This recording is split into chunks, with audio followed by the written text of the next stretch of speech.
Clan collected version, collected edition is coming out. Volume 1 of the first 5 books that's published. Currently, I'm working on. I just finished working on my third project with DMC. Is a Christmas story. Hopefully that should come out before Christmas.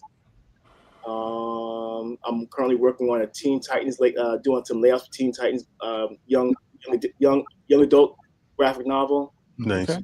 And what's out currently is I got these 2 true fiction books out right now. One is called Adele's Testimony, which covers the massacre after Reconstruction, and Gasper's Home. Gasper's Home, which deals with the Maroon community in Dismal, South Carolina or Virginia. Dismal Swamp. And I think it's in either South Carolina or Virginia. I'm not sure. Of a Maroon community of formerly enslaved Africans that are freed, fighting back against a nearby plantation. And I got another DMC story coming out I did 2 years ago. Hopefully it's coming out next year. And issue 7 of Harry Tubman Demon Slayer. Okay, you're doing that next year. All right. Nice. All right. Most of you have been on here before. 2 of you have not. We have a tradition at Black Comic Lords that when you come on this channel, we consider you family, and we like you to. We have this little ritual tradition. Why don't we start with Kanan White? He's already smiling because he knows what's coming. You didn't ask Sanford what he was gonna when his next thing is. Oh, snap! Hey, look. I figured I was like, oh, I guess he really does. He really does have an attitude with me. No. It's not an attitude, man. It's just I know we pressed for time, man. I know everyone's pressed for time. I mean, long story short, you already know about we just announced the Bitterroot anthology. We're contacting some people in this space at some point. We're trying to just put everything together. So there's that, and being a part of that, helping to.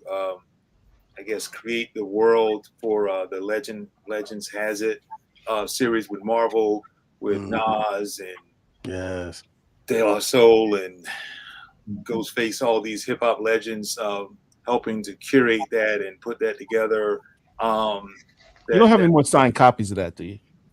I might somewhere, but that's another conversation for another time. You can't talk about that. But so there, that happened, and then got a thing that's happening at DC, hadn't been announced yet, and then something else at Marvel that I'll be writing and drawing. Yep, that's it. Everybody's staying busy. That's what I want to hear. That's good. Dr. Wizard, let's start with Kanan White. You have to say your name. Oh, you already know the routine. Yeah. Back up. I know you've been waiting, man. This is my moment. Hopefully I get it right. Let's see. Okay. My name is Kanan White, and I am a Black Comics Lord. Whoop, whoop. All right. That's what's up. Eric Battle, let's do you next. Say your name, look into the camera, say your name, and say, I am a Black Comic Lord. My name is Eric Battle, and I am a Black Comic Lord. Thank you. All right. Now, Aletha Martinez, we have done this with you before, but somehow through the use of some type of electronic trickery, yours became garbled. So we would very much like to redo yours. My name is Aletha Martinez, and I'm a Black Comics Lord. There we go. Now my universe is complete. Aletha made a statement about the 1%. That's what I feel like you guys are, man. You guys are like the 1%. Thank you for joining us today. Really appreciate each and every one of you. Whatever you have coming up, please come back. If you want to promote it, we'll be happy to have you back. Just let us know. You guys are family now. You're all part of the squad. So that gives you certain rights and privileges. such as blowing my mind like Sanford did earlier today. All right. All right, Dr. Wizard, let's go to our next commercial because we got our next panel to do. Welcome to the Black Comic Lords Con. You've just entered the nexus of Black comic reality.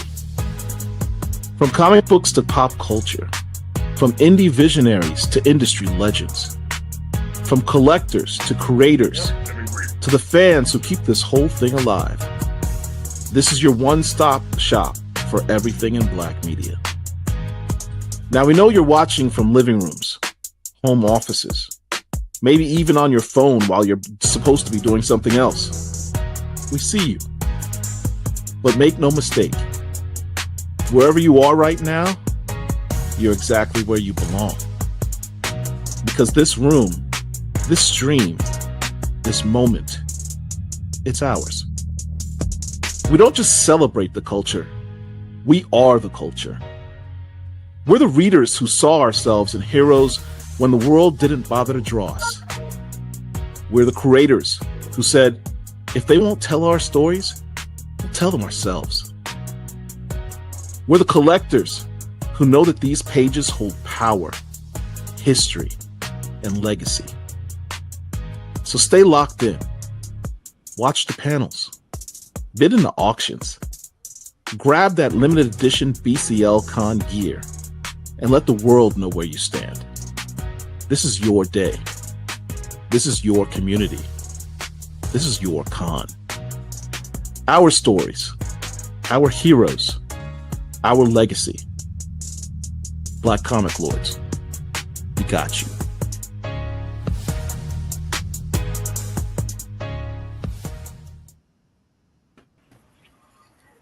All right, what's up, Black Comic Lords? Welcome to our publishers panel, where we really get into the mechanics of making comics, how the funny books get made. I'm your host, Troy Jeffrey Allen, and I am joined by, I'm going to go in order of my document. How about that? Tony Cottrell of Advent Comics. What's up, Tony? How you doing? What's up? Maker of Epiphany Engine, I should add. Frederick Littles from Wiseacre Comics, makers of Magnus Jakuta. Am I saying that right, Frederick? You are. Okay. All right, that's new issue next year. Next year. All right, got you. Alonzo Starr of Concrete Comics, makers of The Acolyte. Yes, sir.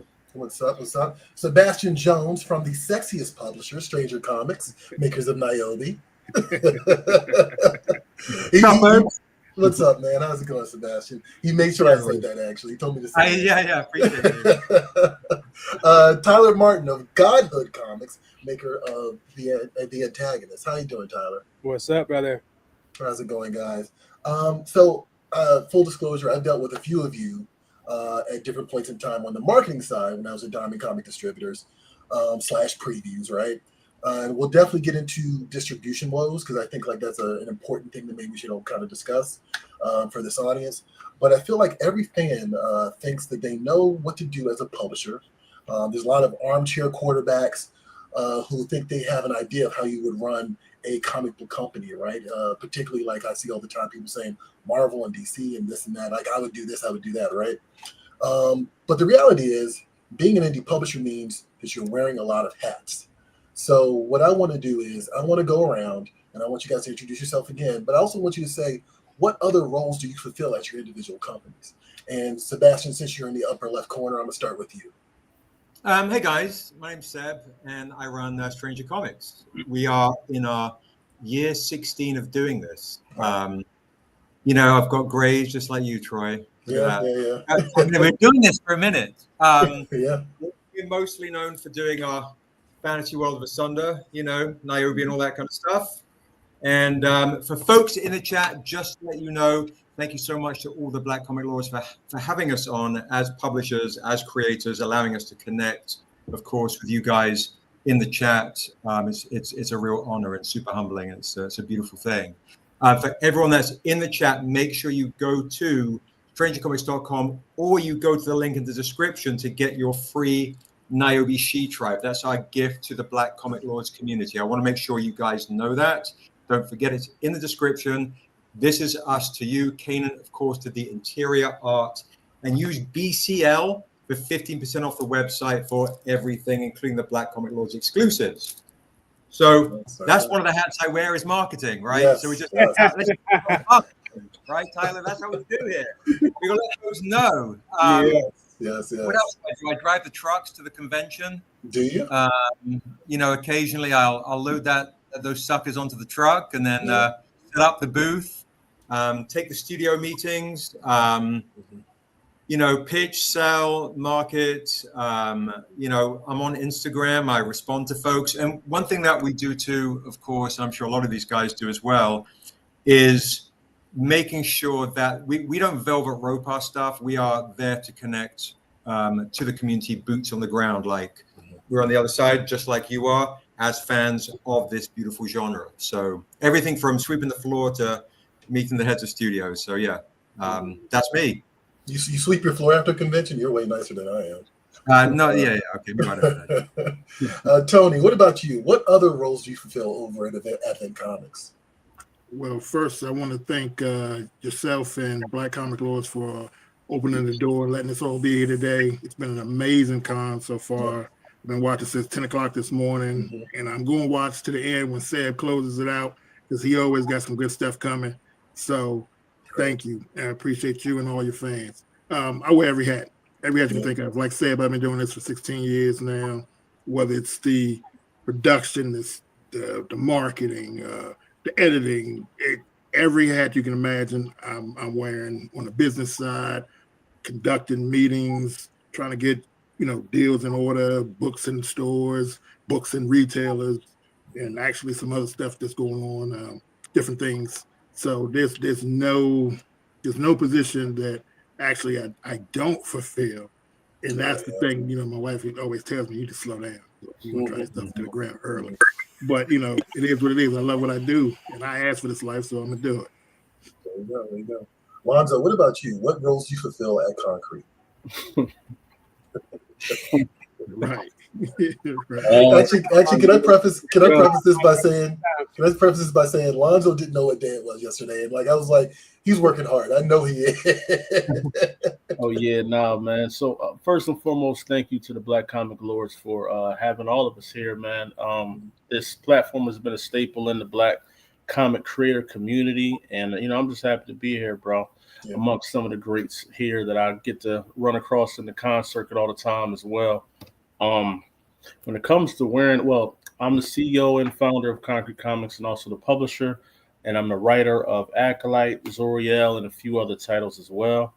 But when it comes to the nitty and gritty, you know, I'm everything. I'm the promoter, marketer, salesman, booking manager, website designer, whatever the company needs, you know, I'm there for it. I am happy to say that I do have a full team now. I got a COO that we're going to be announcing. We got our editor-in-chief, Montrez. We got the creative director. So I should have a little help 2026, man. It should be a little smoother, but for right now, I do everything.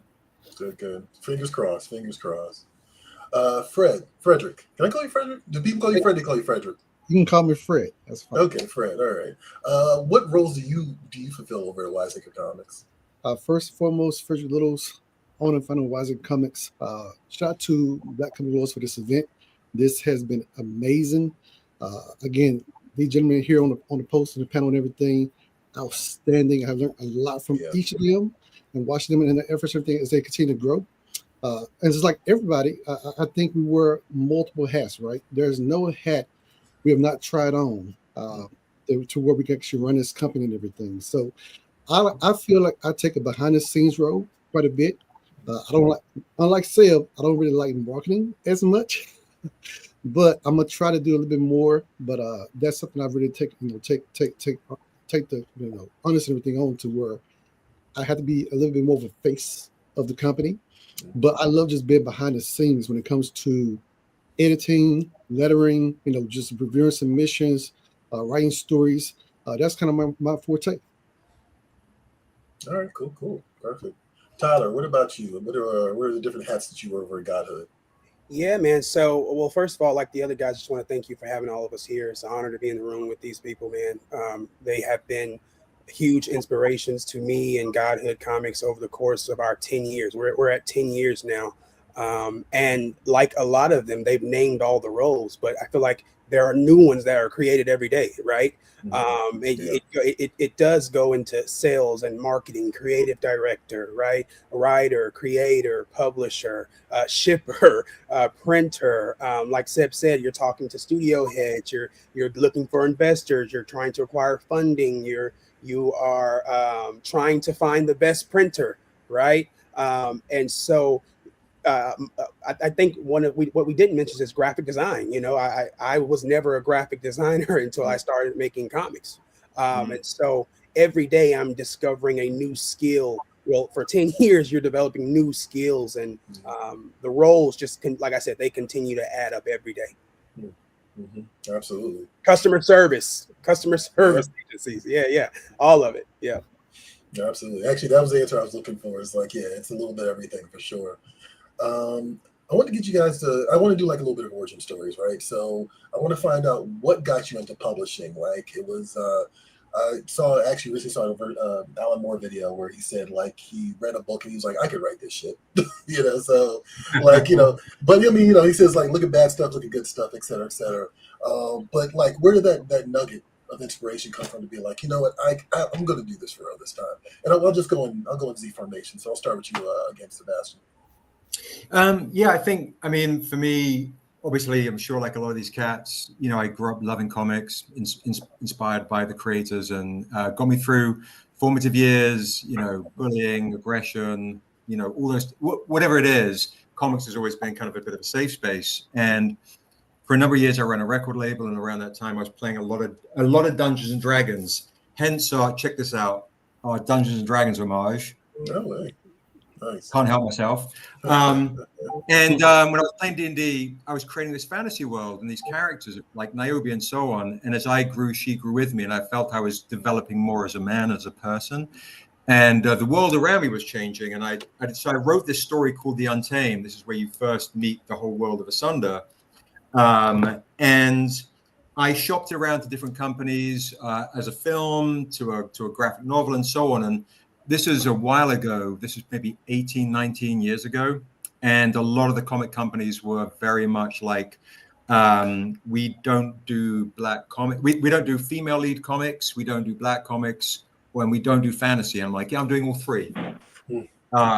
So I got my credit card and I was like, all right, here we go.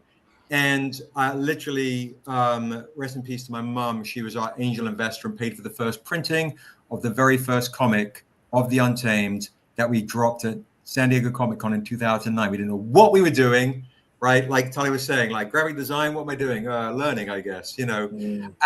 No clue, but it was a story that was very personal to me. And I think a lot of times with some creators, they're looking too much at the prize and not enough as far as their soulful resonance potentially within the product that they're creating. Because if it doesn't become a movie, it doesn't sell thousands of units. It's, at the end of the day, you're nourishing your soul with these creations. So for me, that's really the origin of Niobe. And again, like we did this Niobe comic because I wanted to tell this story, not knowing it was going to be the first in history with a black female author, artist, and hero. It was just, I needed to tell this story and work with the creators like Amanda Stenberg and Ashley and Hyung that I wanted to work with. So that's me. I'll shut up now because I'll ramble. But yeah, that's that. I needed to tell these stories. They were just in me. Yeah. At the end of the day, that's what it is. That's a real thing. What about you, Tony? What made you decide that you wanted to be a publisher? A trip out to San Diego. Actually, my wife and I went out there for our anniversary, and a chance meeting with 3 different people. All 3 were in the comic book industry. Went to Comic-Con that was going on that weekend, and ended up going to the black panel, and it was just life changing, literally. And after that, I went back home, and I was like, I've always wanted to do comics, love comics, like Seb said. Wrote a little bit in college. Like, I write a comic book. Wrote our first graphic novel, 80 pages, Pandemonium Evil Incarnate, put it on Amazon, started to sell. What really cemented it for me is when a comic book shop out in Dubai hit me up and was like, will you sell it to us directly for the store? Like, you want to buy my comic book? They were like, yeah. I was like, okay, bet. Yeah. And then, started getting those royalty checks from Amazon, and my wife was like, you want to do another one? And I was like, yeah. Because everybody was teasing me. They're like, you're a firefighter. My father-in-law was like, you don't write comic books. You're a grown man. You shouldn't be doing that. I'm like, I love it. And, started to pay off. And each one snowballed into the next one. And like I said, I had a whole universe set up. I just went and kept doing it. 55 countries later, 16 years later, we're still here. Nice. Beautiful. What about you, Lonzo? What got you into publishing? At the time, similar to Seb, I'm a music producer and a songwriter and a rapper. And I had released a song called Clark Kent, and it was pretty popular. You know what I'm saying? I did a video. I was shooting it all around Philly, and it was getting a lot of buzz. So I decided to, if I wanted to market it, let me go to like a Comic-Con. I've never been to one before. So I took a bunch of flyers, me and all my gang. We went out to a Comic-Con, and just seeing the world. It was Wizard World Comic-Con back then. And just seeing the whole atmosphere, seeing the toys, the fandom, the cosplay, it really just like jolted all my love back for the genre.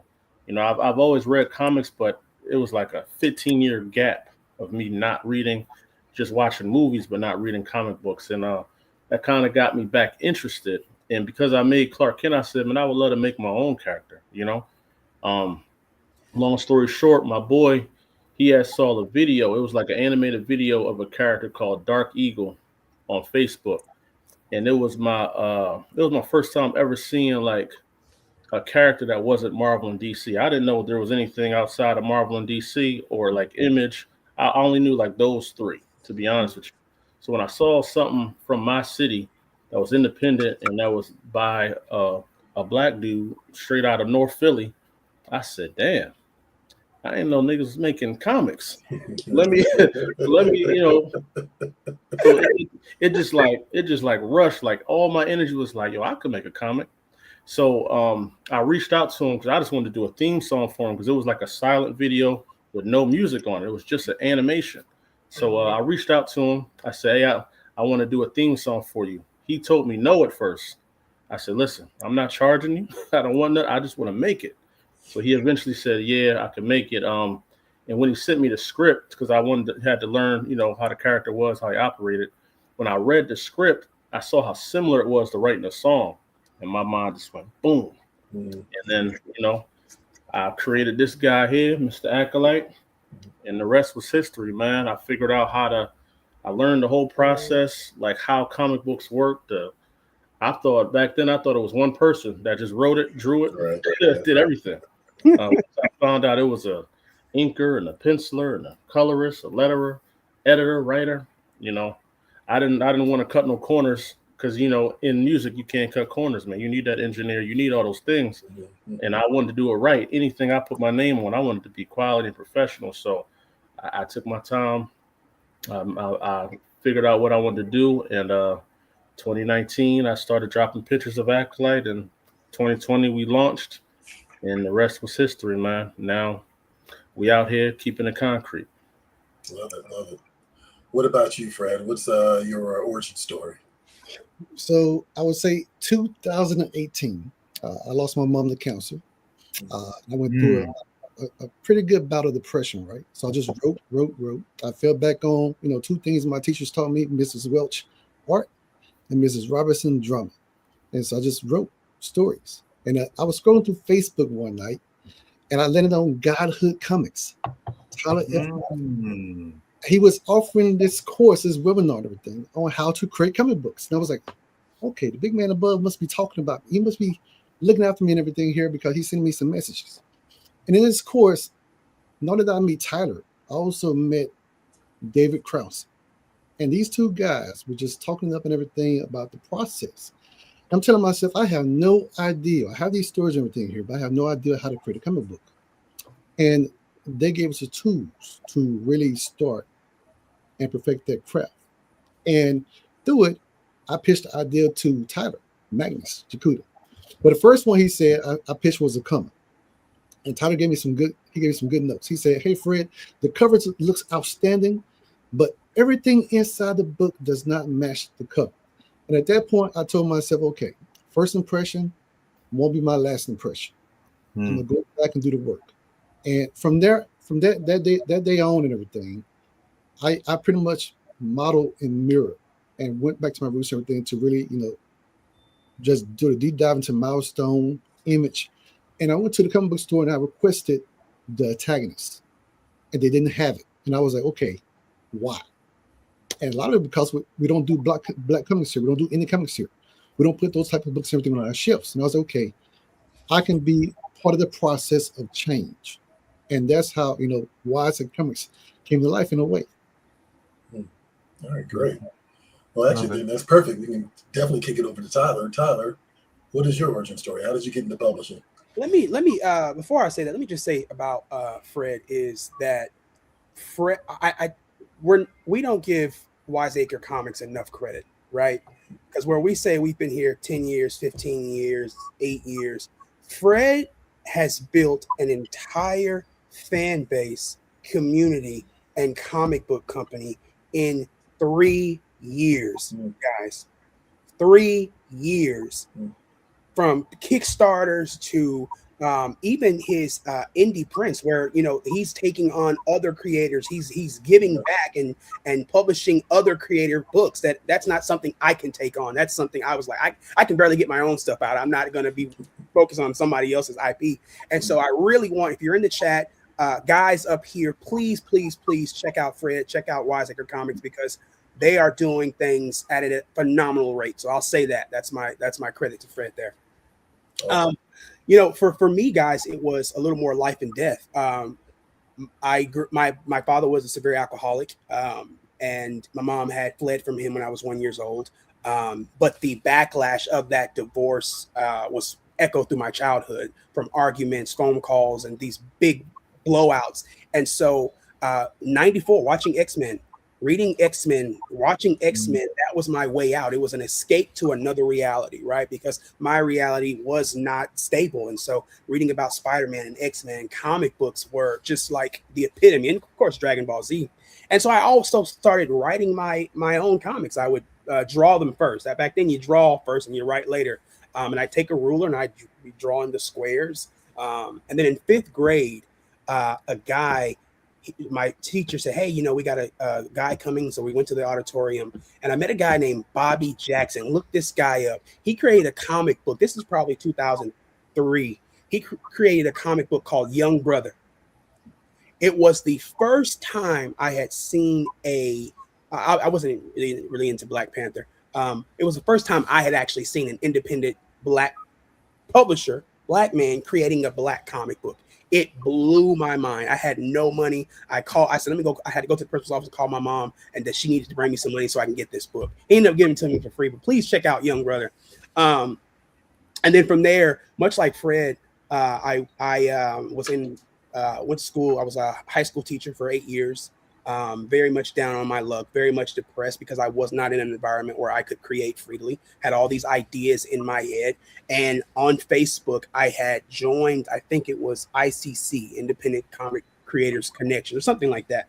And I saw all of these Black creators creating their own Black superheroes, right? And not even Black, it was plenty, it was just people, creators in general.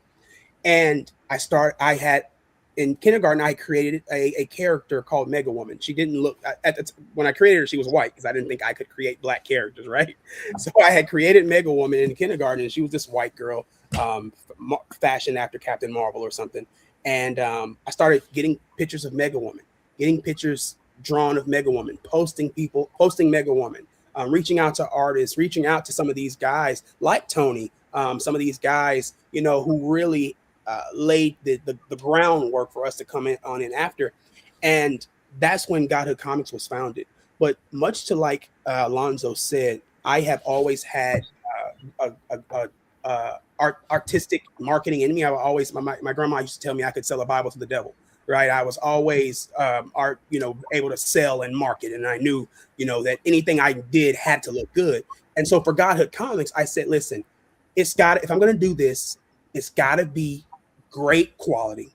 I want my books to look just as good or better than any Marvel and DC book. If I ever got a Godhood comic book on the shelf, right? If it was ever on the shelf, it needed to look where the person trying to get it would look the same. You got Marvel, you got DC, you got Godhood Comics, and you never know what's indie and what's professional, right? And so with that in mind, that's how we created Godhood Comics, and I started working with amazing artists, and we just became known for a brand that put out quality Black comics, and the rest is history. That's perfect. So you mentioned stores, and actually mentioned shelves. Actually, I think this is actually really important because I've been hearing a lot from the industry wide that stores, comic book shops, are actually doing good right now, despite all the distribution, musical chairs, and all that stuff. I'm hearing comic shops are doing well, and I want to kind of gauge everybody here. Is that your experience as well? Because I'm hearing it from the larger industry, but I'm not sure I'm necessarily hearing from the Black comics space. So can I let me? So we had a distribution deal with with Diamond, before they went bankrupt, and that kind of we lost some money there, and so it's really hard because I'm sure everybody in this group, you have comic stores reach out to you personally all the time wanting to carry your book, right? But you have to find the best way to go about getting it to them as far as distribution, because there's only so many avenues that you can take as a publisher with distribution, whereas it's going to be beneficial for both parties, right? So for me, that's something that we're looking forward to. In 2026, we submitted to about 3 different distributors, and so we'll be hearing something back soon. But that's something that we're having a hard time with, for me personally. Okay. Yeah, what about, go for it, Sebastian. What's up? Yeah, it's such a kind of a delicate time, I think, with the state of grabbing people's attention, and so ultimately, our goal as a publisher is to have the consume our product, whether it's through Kickstarter, comic shops, whatever. And comic shops, I think, are important in the sense that I always say this: our product doesn't change. It's still high quality, A+, so on, whether it's in a comic shop or it's at a convention or it's only on Kickstarter or whatever. The comic is the same. But to the general consumer, there's almost a validation thing, like, oh, you're real now. You're in a comic shop, and that makes them feel good because they also have the nostalgia of going to a comic shop and interacting and wanting to support their local comic shop, as we all do, as we all should. So when the Diamond, and same for us as well, Tyler, it certainly resonates. We lost a bunch of dough with Diamond and so on when they went bankrupt, and sitting on, it was tough. And we're going to be, thank goodness, announcing soon that we have a new distributor. Thank you. But it is a really tough reality. And also, I heard the chat earlier with when you're a comic shop, there's only so much shelf space, right? And the comic shop owner has to pay the mortgage and pay for his kids and so on. What is important to the comic shop owner is you have to educate them on why your stuff is good. Like Tyler said, the covers are great. Like Fred said, do the interiors match? And do they care about the story? Like, I'm pretty good at selling at a con or online and so on.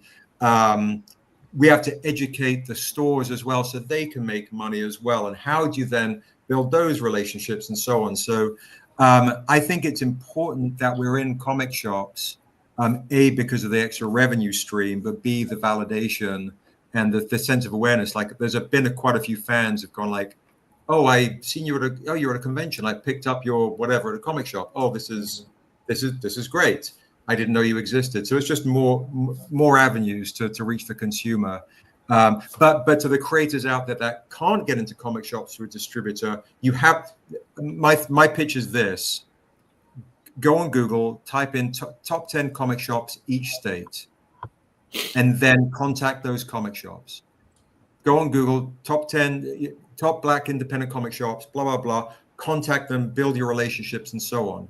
And then expand from there into comic stores on that one-on-one basis if you can't get a big distributor as well.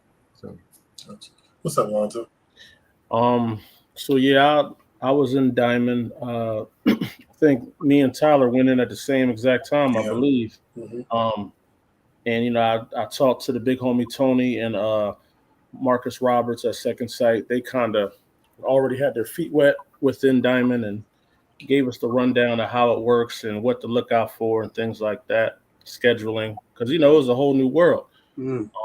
Luckily for me, when I first started Concrete Comics, we've always been our own distributor. You know, we always had the mentality of like a 90s rap group, you know, straight out the trunk of the whip. You know what I mean? If you can get it, if you want to get it, you can get it from me, you know, with anybody else. But getting into the comic shops was like, for us, it was more so like just a milestone. Just like, you know, we've been publishing for a minute. We got the awards, we got this, but we're not in the stores. And people ask. Some people never go to Comic-Cons or they don't like buying online. So how can we reach those people, you know? And Diamond was the answer for that. Or, you know, just another distributor was an answer for that. But I think it's like, for an up-and-coming creator, I wouldn't recommend going right to there. Like, really build your own numbers up. Like, as much as you can, go to the Comic-Cons, get your product out there, get it familiar so that when you do reach out to these comic shops, you got a little more leverage, some more backing, some history of people investing in you. You know, having successful Kickstarters is a good thing because the comic shops, they'll look at that as like, okay, people want the book, so I'll take a couple copies here and there, you know. But I really think like just the overall scope of the setting between, you know, publisher, comic shops, Comic-Cons, I think everything has evolved but the comic shops. And I feel like if we got to find a way to save the comic shops, because I think the generation that appreciates comic shops is aging out. The younger audience prefer to meet you at a con or just get it online, you know?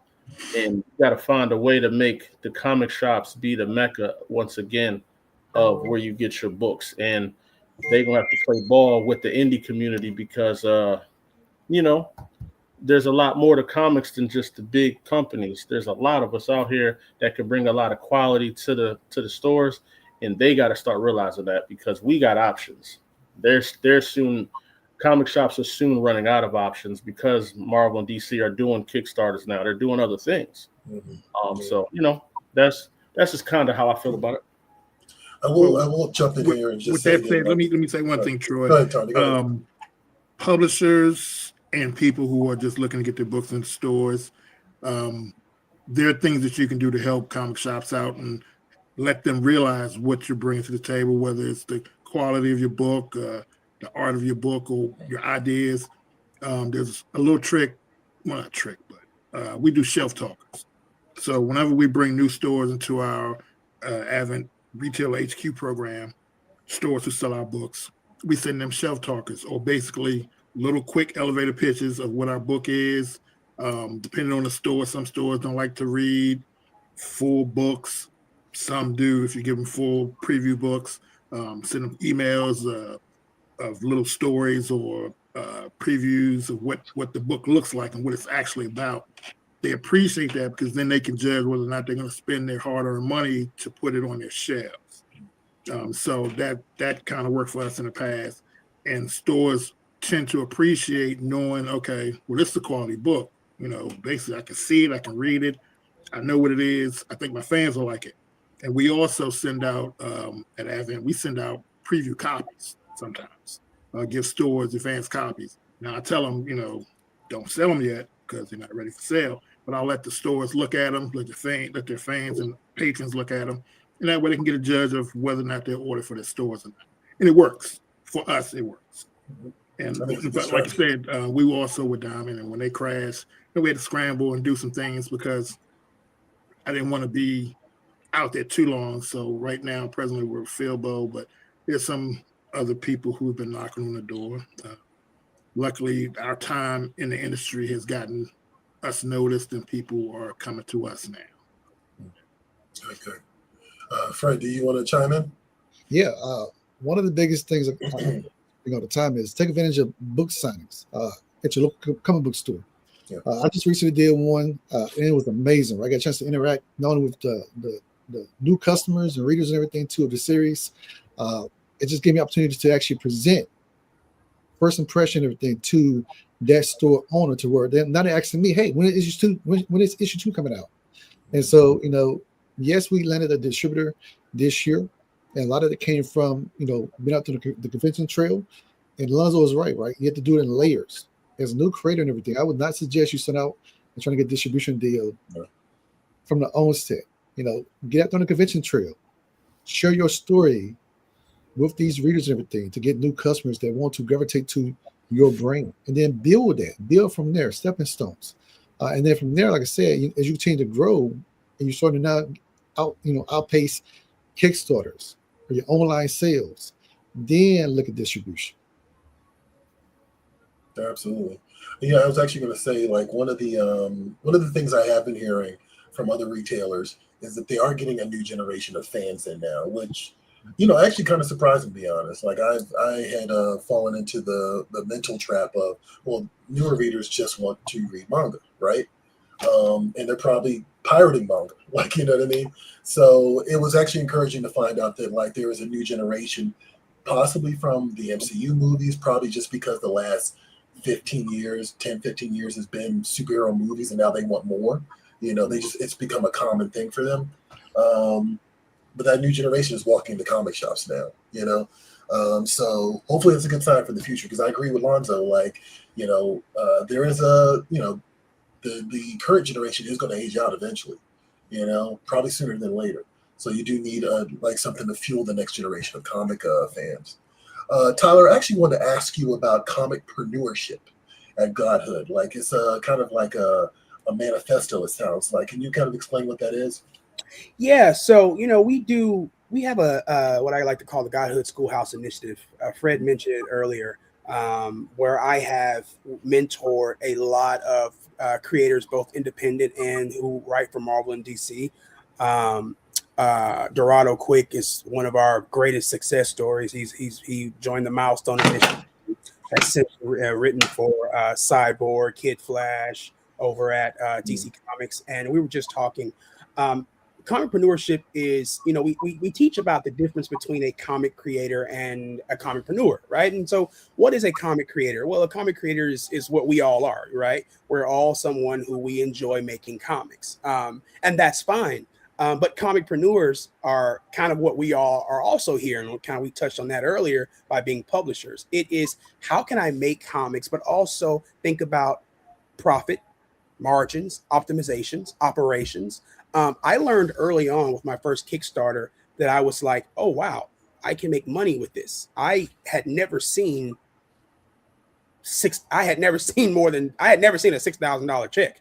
I had never seen, I just had not seen it. I'm from Atlanta, had a single mother. The most we had was $4K in February when the income tax came.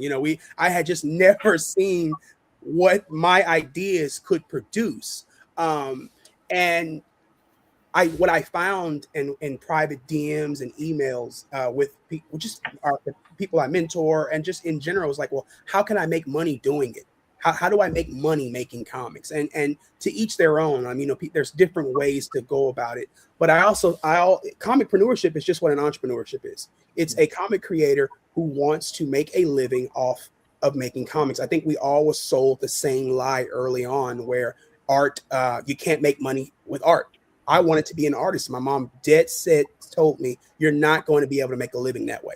And this is me as drawing in kindergarten, first grade. This is what my mom said. She didn't mean to say it to be cruel. She said it because it was motherly love and she wanted to protect me. But I found out that was wrong when you look at Kickstarter, when you look at online sales, when you look at, I remember my first convention at Atlanta Comic-Con. I think, Lonzo, you were there at that time. And we all just made a killing. And so I I want people to understand the difference, because we need comic creators. We need people who love comics. They don't care about making any money off of it. We need those guys. All they want to do is put paper to pen and put something out there. We need that. But we also need comicpreneurs, as we all said, who want to take the independent comic scene a step further. Well, where we just talked about, we want to build relationships with distributors. We want to build relationships with our local comic book shops. And so that's what it is, that why I coined that, because I think it is a difference. And furthermore, knowing which one you are early on is going to save you a ton of money, trouble, stress, and headache, because then you need to talk about budgeting and all this other stuff that I missed early on, guys. And so if you know that you want to make comics because you just have something up here and you want to put it out no matter what, then that's fine. But if you know that, hey, this is something that I want to do creatively, I want to make comics because I want to sell them, I want to market them, I want to do all these different things. Well, now you have to have this business savvy and this business mindset. And so that's what why I coined the term comicpreneurship. Okay, cool. Anybody want to follow up on that at all? Yeah, he's 100% right. There are so many people who come to me and may say, hey, I want to get with your creator-owned line, Unbound Realms, or I want to get with the new one that I got coming out. They're like, well, what do I need to do? I'm like, first, you need to know about the comic business. Anybody can make a comic book. And I say that with no malice or anything, but you have to know what goes after you make the comic, how to do it correctly. How are you going to get it in stores? How are you going to get it to your fans? I mean, there's so much that's involved with making comics and then selling comics that most people don't. They just think about, oh, I just want to make a comic book. No, there's more to it than that. So you got to know the business side. Always learn what you're going to do if you're in the comic book industry. Learn about marketing. Learn about production. Learn about every position to make a comic book, actually. Now, I don't actually do all the work, but I know what it takes and what it entails to do every step of the comic book process. And then you have to know about shipping. You have to know about relationships with stores. A lot of stores don't deal with Kickstarters, and I hate to say it, they just don't, because they don't want a comic book after it's already sold to the fans, or they want to wait 6 months later. But you have to be able to sweeten the deal for those comic shops and say, hey, look, I want to put this book in your store. What would work for you? Sam has great covers, variant covers. A lot of stores will be like, hey, give me one of those variant covers you got. We can do some, special for our stores. We did that with Black Star Collectibles, like our Southside book. We gave them a variant copy of Southside. I think it was Southside 3, but only to their store. And I never reproduced it again. No one will ever get that copy unless you go and make a sale from Black Star Collectibles. No one will get that book. I mean, we did that with stores like things like that. They love that you're caring enough about their needs because they're caring enough about you to put your book in their stores. So it's a process. It's give and take on both sides, and hopefully we start cultivating those relationships with stores, and stores will see that Black comic book creators have a lot to offer, and that there are so many of us out there with so many different stories to tell, and that our stories belong on their shelves. Absolutely. Sorry about that. I was gonna say, cultivating our community is what we got to do. No matter what level you're at, if you just put out a comic book, there's somebody lower than you that doesn't know how to do it, but they got a great idea. I started my consultation and mentorship program, I think 1.5 years ago, and you'd be surprised how many people that are already 3 books in don't know what they're doing. Or just like they're 3 books in, writing books, creating books, but they're just lost. They're just shooting for the fences, but they got a dream and they're not giving up on it. And they wind up investing in guys like us to help them, or just reaching out. And when I first started, I didn't really know who to talk to, or didn't really reach out. I'm good at observing. Me personally, I can observe and rebuild, but a lot of people can't do that. So I know when I got to a position, I was going to make sure to always look out for up and comers. And if I see a book that looks dope, you'd be surprised what just a like or a share from one of us publishers does for somebody just coming out. You know what I'm saying? Just a little yo, this is great work, man. Keep going. Make sure y'all check out this book. You know, our words hold a lot of weight, no matter what the level we are. But there's a lot of people looking up to us at where they want to be. And it's I feel like it's our duty to always reach back, especially in the Black community. We got to reach back, man. You got to grab somebody and bring them up, because they're going to grab somebody and bring it up. And that next person grab. And before you know it, we have panels like this. You know what I'm saying? This wasn't a thing, I'm sure, for the guys growing up in the 90s. They didn't see something like this.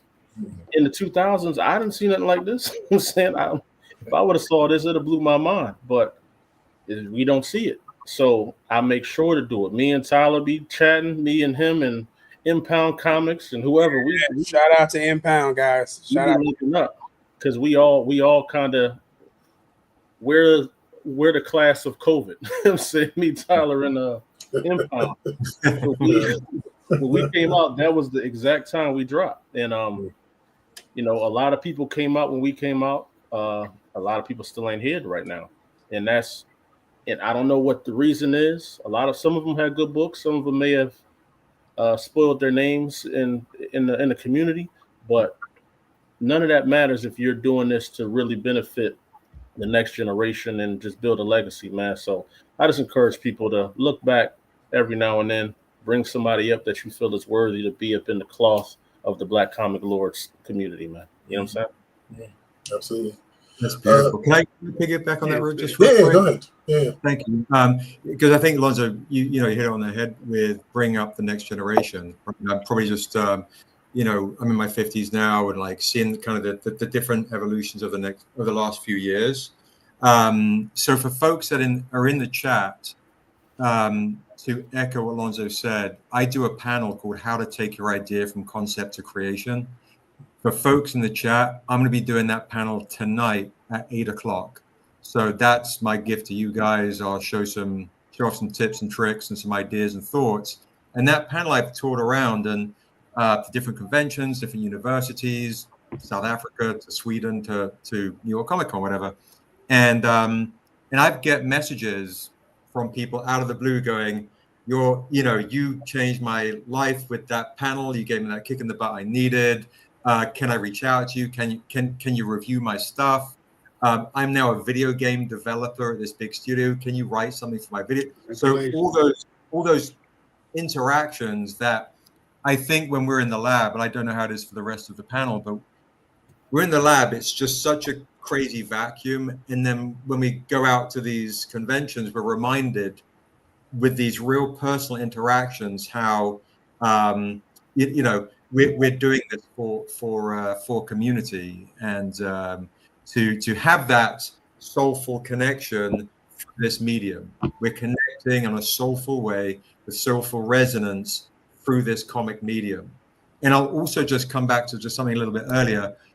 When you get into the industry, you need to learn this, you need to learn this, and it can be overwhelming, and it's a lot to take on all at once. I think ask yourself why, as much as that you want to. And yeah, I don't know how to do this, so I'll work with somebody that knows this better, and I'll learn. But work with people who are smarter than you in those various categories. But why are you doing this? Did you just see a movie and you think it's a lottery ticket? You're going to make some money selling to a studio. That you ain't going to make anything, right? You want to get into comics for the craft of the comic, and wanting to see your story told in a real honest way. And Tyler, right? I had something really similar. You resonated with something with me when you said with Godhood earlier. When I started Stranger Comics, I modeled it after 3 companies. HBO at the time, right, for quality storytelling, Deadwood, The Wire, Sopranos, etc. I wanted my stuff to be, if you A+ quality, passion for the presentation. Like if you see a Stranger Comics product, whether it's a variant cover or a dust jacket hardcover, we're gonna compete, and we're gonna be just as good, if not better, than the past, right?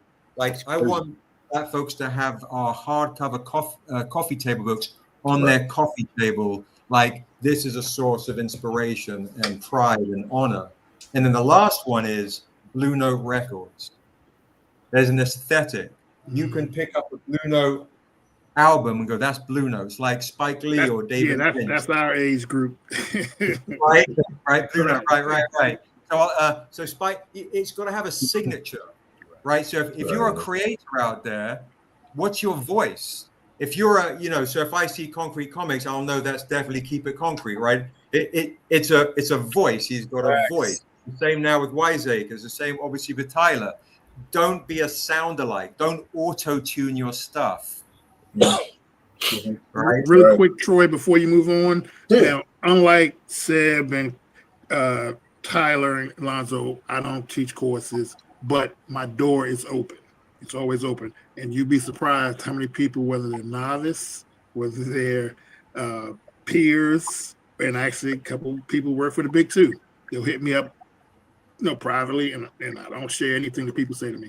But I always give advice whenever I give advice, because I've said this quite often. And it was part of the reason when the door was open for me, for instance, to get in the diamond by Second Sight, I would have conversations with Bradley and Marcus, like, we need to bring everybody else up. We need to get Lonzo. We need to get Tyler. We need to get other people who are no longer here. Bring them all up. Like, each one's bringing up one. Wingless, bring them all. And that was the goal. We were going to bum rush Diamond, but, unfortunately things changed. But the thing is, it is a community. You bring everybody up, and everybody has the same exact chance that you had. There's no one bigger than the other, and that's the way you got to roll. And that's the only way we're going to make it, actually, is if we each continue to help each other out. So just out of clear blue sky, Seth could be running a campaign. If I hear about it, I'm posting it. Lonzo could be running a campaign. Tyler could be running a campaign. Fred, I'm backing everybody's campaign. I'm putting it out on my socials, point blank, because that's what I feel we need to do. Support the other brothers. So it is what it is. Absolutely. Go ahead. No, I love this because you guys are riffing now. So it makes my job easy. Something that's dope that a lot of people don't get to see the behind the scenes of is when we're at like these big Comic-Cons, and like say all of us are there. We're like say like New York Comic-Con.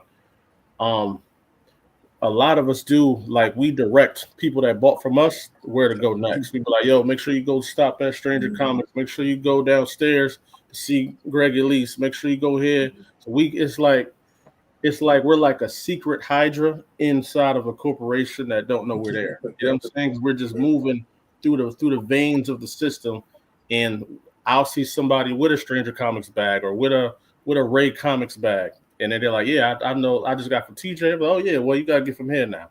So, keep it moving, you know what I'm saying? So, right. And most people under that false impression that we all don't talk behind scenes or we all don't know each other or support each other. That's far from the case. Far from the case. Exactly. Yeah. I actually want to ask you guys about, going back to the distribution point. Actually, we kind of touched on that, so I'll jump ahead on that. What is your biggest stream of revenue? Like, where does that, without giving too much away, right? Is it your online store, your cons? Is it the variants? Is it like brick and mortar stores, Kickstarter? Like, where do you see the most movement at usually? What was the question? I didn't hear it all the way. The biggest stream of revenue. Like, where do you biggest see the revenue most, stream. Okay. Yeah, like, where do you see the most movement as a company? Like, is it like online? Is it your store? Is it Kickstarter? What is it? I'll start with you, Sebastian. For us, I mean, we cut our teeth on the convention circuit, right? So I like conventions because it's on my graft, right? It's how hard do I want to hustle to walk out of the booth, drag someone in. I say I'm like crazy at a convention. I'm like, hey, you like denim? You like denim? You love this stuff, right? Or if they forgot what they're wearing, you can make someone laugh, you can connect, you can sell, right? So for Stranger Comics, the convention circuit, we do really well on the conventions, and there's tricks as well on how to sell and how to turn a $10 sale into a $40 sale, a $60 sale into a $100 sale, and then spotting a whale backer who might spend in the thousands, right? So over the years, I've managed to learn these things, and then if someone might want the NARS exclusive. Oh, NARS happens to be in New York Comic-Con. I'm going to drop my NARS Jason Wise exclusive foil edition, and I'll do the hey. Who did NARS beef with? Jay-Z. All right, I'll do the black comic. And you want to get the set, right? Now already folks in the chat go, wait a minute, I need the set right here. I already need this set. So I also started to cultivate live streams. So a live stream, I did StrangerCon on a virtual con in 2020. So shout out to Sebastian Jones for rocking like the first kind of like online StrangerCon. 5 years ago. I was there for that. I'm still a Patreon member. Thank you. Thank you. I appreciate that. These Nobody's supposed to know. So folks, who are in this Black Comic Lords chat, we do live streams every Thursday on Instagram Live and YouTube Live. We do folks in the chat. I've got StrangerCon next Saturday. Drop with more freebies, more rare exclusives, more 10-year anniversary editions. It's being able to go like, oh, we work with Kane and White. That's why we do the Black Comic Lords Us Homage exclusive, which you can get right now on strangercomics.com. So again, marketing, right? Conventions, Kickstarter, and then live streams. For me, you do a post on social media, it's like whatever. Yeah. Newsletter does okay. How can I connect with you right now in the chat that you go, oh, that English guy, you're either going to love the sound of my voice or already you hate me, you find me obnoxious. But either way, you can't deny Kane and White, right? So you're going to want to come and check it out. It's how can I connect with you? So if you're in the chat or to other publishers that are listening, for me, Troy, and I'll shut up, is connection on a convention, a Kickstarter. We crush Kickstarters. That you do. I was gonna say you were talking about conventions. I'm like, he's being humble. He also I was actually surprised by that answer. That's how well we do it. But he rose.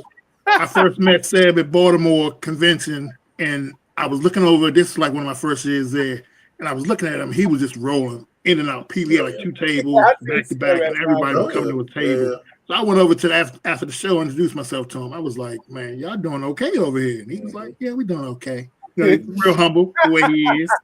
But he was killing it. I watched him the whole day. I was like, okay, I see what he's doing. Yep, super. I got one more question for you guys. Wants some tips too on why we do well at Kickstarters.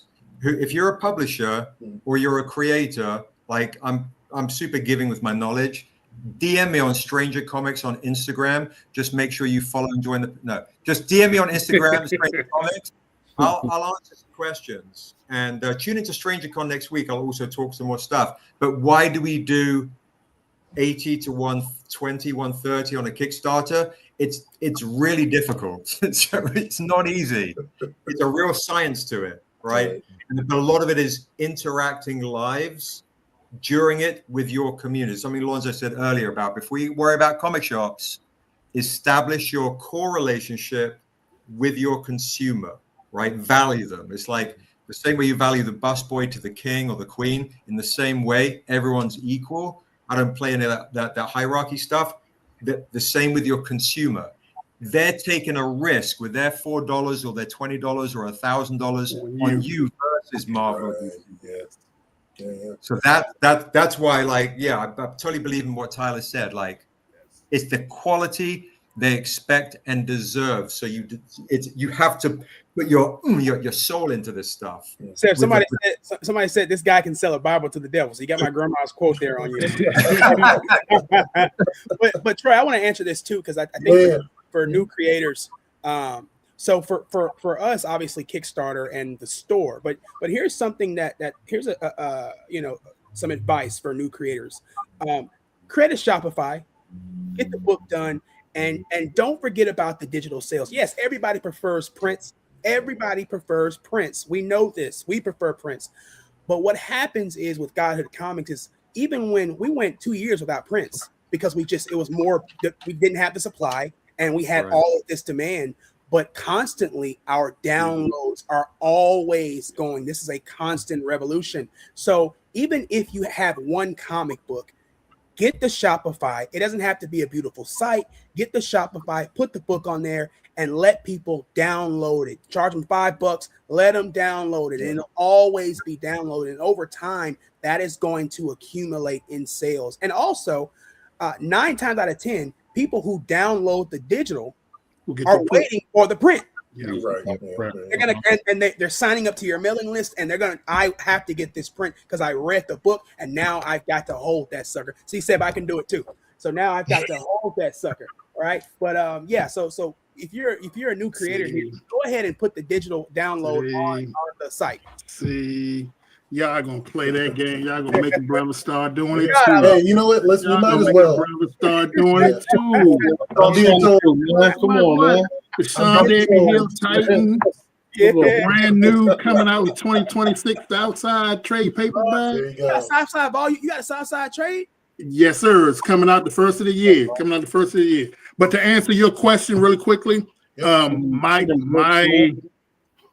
I can answer your question, but I got to put it in 2 parts. My goal is to put the hands in the hands of everyone having comics.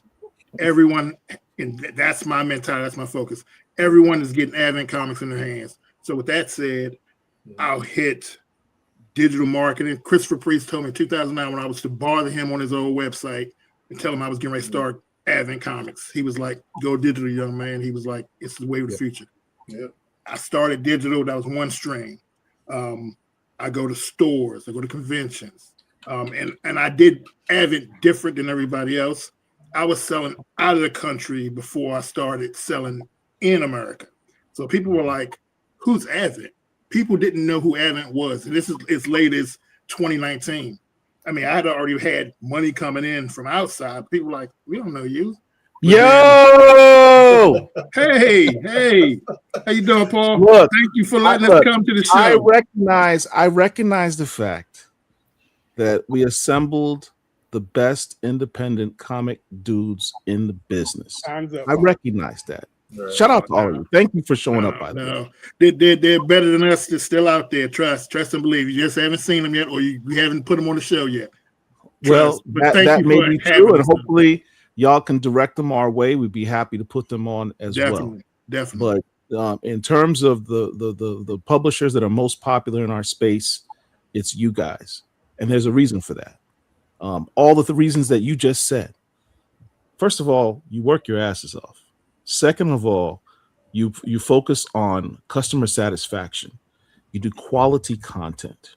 You get great writers, great artists. You do it the right way.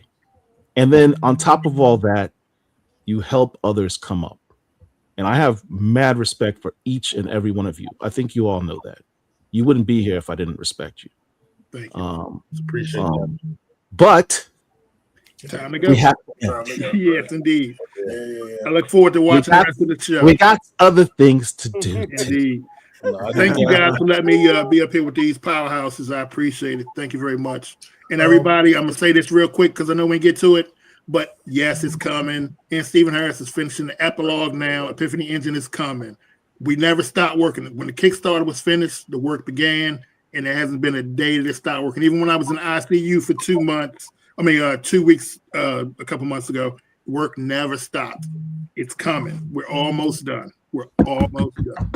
I'm going to say this one thing at the end, just because I think it's important for everybody here. Anybody in the chat, make sure that you are following these people, but also make sure that not only you follow them, but that you like a few of their posts on top of that. That's how you combat the algorithm. It is very important, and make sure you see it in your feed. So, and please go to your comic shop and ask for these publishers. Yes. Ask for the Stranger, ask for the Concrete, ask for the Godhood, ask for the Wiseacres. Please ask for Advent and everybody else who we didn't name, Impact, Wingless, whoever else, Fourth Wall. Ask for them. Let them know you're interested. That's how comic shops know that you want these titles, and hopefully we'll start breaking through. And once they see what we're doing, the floodgates are going to open, and Black comic books are going to be on everybody's shelves. Mark my words. Trust. That's the goal. That's the goal. Much success for all you guys in 2026. Thank you. All right. Yes, Much sir. success. See All you right, soon. Dr. Wizard. Lords. We're Black Comic Lords. Yes, There you you go. are. We are Each and every Black one of Comic you. Shout out to Wiseacre with the Niobe poster in the background. Thank you. I see it. I hope you guys will come back next year, and we'll do it even bigger with the other names that you mentioned, Tony, because they need to be here too. Guys, Amongst get ready others. for the Antagonist Volume 2, I'm issues sorry. 8, 9, 10, 11, 12. Oh, definitely. I'll hit you up with a whole list of up and comers. There's Look, some people fellas, on the back. I want y'all the back all page have we haven't seen upcoming yet, like projects. I want you all to come back individually, promote your product with us. Yeah. Okay. my new publisher I'm coming up with next year. Lore, get ready for them. Get ready for Ed and Death Blade. They all deep. They all deep. There's so many people coming. Y'all out. I'm kicking y'all out. Get out the house. Get out the house. This week in Black History, Black Comic Lord celebrates the artistry of Dennis Cowan. Dennis Cowan is a comic book artist with a flair for naturalism. If I didn't know any better, I thought the brother lived and breathed in brick-walled alleys, inhaling the pollution of the city streets and exhaling with pictures of agony and anguish. You see, it's hard to describe Mr. Cowan's art, so I'm forced to use a ghetto analogy. Dennis Cowan art is like fish and grits. It's not first on the menu, but you're glad you spotted it. Visually, it tastes good and your eyes will be filled. Yes, filled, I say, filled with detail. They say the devil is in the details, but Dennis be like, hold my beer, because the brother crafts scenes and faces where it makes you wonder, did he miss anything? Each panel is filled with action, and though pictures cannot physically move, Dennis Cowan shows and proves that they actually can. From Batman to The Question to the Black Panther and others, Dennis Cowan's art speaks like Terminator X speaks with his hands. That makes him a bad man and worthy to be celebrated. Salute the living legend that is Dennis Cowan, a Black history legend. If you like this video, please like, share, and subscribe to our YouTube channel. And until next time, peace.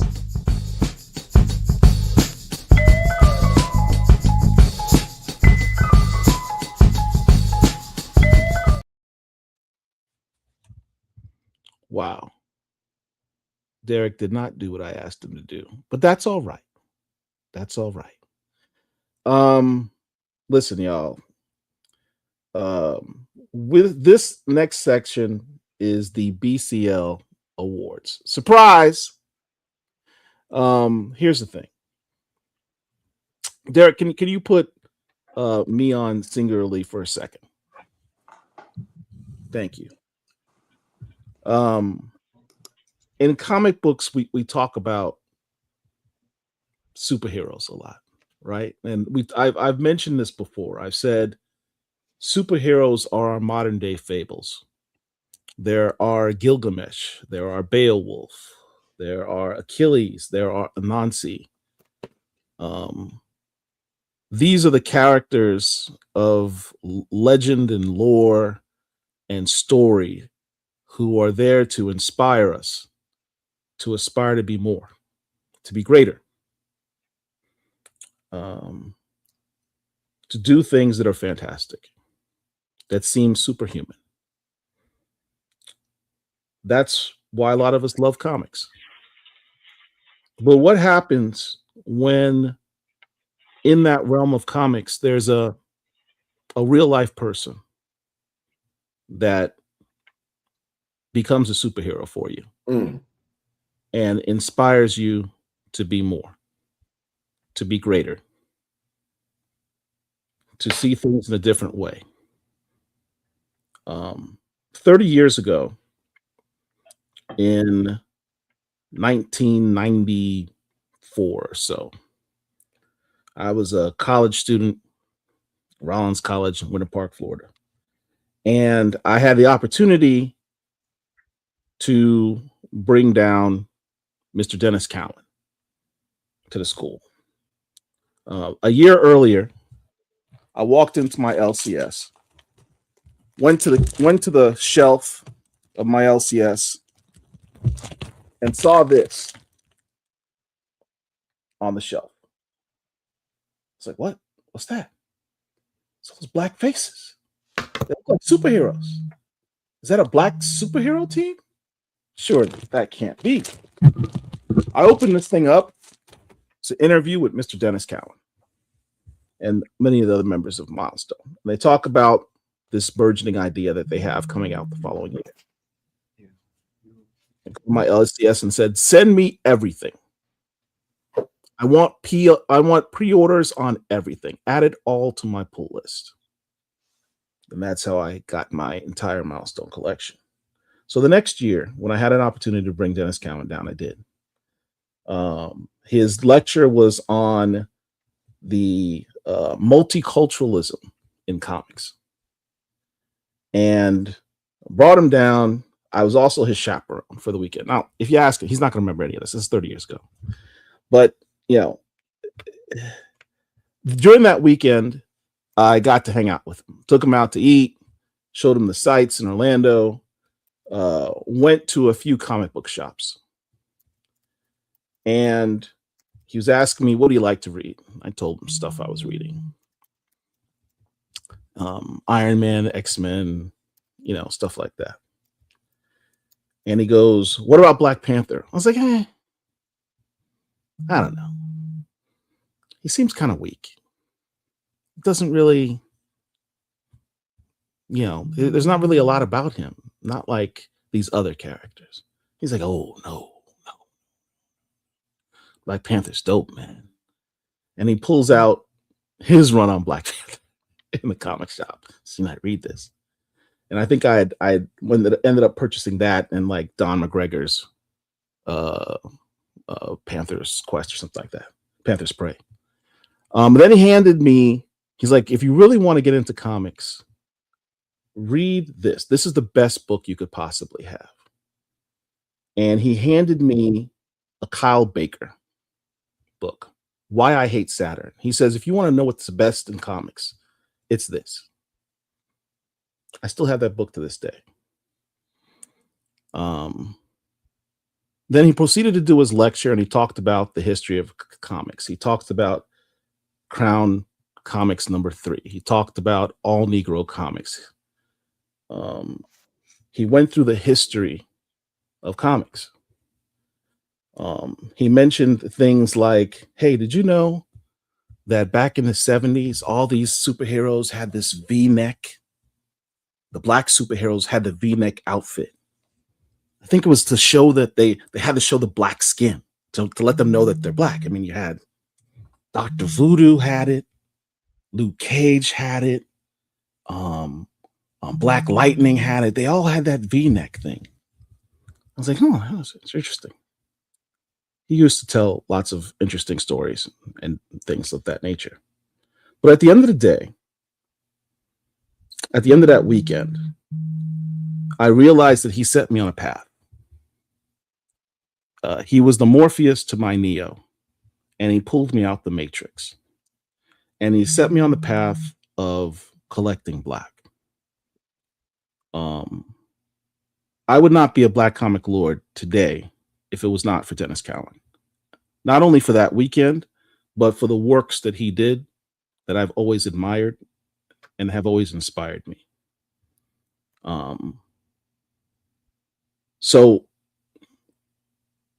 it's interesting when you're in the realm of comics and a person can be your real life superhero. Not just for me, but for an entire generation.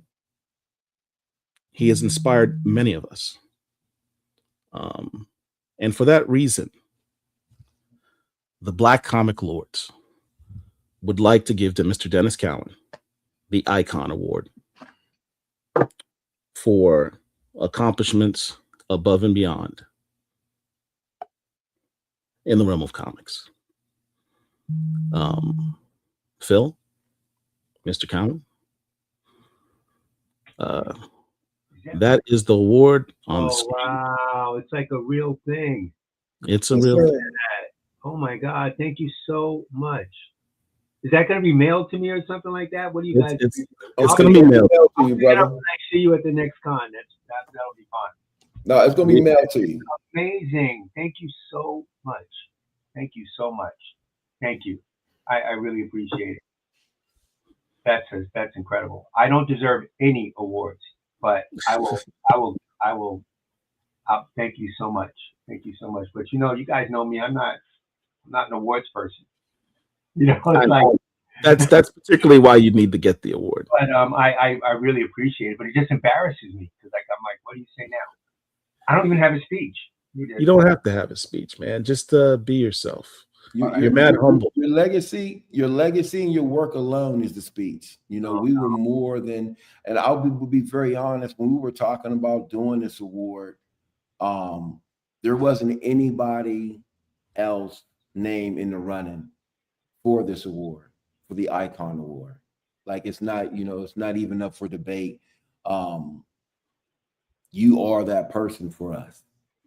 And it was just very important that, we wanted to make sure we give you your flowers and give you your recognition. The award is way overdue. And so for our first inaugural Black Comic Lords Con, it's only right that we give the Icon Award to an icon. And that will be you, Brother Cal. Oh, man, thank you so much. Thank you. Sorry about my messy office, you guys. That's all right. I'm in the middle of working on a lot of stuff. Thank you for the award. You guys are awesome. I'm a Black Comic Lord fan. I think I consider myself a Black Comic Lord. Definitely. It's not that you consider yourself. You are a Black Comic Lord, sir. You are the Black Comic Lord. There you go. So thank you so much. So great. Thank you. So here we are. Now that the award part is over and you guys stopped embarrassing me, we can move on. Well, we can move on. Well, with that, we have another award to give out. And I'm not going to do this super eloquent speech. Actually, I have two awards to give out. Dr. Whitted, I want to apologize for us let's say this. There are certain individuals who make an impact in our culture that just goes beyond the spectrum of what we all think. When I sit back and we look at EC Comics, race shock, social protest, desegregating comics in the U.S. South, we can go on and on and on. And one thing about me is that if you know anything about collections in Black, my thing has always been about getting the history correct. And I'm not even going to take a long time with this. All I'm going to say is this. This is a two-part award. This goes to two individuals that I truly respect in the game. I don't have a personal relationship with you. I've talked to Cowan. I've been in cons with Cowan before. I've never sat down and talked to you, but I just want to say that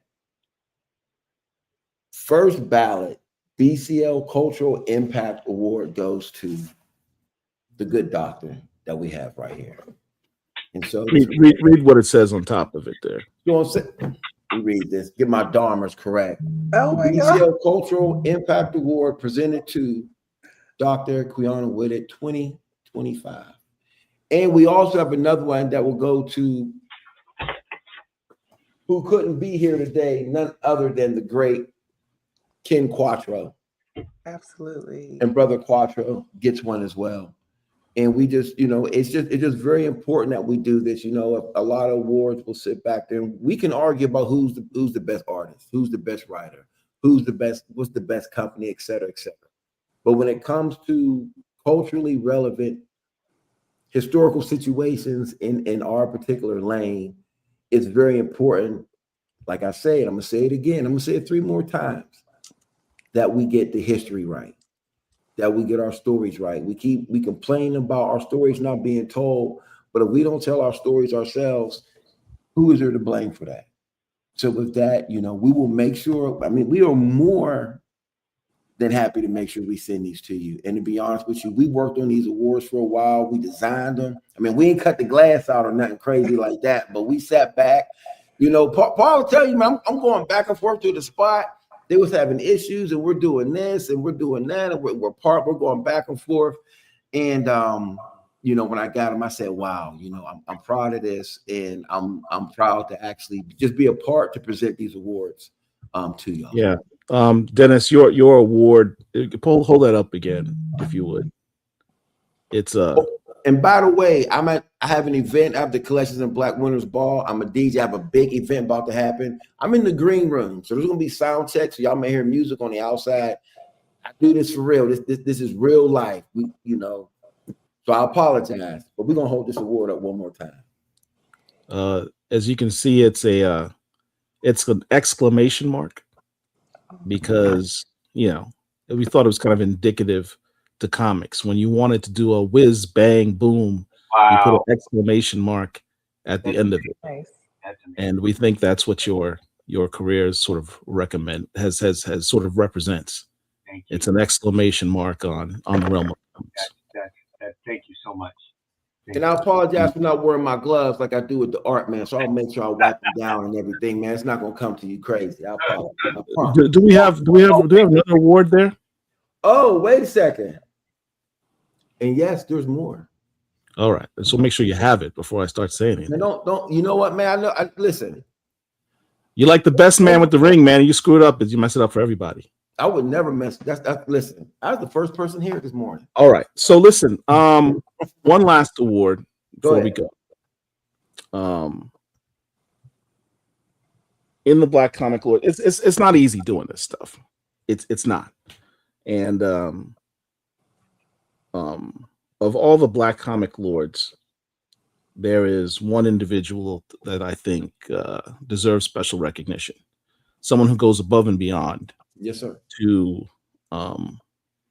make us do what we do, get us right, make sure we don't go off the beaten path, and is unheralded in our community. And that's Mr. Derek Dr. Wizard Harrison. He's behind the scenes. He's our behind the scenes guy. I'll try to get him to pop in on the scene. Derek, turn on your camera, man. Turn the camera on, dog. Derek has probably gone to the bathroom. There he is. That's for you. He's holding it backwards, but yeah, that's for you, Derek. Thank you. The hell? My bad. We want. Let's go. Oh, thank you. Thank you. He is a man of few words. But anyway, this class represents our first inaugural BCL Awards class. Thank you all. Appreciate each and every one of you. Hey, Paul, we forgot to tell him the name of the award was the BCL Superhero Award for going above and beyond in service to the Black Comic Lords, presented to Derek Dr. Wizard Harrison. Love you, bro. That's right. That's right. Nice too. Community's worth it. You guys are worth it. So that's what I'm here for. Thank you. Appreciate you, bro. All right. Derek, could you take us out to our next thing? Thank you all for joining us. Appreciate it. Congratulations to all of you. Thank you. Thank you.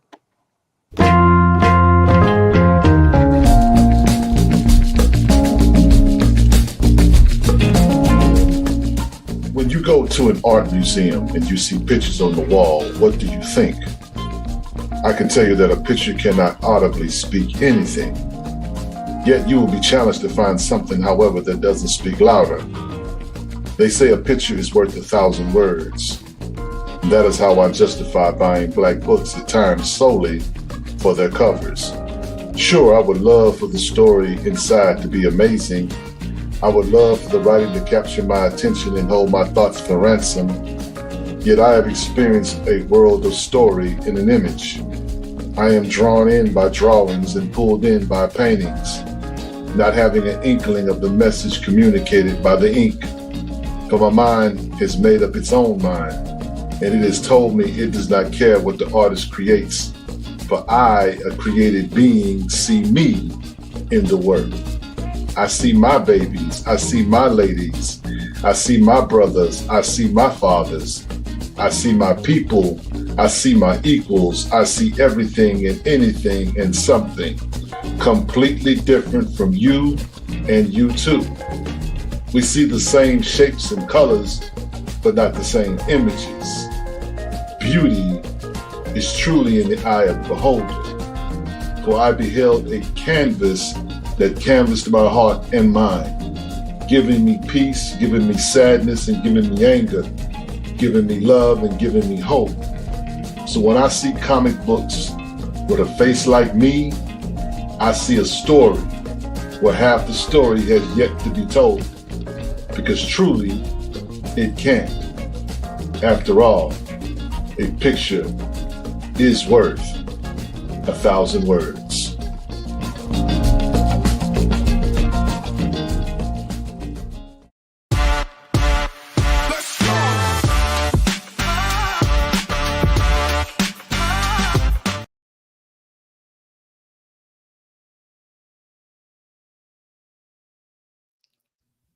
What's up, brother? What's up, brother Paul? You're up. I am here. I'm definitely here for the Collections in Black segment. We're waiting on some of my particular guests. I was waiting for brother Lashley to get in here, and hopefully we get him in here pretty soon. So while we're waiting, I just want to say, man, we yeah, I think brother Lashley's about to join in now. And before he comes in, I just want to say that was a really dope segment we just did, honestly. Like as you said, when we were deciding who was going to get the Icon Award, it wasn't even a quick decision. It wasn't even a long decision. It was very quick. For sure. And it's just to give those three the awards for the first one, we set the bar high. It's gonna be listen. Yeah. Woo. Yeah. We can't get the next one, the Pootie Tang. Well, I'll tell you what, the goal for next year, I think, will be to have an entire class, like a Hall of Fame. For sure. Because there's one of the things that we've talked about. Hey, ooh, the lead killer himself. What's going on, brother? Hey, what's up? How are you guys? What's up? We're good now that you're here. We just gave Cowan the Icon Award. Listen, man, this has been on all day. I've been having this on in my studio. This is my makeshift. I had a studio at the home, but in the last little while, I came back home for a bit because they sold the building, and I didn't want to buy that building, so I decided to come home and work. So this has been, sort of my setup kind of thing, and this is the room that I started in way back when I bought this house 8,000 years ago. Nice. So it feels like home being in here. So what I did was I just put it on. I said, let me see what they're saying. I've been watching since, like I say, 3 o'clock. I've been just having it on in the background. I'm drawing a few things. I got a cover I'm working on. I got about 4 covers I got to get done for next week. Nice. And it's been a great experience just listening to these creatives. Like this has been amazing to see, and watched all these great talented people talking about their journeys and the publishers and this and that. It's just been great, and talking about all these people. Oh, much love, Dennis is being nice, being kind right now, but I appreciate that, but listen to Dennis talk, and Sebastian and all these other people talk. It's been nothing but it's been crazy to see all these talented people. Like, even some of these panels, you got at Hyde, all those guys. I was listening very intently through the 7 of them talking, and Sanford Green and everyone talking. It just has been. I don't think you realize how amazing this is. I think you're saying things like, "Oh, this is great for a community and reaching out to all of us," but no, this has been one of the most amazing experiences I've had in quite some time. Like just watching other creatives talk about them, just talking to them, and sometimes putting a face to the work that you already know, and I think that we do that as a community. We don't do that enough for each other. Like I think we need to sort of say, no, this is him and this is his history. I think a lot of people would be shocked at people's history and how long they've been in the game. Like me, you're talking about Dennis getting an achievement award in 1993. That's the year I started. 1993 was the first year. That was my first job. Age of Apocalypse, X-Men. That was my first job. What I mean? So it's kind of weird because milestone and my career align. So I always say, weren't you part of the first milestone? And I was like, I was in college. I was in college. I was trying to get going. And when I saw I love the books. You know what I mean? You know, and to me, it's amazing to see what we've all done, and I think it's really great to have everyone sort of get a little bit of their flowers. You know what I mean? Like, you know, because there was a long time where we didn't, and most of us still don't. You know what I mean? So I think it's very important that we all get recognized for the things that we've done. You know. So I know. You nailed it on the head, man. You get it. You get it. That's the whole purpose of this. We talk about, you know, milestone. One of the people that comes to mind is the great MD Bright, and that hit me hard, man, when he passed, and the big two had little or no recognition whatsoever. What do you expect, though? What do we expect? But I expected it. I mean, that was.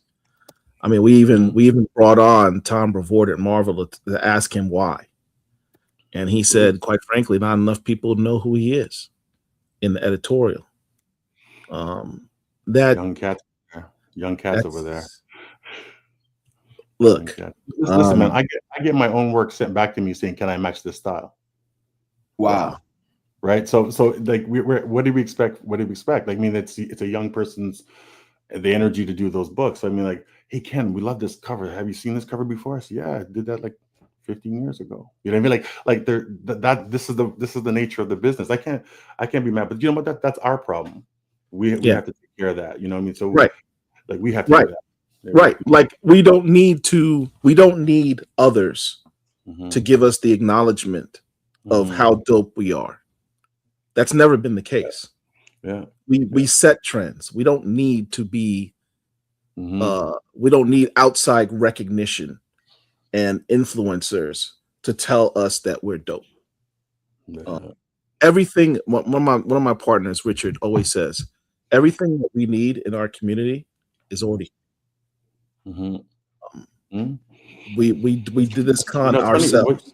When you say things like that, it's very interesting because we almost have to. I mean, like, it's almost imperative. That's how you stay alive, right? Like, if you're waiting for someone to give you a pat on the back, you'll be waiting a long time, right? So you have to sort of just, like, I'm very self-motivated that way. That's how I know it's an awful trait I have. I have an awful trait, and the trait is I could care less what people think of me.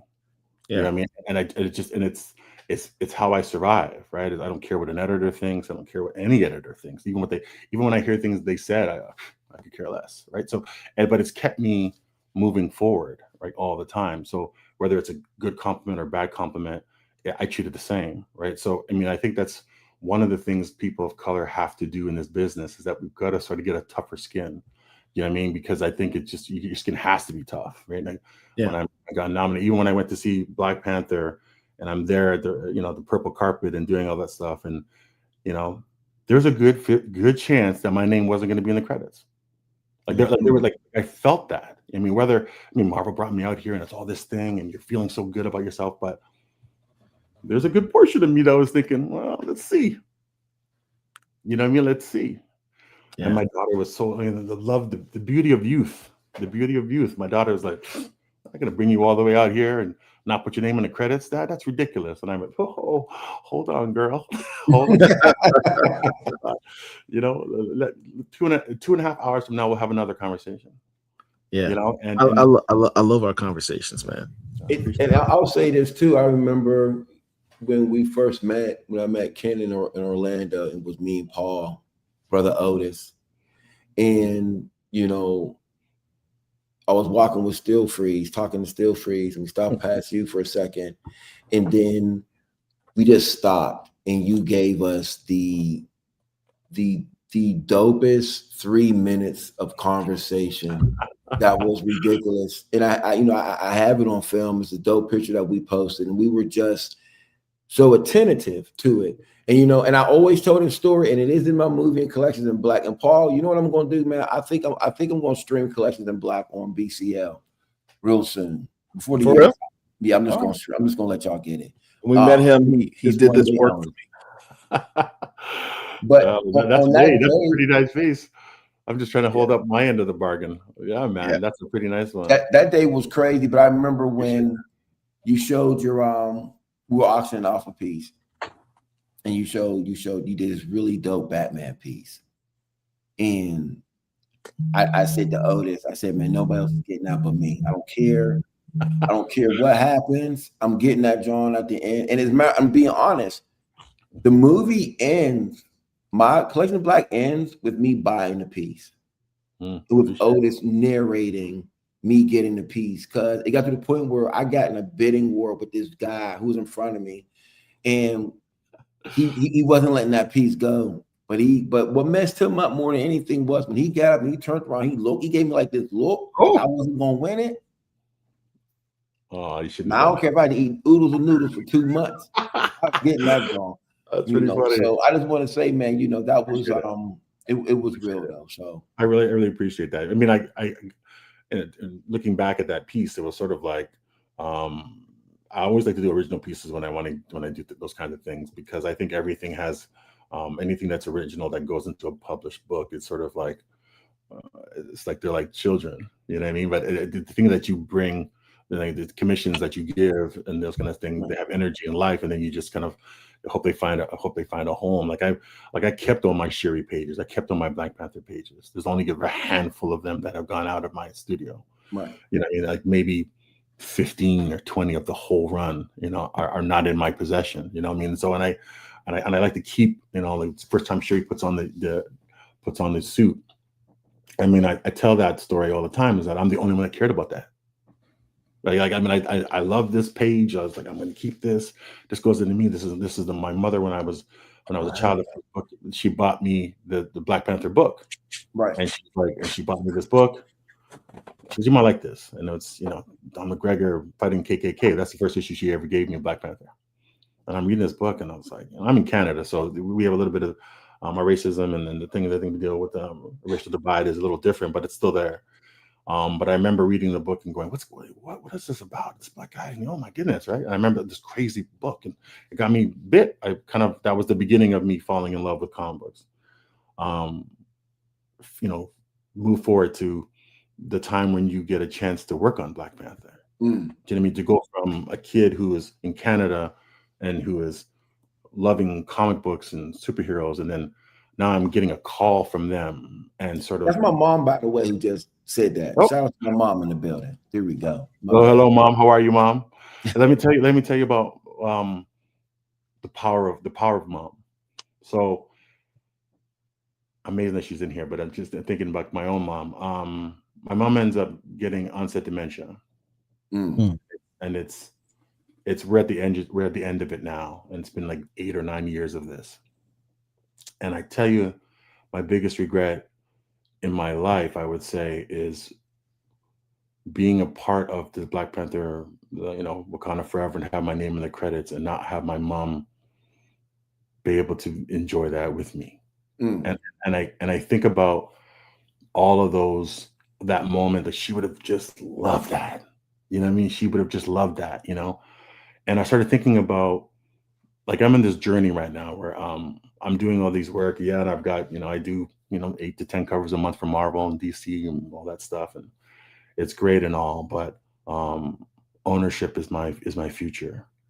And I think that's, and everyone who works with me now knows that, like all the companies. Now I have to just pick and choose, what company I want to work with, or who wants to publish it, or, whatever. Or may do it myself. Who knows, right? I mean, I don't know, but I'm working on this thing for a while, and it's just time for me to do my own thing. But I think it's more important that we as creators realize, we give we say a lot of things, but the truth is, at the end of it all, for me, is I've always wanted to work for Marvel Comics. That was my dream. Oh my God, wouldn't it be awesome to do that? But when I got there, I realized, it's not my dream. It's a job. Jimmy, it's a job. And that's why I treated with Hasbro and Lucasfilms, and got nominated for Emmys and all that stuff. But these are just jobs, man. But there are other people's legacies, and I need to create my own. That's just the way it should go, And this whole day for me has been watching all of these crazy talented people who have done such great works for themselves, that I don't know what they do. and I should know what all of them do. Do you know what I mean? And I think that I need to go and walk through Artist Alley and stop saying, oh, I'm too busy because I'm doing this for Marvel and do. No, it's a point of emphasis that I think we all should just get up and get to the store and ask questions and how to get these things in our hands. For sure. And I think that's more important than anything I'm working on.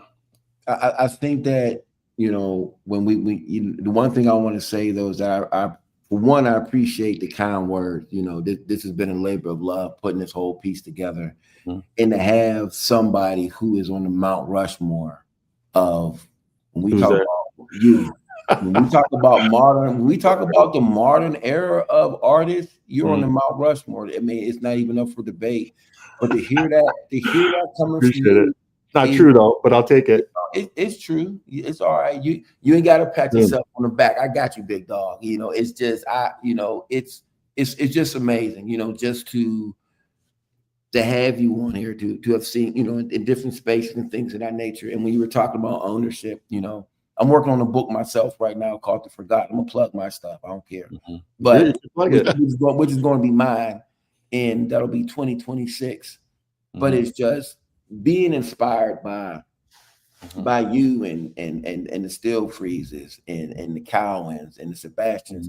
And there we go, The Forgotten. You know, even Paul and my peoples. It makes the journey worthwhile.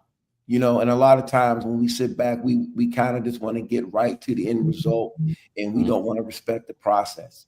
And for me, when I sit back and I watch you work, watch our segue into this. When we watch Ken Lashley work, we wait for them pins to come out and start working on something crazy.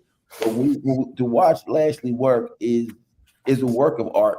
Like, for instance, I saw you do something with some candy bars. That was crazy.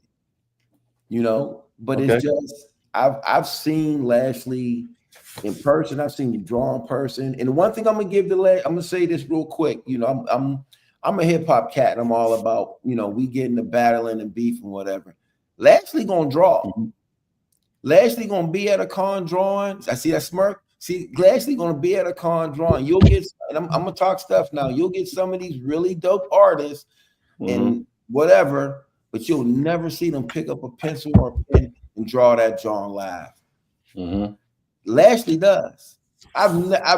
Lashley gonna draw, and if you're gonna be an artist and you come to these cons, people want to see you draw. They want to see you work.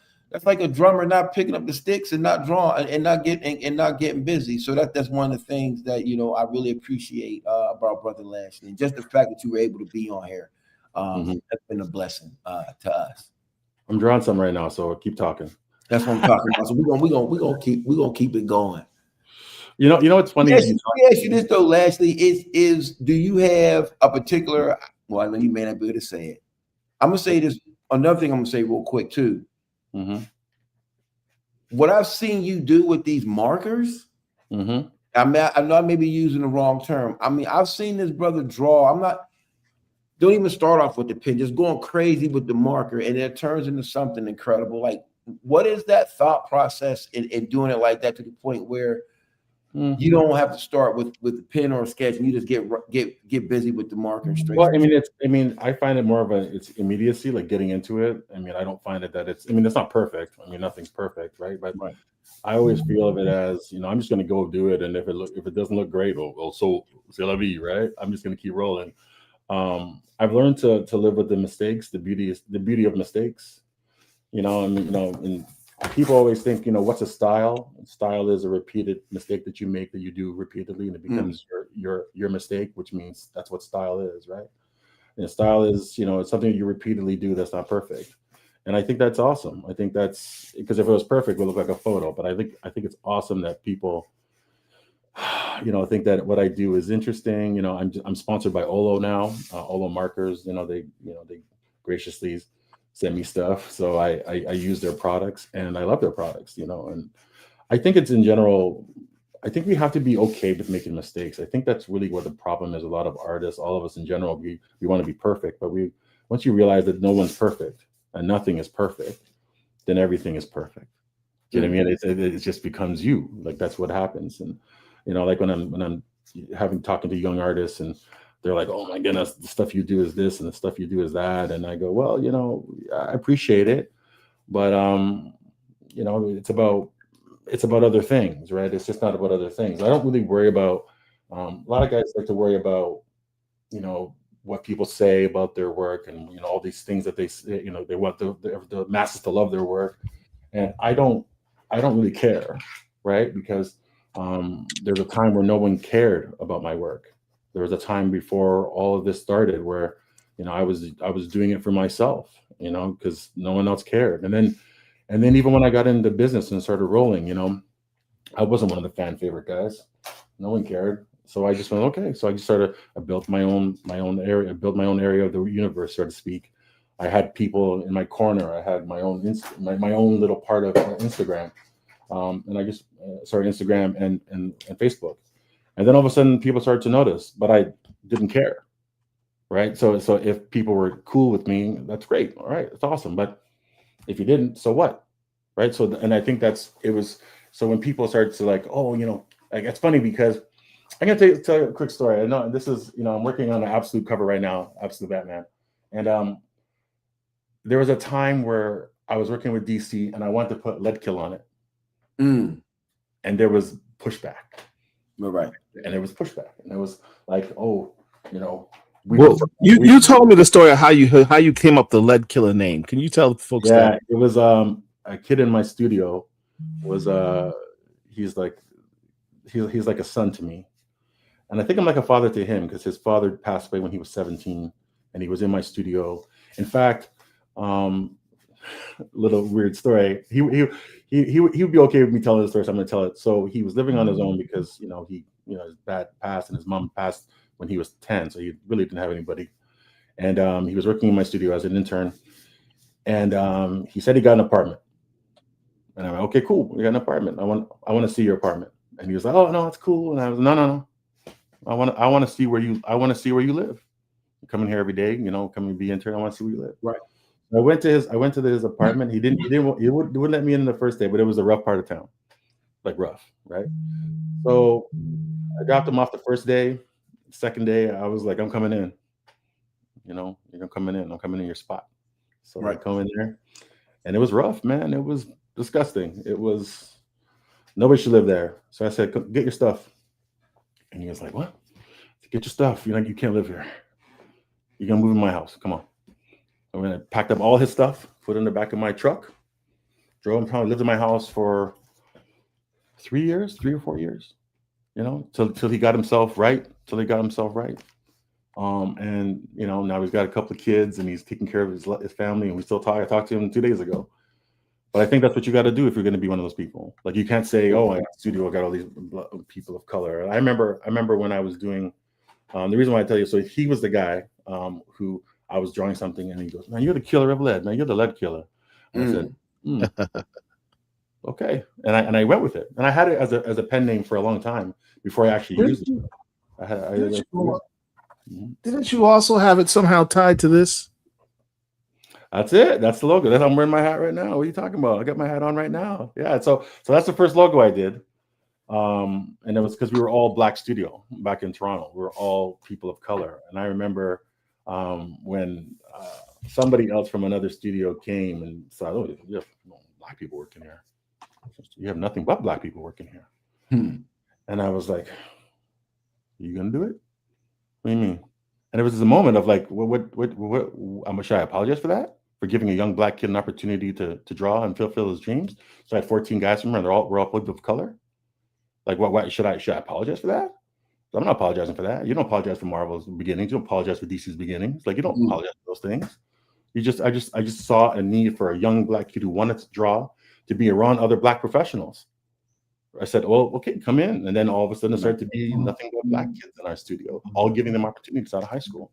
Why would I apologize for that? You know what I mean? And this is what I mean. So, and giving guys an opportunity to work on some big things, working for Lucasfilm and Hasbro and all that stuff. I mean, I have a Hasbro toy with my face on it, but how much, based on the volume of designs I did for Hasbro.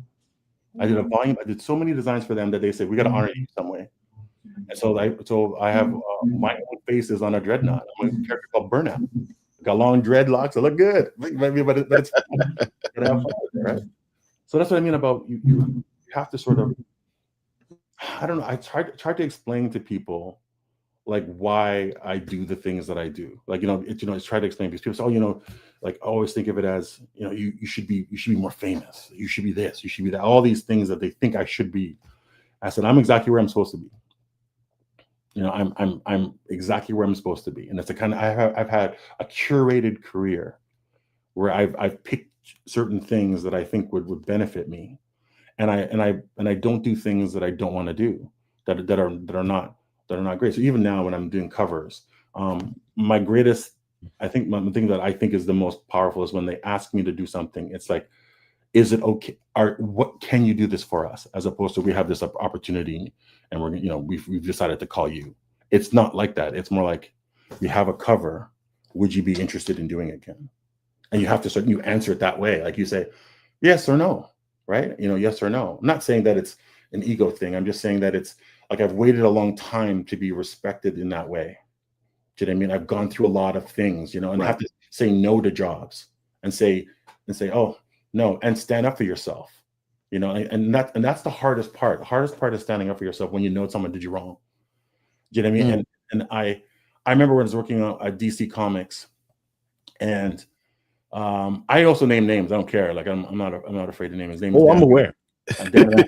Dan Rasper was the editor at the time, and he was the big time guy on the JLA. And I was working at Image Comics at the time. I was working on Wetworks. And I had a studio full of guys, and we were doing it as a studio job. So I was doing the layouts, and I was giving guys opportunities in my office to do the finishes. So the book didn't look like me, but it kind of felt like our studio. So giving guys chances. And we were doing we did Wetworks, and then we were doing Rising Stars, and we were doing some other books. So we did all these like 4 or 5 different books for Image Comics.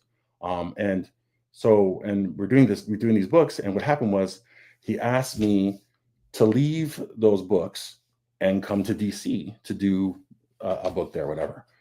But I remember there's guys in my studio that's their job is to do these finishes, and they're getting the work, and the same opportunities wouldn't have been at DC. It was just like, oh, Ken, we want you to draw JLA.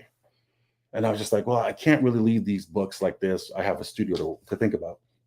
And I remember the editor was like, basically, whatever, man, like this is an opportunity for you if you don't want it, And he said, well, I'll wait, I'll guess. Like, it was kind of dismissive. I thought it was so rude. Like, it was so rude. And I remember when the book came out, he put in the title form, you could actually get the book, and you buy the book. And I keep this book, have it in a place of honor, because in the credits, he wrote Lord of Patience beside his name. Lord of Patience? Yeah, because he was waiting, and he guessed I'd taken so long. Lord of Patience. Wow. I was like, okay. So I said, I'm not working for you. I'm not going to do it. I'm not going to do this. I remember he called me up, and he was just like upset, like, what do you mean you're not going to do this? And he said, I'm the big dog here. And I said, you misunderstand how comic books work. And he's like, what are you talking about? I said, I know exactly how comics work. I said, no, you misunderstand how comic books work. It's about talent. So you say to me today, you're not going to work with me in the future. I'll work with the guy that replaces you. Damn. Just whatever. Like at some point you won't have that job, but I will still have talent. Right. So, okay. That's life. You know what I mean? Let me ask you. Maybe I should have said that, sir, but I don't care. I'm old now. No, I mean, we got to take that with us wherever we go. That was real. Yeah, that's real talk. Well, you have. I want you. I mean, this is about sharing today. Yes, sir. And I think what a lot of times what we do is we don't tell the truth in here in these places. We try to be political. We try to be nice. We try to say, well, this is what it's like. That's the truth. Right. That was a true story, and I couldn't believe at first when I read the book. I was like, I stood there for about 20 minutes staring at that and thinking, what is this guy's problem? Like, would he want me to be working at DC and getting a chance to work on Marvel and leave his book high and dry?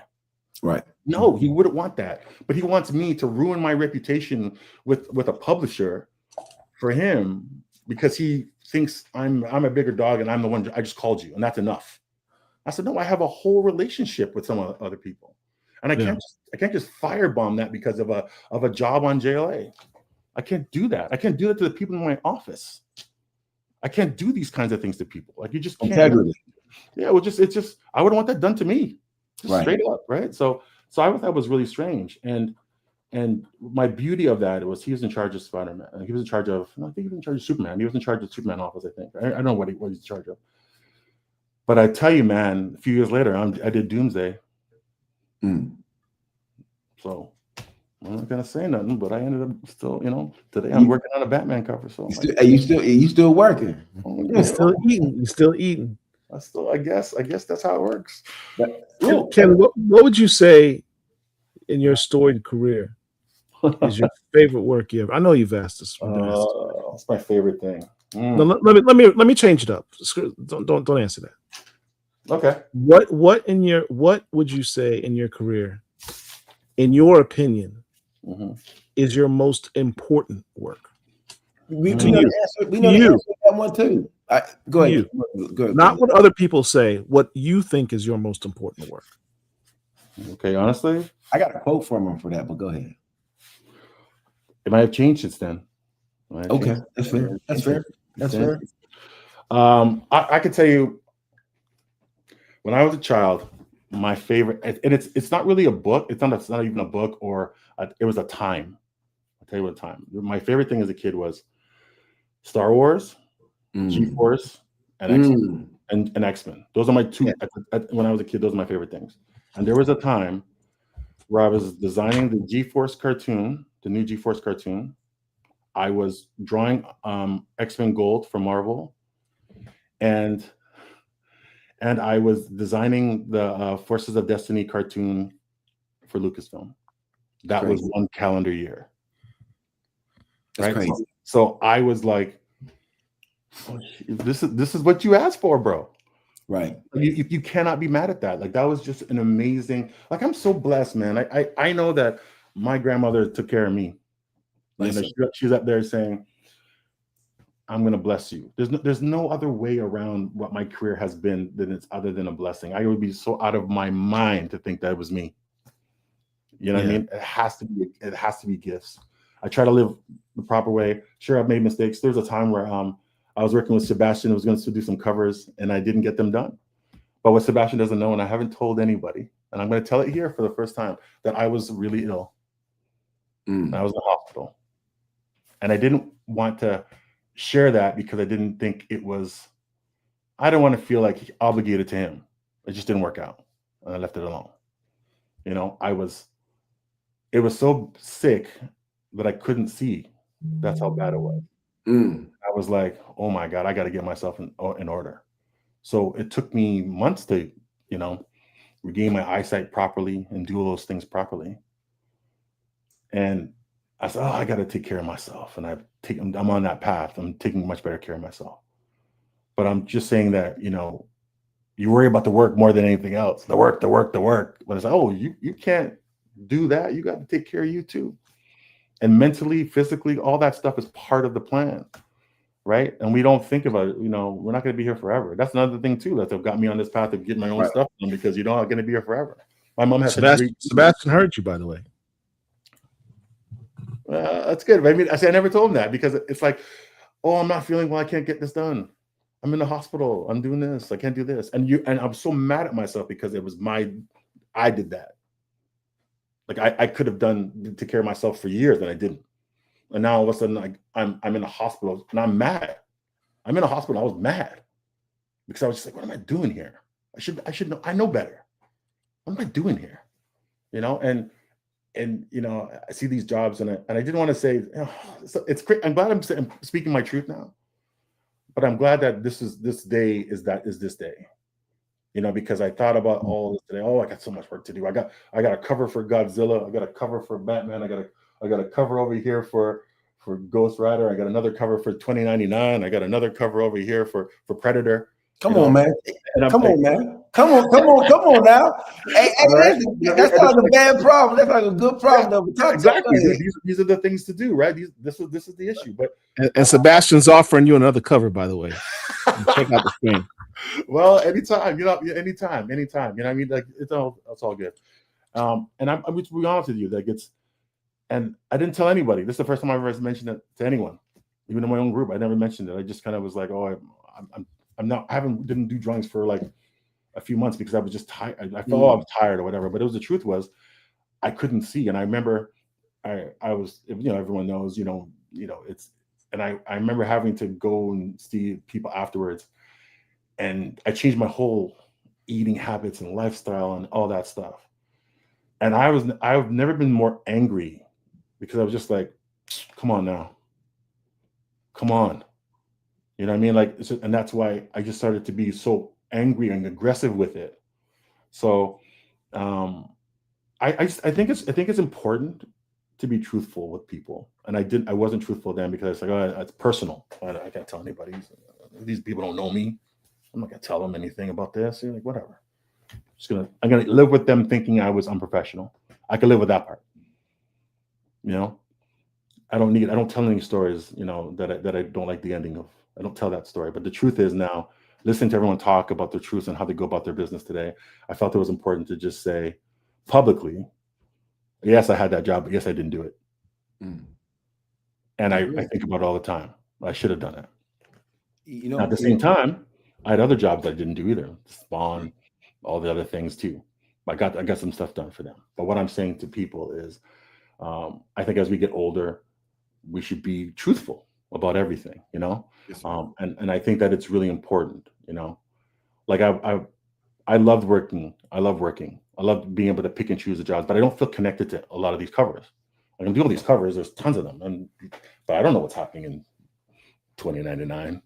I don't know what's happening in this. I guess the Darth Maul Star Wars cover. I have no idea what's going on in that book, and everything is like what could be. Like I just don't know, right? Because that's not my job. My job is to make a beautiful image that they can sell and attach any story they want to it.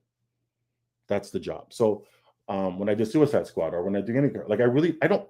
If I get like, if they say cool shot of Godzilla, what I'm looking at, a cool shot of Godzilla, and it's fighting the characters, and then they name the 7 characters, and then I go, and I'm trying to entertain myself. I'm just saying, what would be cool here? I have no idea if this is gonna make, but they'll tailor the story to whatever image, or not. Like when I did the Black X-Men, I did those covers for what if in this world the Black X-Men are black, and I just did the designs. They said, do whatever you want, Ken. I said, okay. So I did whatever I want. And then when the artist did the book, he had different designs. Right. So the book comes out and I have the cover. I'm doing like all 6 covers. Oh, it didn't make any sense. It didn't make any sense. And I kept saying, oh, is there these designs? They're like, oh no, Ken, do your thing. And then they just disconnect from the product, right? So I'm just trying to tell you, man, it's like it is such a bizarre business. It's a bizarre business. But I'm glad I'm doing it. I'm glad I'm doing it. And I'm glad I'm having fun with it still.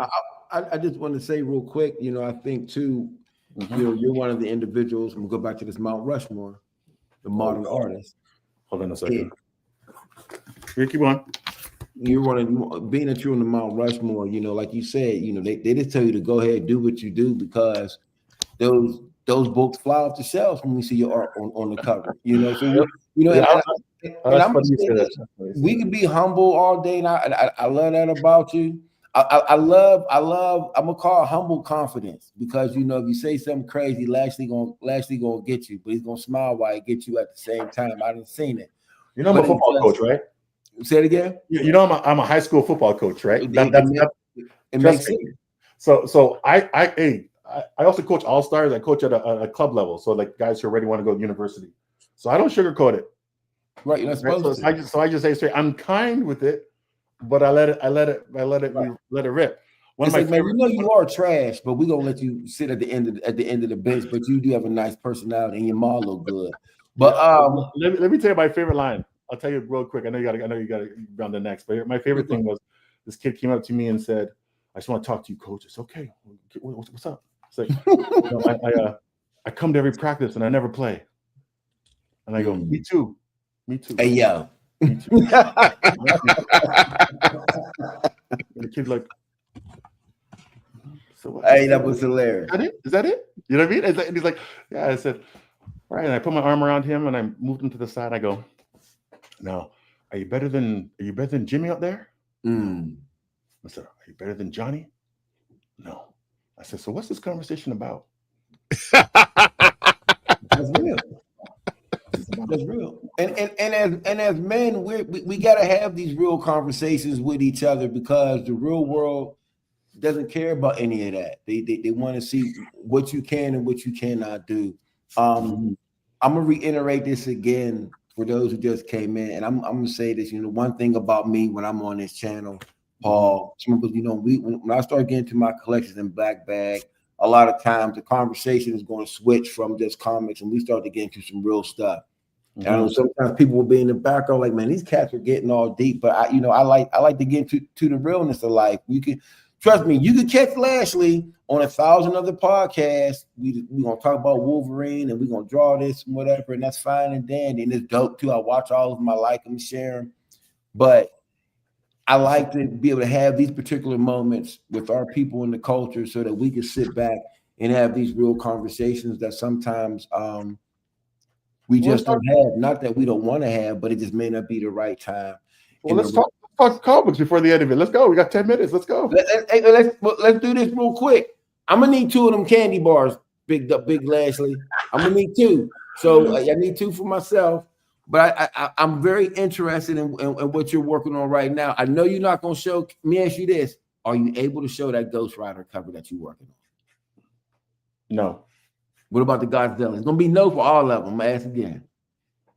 Well, it's not been out yet. If I'm working on it, then it's not out yet. That's why I'm asking for the sneak peek. You can't just like make it go past the camera real quick so I can freeze frame it later. Okay. Let's see how quick you are.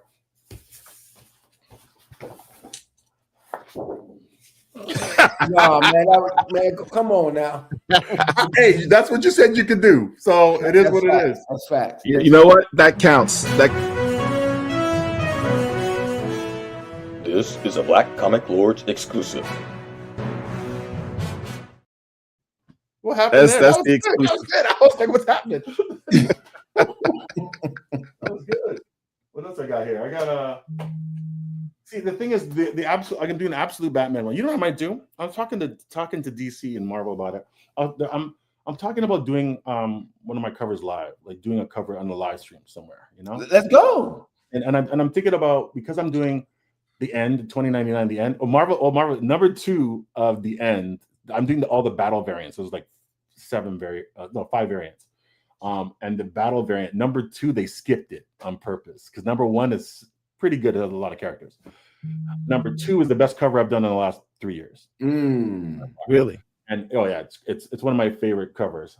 And number 2, and then number 3 is the Cyclops, old Cyclops and Jean Grey versus the new 2099 characters, and it's kind of like a time variant thing. But I didn't see number 2 come out, so I said to so too late for that. What are you calling me up for? But so what happened was I decided, hey Marvel, we're having a number 2, and she's like, oh yeah, we're keeping that. We're keeping that for under wraps. And I was just like, okay. And so I think there's going to be, maybe it's going to be something else. It's going to be like number 2 and maybe a T-shirt and some posters and stuff. It's going to be something else, or maybe they'll use it for something else. But it is one of the things I usually like a day and a half per cover. That was a 4-day cover. That was I spent so much time on it. And when you see the cover, you're like, oh yeah, okay.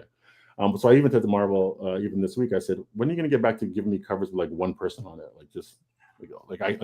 You keep giving me these covers and there's like 9 people, 12 people, 13 people on it. And it's like, I need to speed up the process. You guys need to do, even I love the Darth Maul one because it was just like a one shot, and I did some poster thing. So it felt very Star Wars, but most of the time my covers are volume, lots of characters on it and stuff. So it's, I'm enjoying this part of my existence right now in comics. It's kind of fun. You were the Marvel Comics exclusive 2099 cover guy when they first brought back the 2099.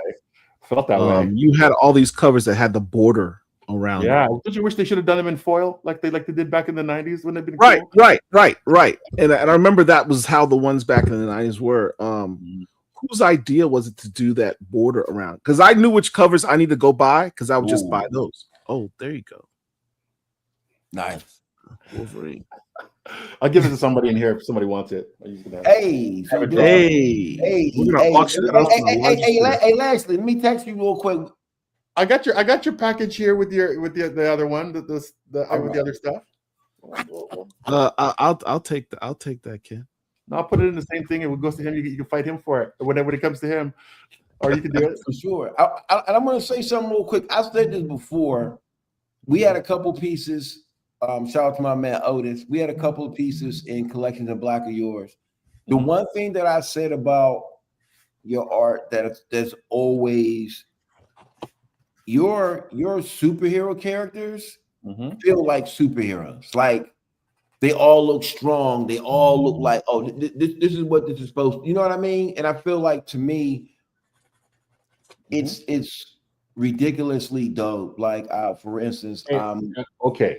I'll tell you a little bit inside of my story. I'm a old school guy, so for sure, like Barry Windsor Smith, Garcia Lopez, like those are the kinds of people that I really admire. Like I always love people that make you look stupid in drawing ability, right? Like I'm not a surface guy. I don't believe in, like, some guys love to do pretty things that are like kind of cool. And, for sure, I always like people that can really, really draw. So I never thought of my stuff as being that interesting until I got to the point where it's like I could be on the same page as some of these other guys, like, so my art collection is very unique. Like, so like when you see my art collection, I usually don't go after the guys who are like the hot, fun guys of the moment. I always like people that can really, really, really draw, like guys who can just bend a pencil and make you go, dang, how did that person do that? Or like the construction is so good, right? And so, I mean, and I know a lot of people like certain artists, and they really do like these guys, and they love them, and they're good. I guess they're good, they're good draftspeople. But I always like the people that can really good draw. So for me, when I do my work, I'm always thinking of, okay, man, that's nice and all, but enough with the surface thing. What's your construction like? You know what I mean? So I'm always about the construction, and that's why I can work fast, because if your construction is good, then you can skimp on the surface. Right. So you can, I did a book, an X-Men in 6 days, because the construction was all there. Then I just thought I didn't do as much rendering on it. So it's fine. And it got done, and it looked pretty decent. So that's why, I mean, I love those guys who are really good draftspeople. That's why I work in markers, because if I can get it down to I have it down to a certain degree. And then once it's down to a certain degree, then I can leave it and work faster because the construction is there. So it's like having when we get a house and the structure is super strong. You can sit there and build that drawing up there, but you can't do it. That's exactly how it is. That's exactly. So there's guys who do there's a lot of guys who are really famous who do a lot of surface work. Right? So their work is pretty, but their construction is terrible, and so, or they're not as strong, and they might be famous and whatever, but it's all surface work. It's all like, you took out all the surface work and just showed the construction, you'd be like, what the hell's happening here? Right? That doesn't even look like a human being, but they rendered the hell out of those pants. And those pants are thick, right? Those pants are nice, so then that's how I see myself. I see it as like, I'm always trying to be the best artist I could be based on the construction. So well, it's funny because and that goes back to what we were talking about. Like I said, when I see I think you draw one of the illest Batmans there is. Like your Batman, I see first of all, I'm like, I don't even know if Bruce Wayne is this damn strong, but I know when I see Lashley do Bruce Wayne, I feel like this dude gonna take the super serum. Like this dude's serious.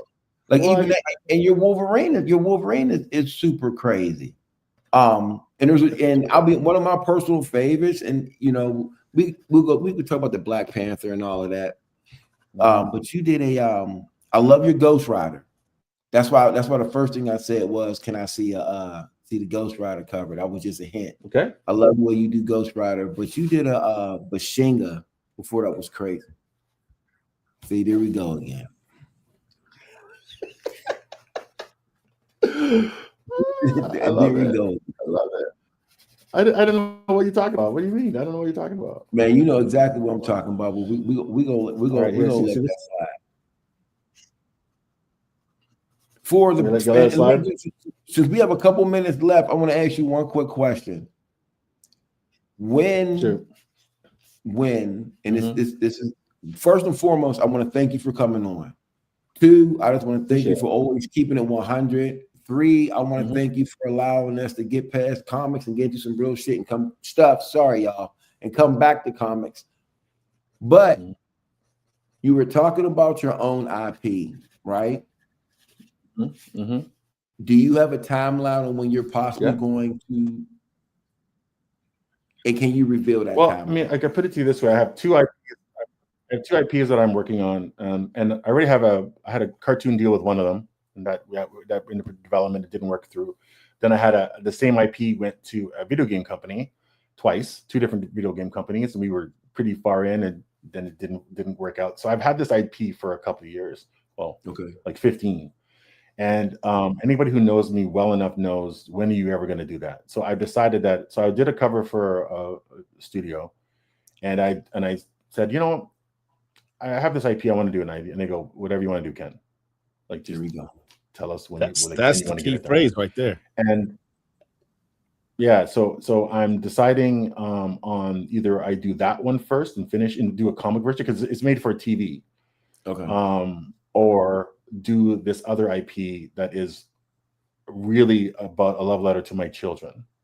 Right? So it's like, because when I first did the first idea, I didn't have children. So it's like, you know, what am I saying? It's like 20 years old, this thing. But it's so much fun. And I think anybody who's a media head, it's about it's just imagine, it's a lot of fun. It's a lot of fun. But the second can you tell us what genres those are in?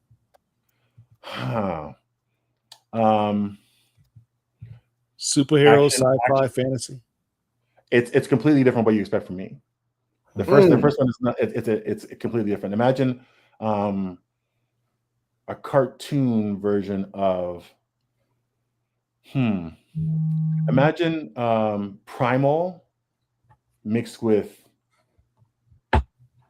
Primal, John Wick, and Cartoon Network. Okay. Now we can race. It's fun. See, you can't, but it is a lot of fun. And everybody who's ever seen it is like that. We got to make that. We have to make this into something. So I've it's time for me to finally do it. And that's it. So I'm gonna give this to somebody. I finished the arm. Wow. There we go. Yeah, that's mine. That's mine. That's I mean, look, I have other cardboard work by you. Oh, okay. All right. It's the Ghost Light. You did Ghost Light. I remember that. OAX, a little place that Kazra Ganbari has been putting together for people. Man, that is not a good drawing. I gotta redo that for you. You gotta redo it for me? All right. I'll bring it to the next time you come through. There we go. That's the one. There we go, Lassie. That's what we talk about. Stuck it. And if you ever feel so, if you feel so inclined to put that in that little folder that's probably over on it. It's a big folder, man. It's a big folder. It's a big folder. It's a big folder. Hey, look at this guy jacking up my thing, coming rolling up in here. How's it going, man? Hi, Ken. How's it going? When you talk, I'm just listening. Oh, that's good. That's good. Ken, before you go, we have a tradition here at Black Comic Lords. Yes. That when you're part of our community, you interview with us. We'd like you to look into the camera, say your name, and say, "I'm a Black Comic Lord." Okay. So I say, I'm okay. All right. Are we ready to roll? Go ahead. I'm Ken Lashley, and I'm also a Black Comic Lord. Let's go. Let's go. Oh, that was dope. That's the best one. Did I ever say that my wife's a producer of television and she critiques all of these interviews I do? So after I finish it, she goes, "You talked a little fast there. You need to slow down. You need to be more of a storyteller. You need to do this. You know, inflection of your voice." So this has been 30 years in the making. So trust me, she's helped me out. This was, you know, I'm gonna be on this was incredible, man. And it's just, look, what you got?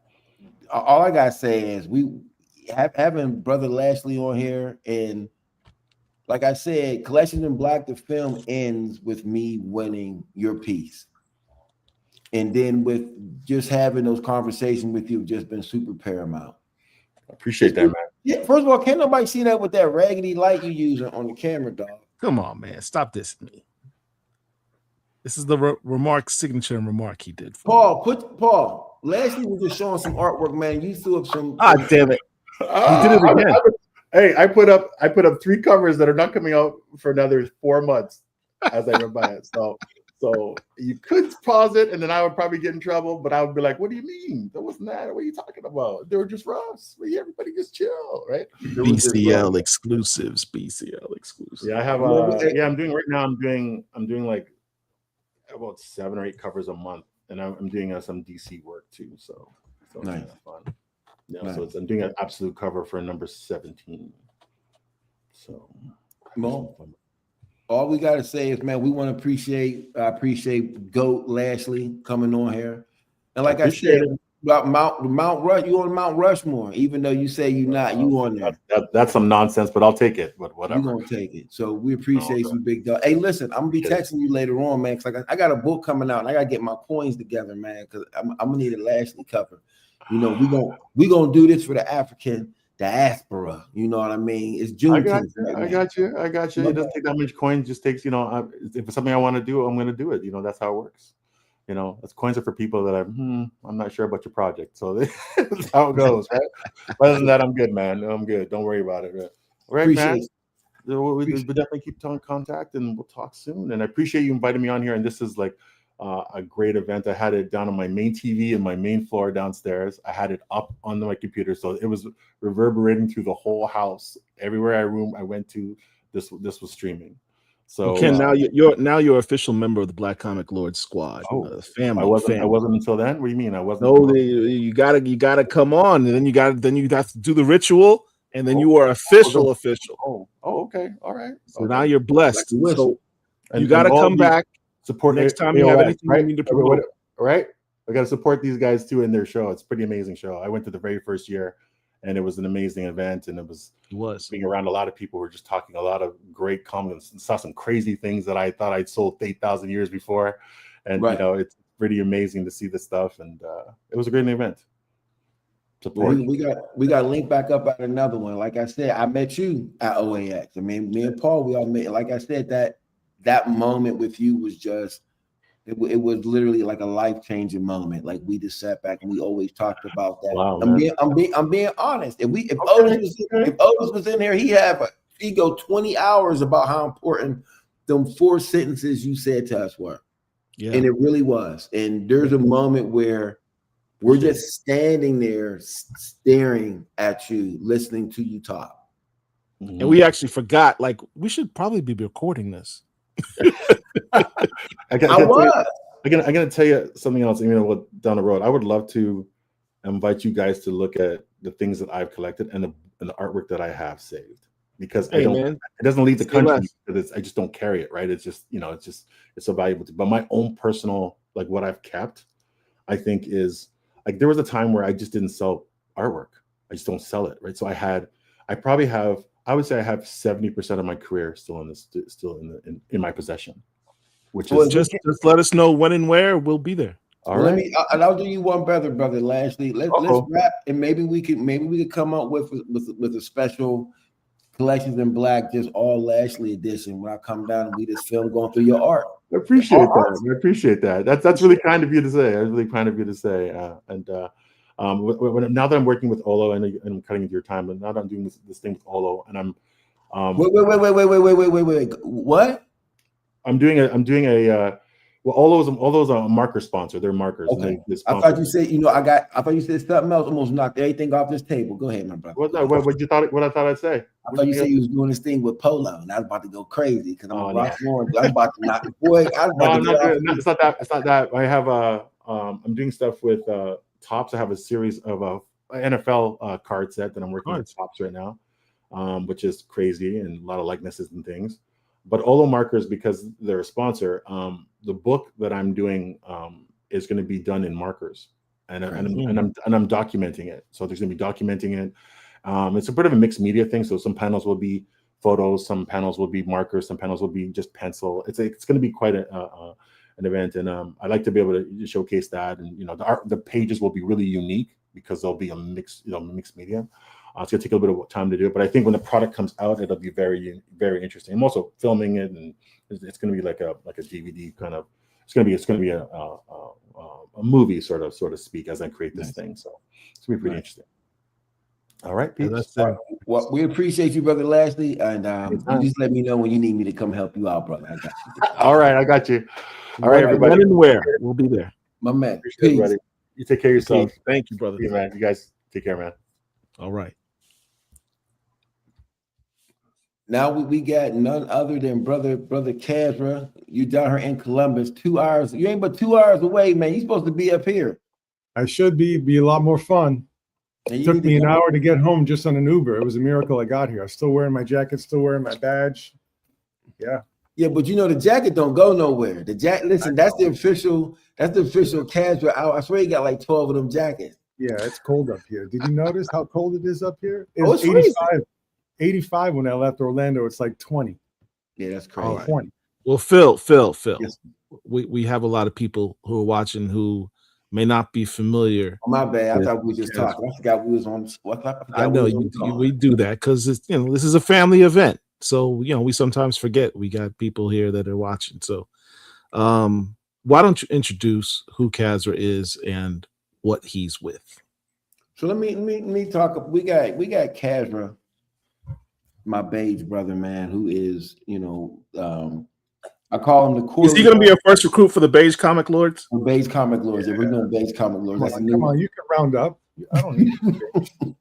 But he is he's like the Corleone, Michael Corleone. He's like the godfather when it comes to the original art world. He'll sit back and maybe he won't take that, but he is. When you think of the five families, I look at Kazra as the head of the families, and the way that he's able to round up individuals and put people in particular positions to win, and just all the different things that he has his hand in. Like, it's to the point where it's almost where big pieces of art move.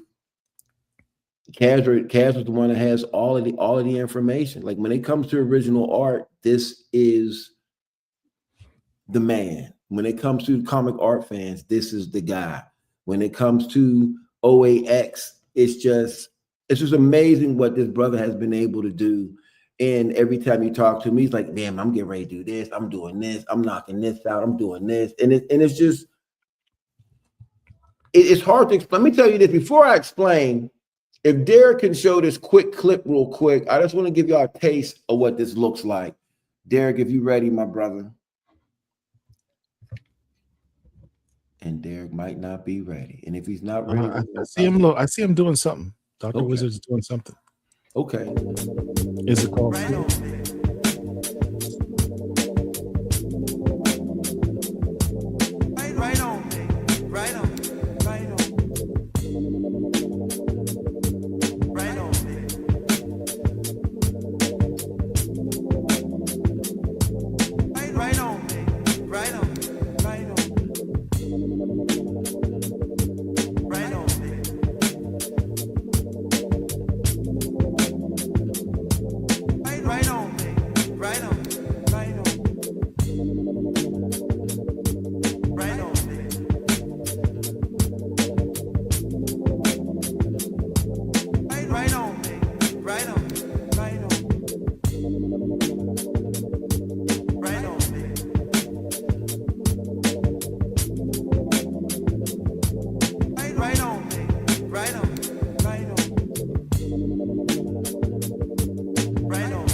What does OAX stand for? Oaxaca, Mexico, which is where we'd rather be right now. We can't be serious.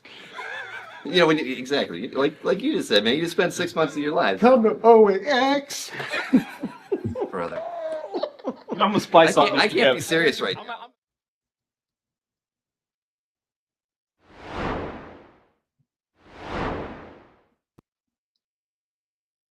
Incredible.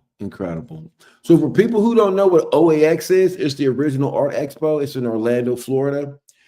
And it's basically, you have It's a gathering of the greatest artists on the planet, the greatest collectors on the planet, and the greatest dealers on the planet for a weekend like none other. There's ridiculous galleries.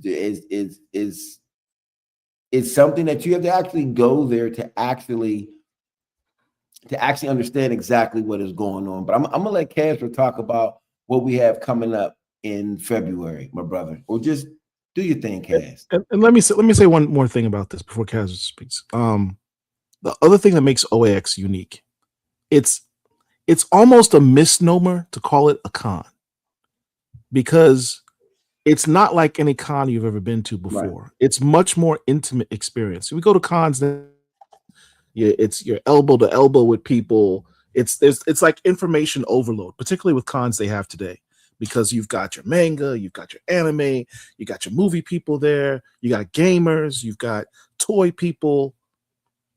Ain't none of that at OAX. It's artists, it's dealers, it's collectors. That's it. It is a totally different vibe. It's a relaxed vibe. We talked at length about how Phil and I met Ken Lashley 2 years ago at OAX. We had extended conversations with him. That's the type of intimate experiences that you have, where you could say, go to an artist and say, can you draw me this? I'd like to do this commission. And they'll sit there and draw and they'll talk to you and you see their process, and ask for what you want. Or you can flip through their portfolio and you can see pieces of art that you have in your comics. And you're like, well, I got that at 9.8. Yeah, but that's just the original version. This is a 1 of 1. If you buy this, you're the only person in the world that has that. Your 9.8 is worthless in comparison to this. That's OAX. It's collecting at a whole nother level. Casper can tell it better. Yeah, that's part of it. There's no doubt. There's all the historical pieces. There's the stuff, that, your wife would leave you for if you bought. There's crazy stuff there. And, there's still the $100 pages and the $50 pages and the commissions. And there's the meeting the artist, there's the meeting the collectors. It's kind of like 4 days straight of, I don't know, maybe this sounds, I usually don't talk about this stuff, so bear with me, but imagine like the 90 artists that you had on your channel over the course of a year. You brought them all in one place for 4 days, and you basically just had 4 days long of talking. Except you're not in the chat, you're not on Zoom, you're not on StreamYard, you're not doing anything. You're right there in person. So it's kind of like, it feels like it's relaxed, but it's intense as hell too. And it just goes by so fast. And then outside the show, you got a lot of events going on. If you're interested in Magic the Gathering, you could learn how to play. You could get a deck. You could stay up till 4 a.m. in the penthouse and play that. You can talk to the illustrators. You just see art that you just can't really see anywhere else. Maybe when the Lucas Museum opens in Los Angeles in September, you'll see some of it there, and you'll see more and more of it there. But if you're coming from the comic book world, it's like Mecca. It's like a holy place. You don't have to drop all the money. You can buy what you want to buy at every price level. But it is like it's a big deal. If you read comics at all, or you've read comics for any amount of time, you go in there and you'll lose your mind. You'll just lose your mind, and there'll be people to help you. Yeah.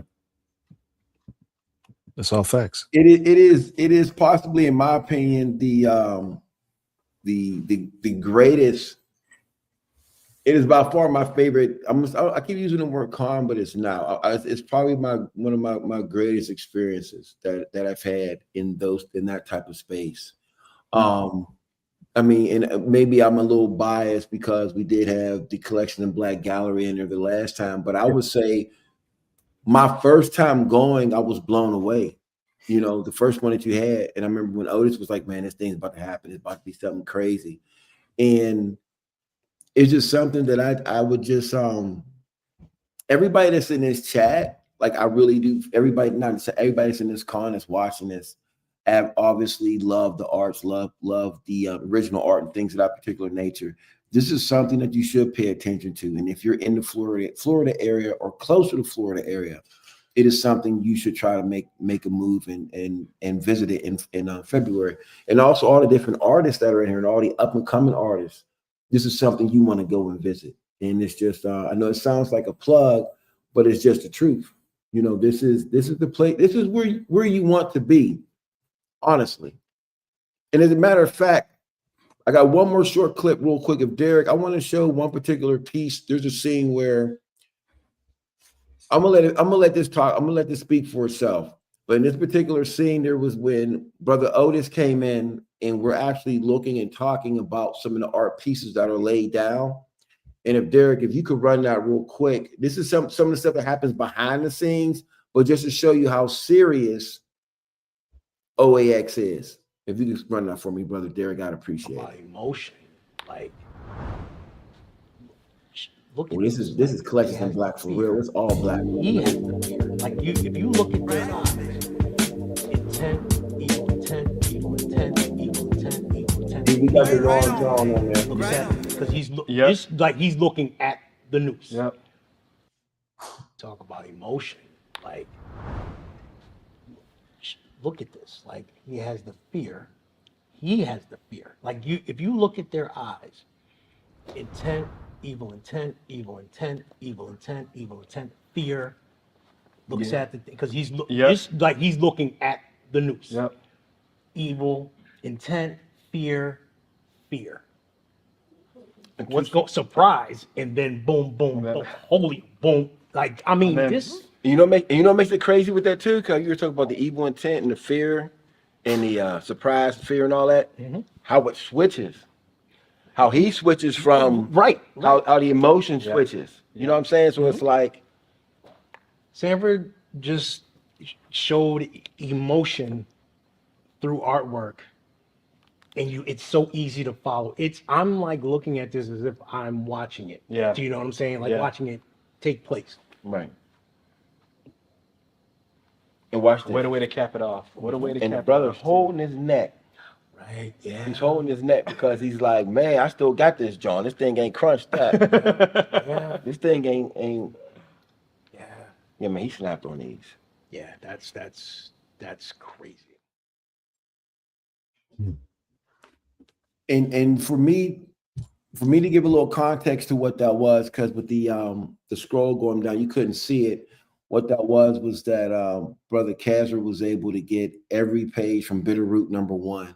And we had that up in the gallery, and I just brought him in and we were just discussing those particular pages. So that was just some of the things that go on behind the scenes. But Paul, you got anything that you want to get to talk about with Brother Kazzer? Because I know you in Florida too. You one of them Florida boys. Yeah.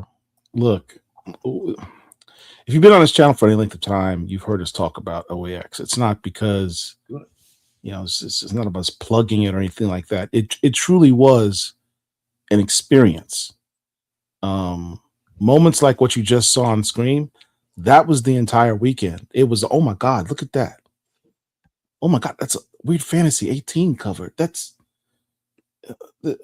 is that an original Jim Lee? Like, why am I looking at an original piece by Jack Kirby of Black Panther? Why am I looking at the earliest depiction of T'Challa in Fantastic Four 53? Because 52 doesn't exist. It's a ghost. That's right. Why when we're looking at some original pieces by Billy Graham from Black Panther, from Jungle Action, does both Sanford Green and Dennis Cowan stop at the exact same piece and said, that's the piece that inspired me when I was doing art? Exact same piece. Same piece of art by Billy Graham. Moments, I said at the beginning of this whole con, what makes our community unique, it's not just about the comics.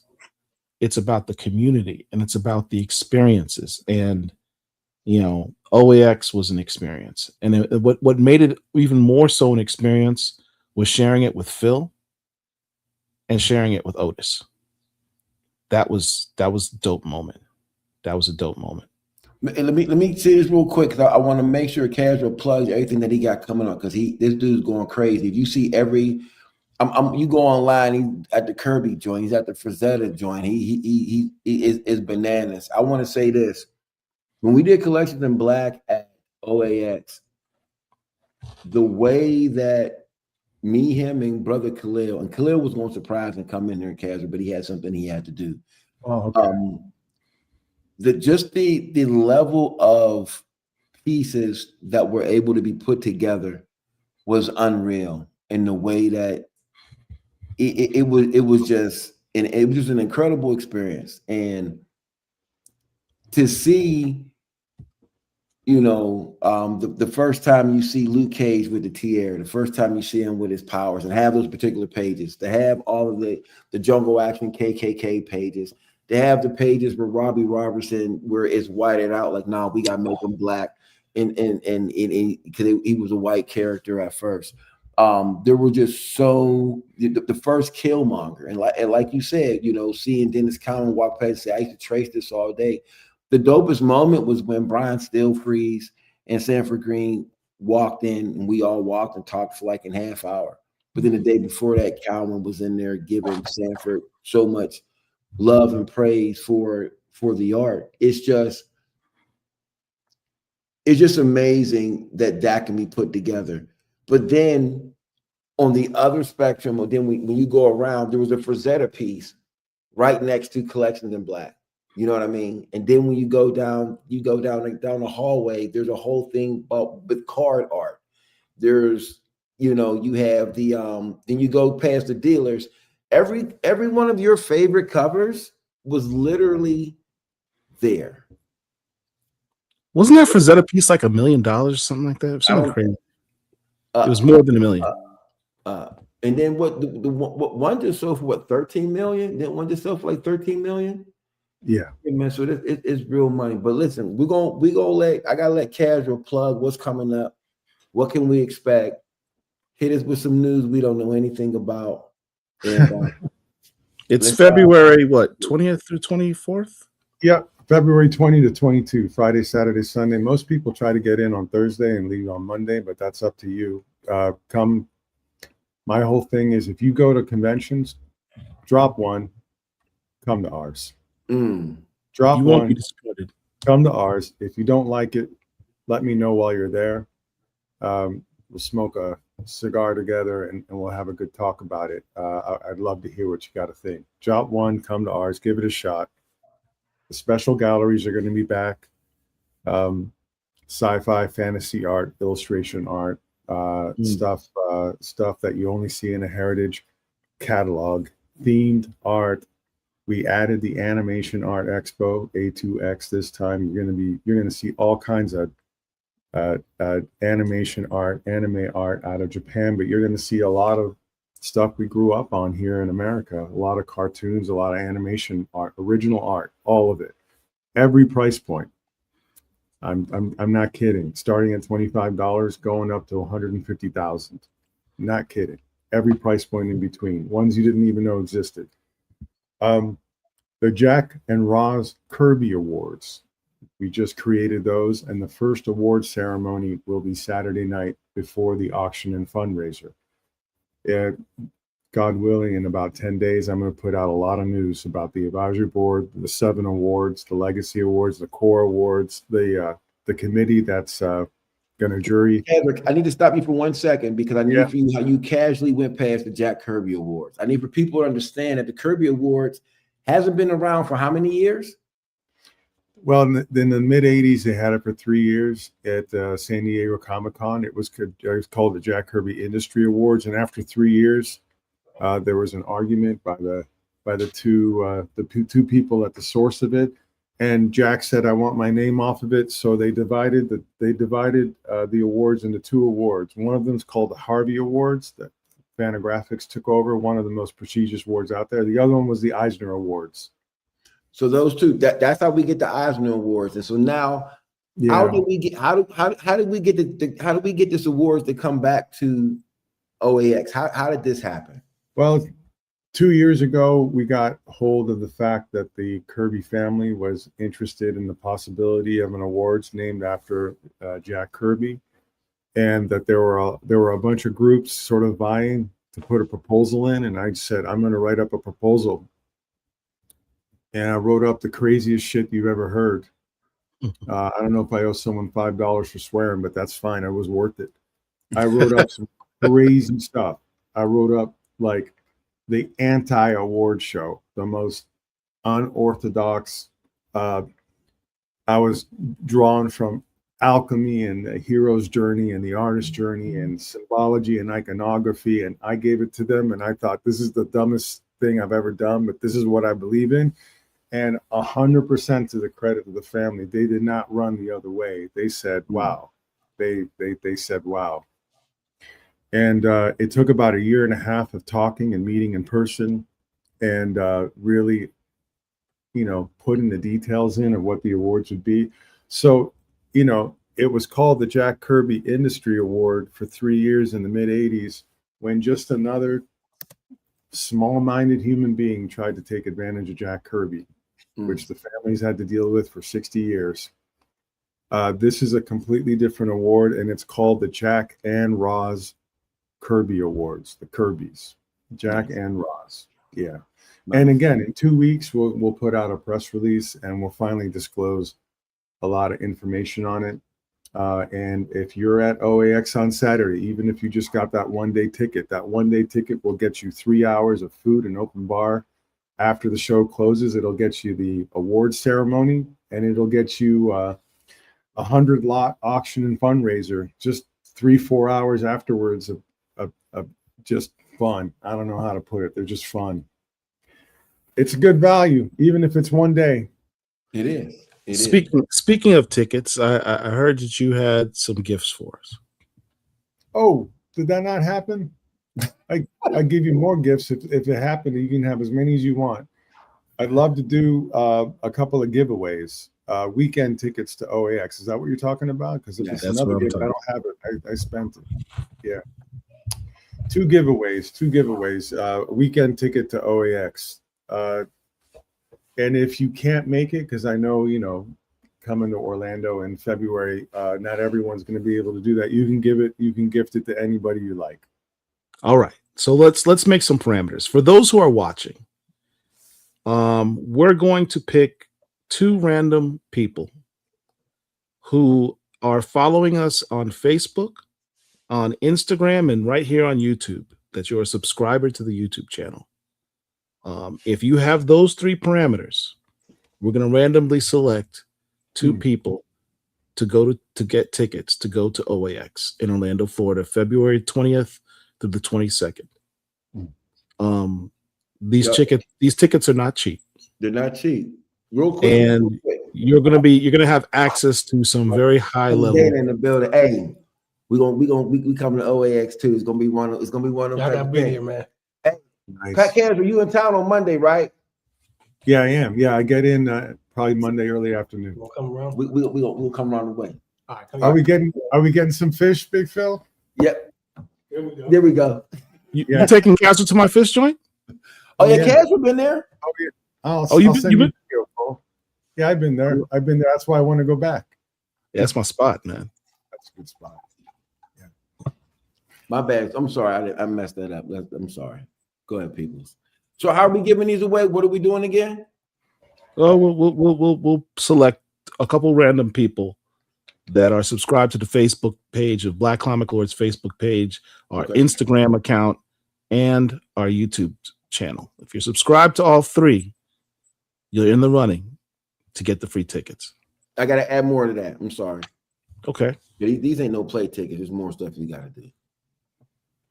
You also have to make sure that you follow Collections in Black on IG, as well as comic art fans as well. That's fair. Yeah, we not. You just ain't just gonna get some tickets and ain't got to put no work. You can follow Big Phil too, but you can unfollow him after you win. You know I had to go somewhere with that, Big Phil. For sure. Yeah. How many tickets are you giving away, Brother Cadra? How many you want? Wow. Ooh. Ooh. I want to Listen, see. we're not trying to waste no tickets. This is a test. This is a test. This is like a pearly gates test. How many you want, Big Phil? I mean, I got mine, so I would say we could do 2. See how easy. 5? 5. 5 will work. 5. Oh, and that covers the amount of people to help with this, put together this con. Look at that. Oh, good. There That don't count. That don't count. They don't count. They don't count. They don't count. So we got the 5 tickets, and then we're gonna make it work. So let me ask you this: if they don't get claimed and no one knows who to give them to, I understand it. It's only about 2 months out. They go to Paul to decide who they go to. That's fair. Cool. That's fair. Cool. So let me ask you this too. So people are asking about commissions. So if people want to get more information, can you tell them what site to go to? And can you give them just a couple people that are on the commissions list, or how that works? It's real easy. oax.art website. oax.art. Right at the top, you'll see an artist tab. Marcus is joking. He knows the only pre-OAX commission op tonight's kicking him in the balls for $50. We're going to sell 20 of those. They're going to be lined up to do it, Marcus. You go to oax.art, you'll see the artist list, and there's a tab for pre-OAX too. And anybody who is offering commissions prior to the show, they do them at home, they do them in the studio, they do their best work there. It gives you time to pay, and you show up at the show and you've got a piece completed for you. That's what the pre-OAX are. You can see there's a huge number, 50, 60 artists at least that are doing pre-OAX. There you go. And it's marked. If they're marked, if they're gone, they're gone. I'm sorry. We're selling them like crazy. This is the type of piece you can get. This is from the last OAX that we just had. I went on the website, Comic Art Fans, OAX, and did exactly what Kazar instructed. I asked for a commission. I saw there was an artist there by the name of Dennis Cowan who was doing commissions. I ordered 2 commissions. I ordered this and a Black Panther. He drew it. In fact, he popped into one of the lives that we're doing and said, "Oh, hey, Paul, I'm almost done with your commission." About a week before we went to OAX earlier this year. So, look, this is your opportunity to get dope artwork, original artwork, one-of-ones from your favorite artist in the world at OAX. Highly recommend y'all go. And we did try. I mean, some artists are more expensive. Some of them, we try to get a range of prices. So there's a lot of them start at 50, 75, 100, 125. Some of them start a lot higher. Just move on. Believe me, there are so many great artists there. One of the things we try to do too is there's the old guard, there's the new guard, and hopefully there's a few people you've never heard of before. If we did that, then we got it right. It's a good mix. Can you talk about the new about the website and how it is on the phone and things of that nature? Because I know you launched that this year, correct? So the update, you know how it look different on the phone and stuff. Yeah. 6 later, you're going to be at OAX. You best show up. You're talking about the mobile app? Yes. Yeah, we got a mobile app now. You just go to Google Play or Apple Store, type in Comic Art Fans, you'll find it. And it just makes life easier. It's the easiest thing in the world. And we just announced another big update for it. That includes something called Art Scout. And it's great if you're new or if you have been around way too long, like Marcus here in the chat. Always you get keywords. So the free account on Comic Art Fans takes you 30 seconds to set up. Just your email and a password, confirm it, you're in. You get 10 keywords. If you're a premium member, it's only $75 a year. You get 50 keywords. What's a keyword? Well, Storm, Black Bolt, MODOK, whatever you like. Sanford Green, Sanford or Green. Sanford Green is one in quotes. Those are your keywords. Favorite artists, favorite books, favorite characters, whatever it is. And what happens is our Art Scout product crawls and scours all over the world, 140 February, about 300,000 plus pieces. And it'll give you a notification when a new piece goes up that has Storm in it, that has Herman Peralta, that has anything. And the thing too, for people who may know exactly what happens with the app is that you can also upload your own art as well, and you have your own page and things of that nature. And people could rate your art, leave comments on it, and you can actually see everybody in the communities what they have in their own particular collection. And artists, collectors, their art reps, they're all on there, and it's unlimited. We don't limit what you can post. It is an invaluable resource. Can you tell them the app name one more time for those who weren't paying attention the first time? Yeah, you just type in comic art fans. It should be the first thing that comes up. Super easy. Paul just wants to show off his book for whatever reason again, and we didn't give him a chance. Whatever reason. Come on, man. You know the reason. That's dope. Look, and another thing that I thought was really good I love about OAX is the auction itself. So it's an incredible moment when everybody's chilling, eating or whatever, and then we sit back and we got the tele over there banging the gavel, and it's just a really dope experience. There's so many experiences at OAX, and the thing is that you don't have to be a hardcore collector. You could be a casual collector. You could be somebody that just likes the artwork. Just being in the building and experiencing everything is a dope experience within itself. And I'm hoping that we get enough people that once we give away these 5 tickets, there's more people that really want to go. And I think it's something that we all just need to experience. It is the mega art. There's a reason I was showing this pictures, right? There's a story behind this. We just had Ken Lashley on. He's the one who did this piece right here. Right. So I asked him to do a signature and remark on this book. This book is the ultimate history of the Black Panther, illustrated history of the Black Panther. So he did that.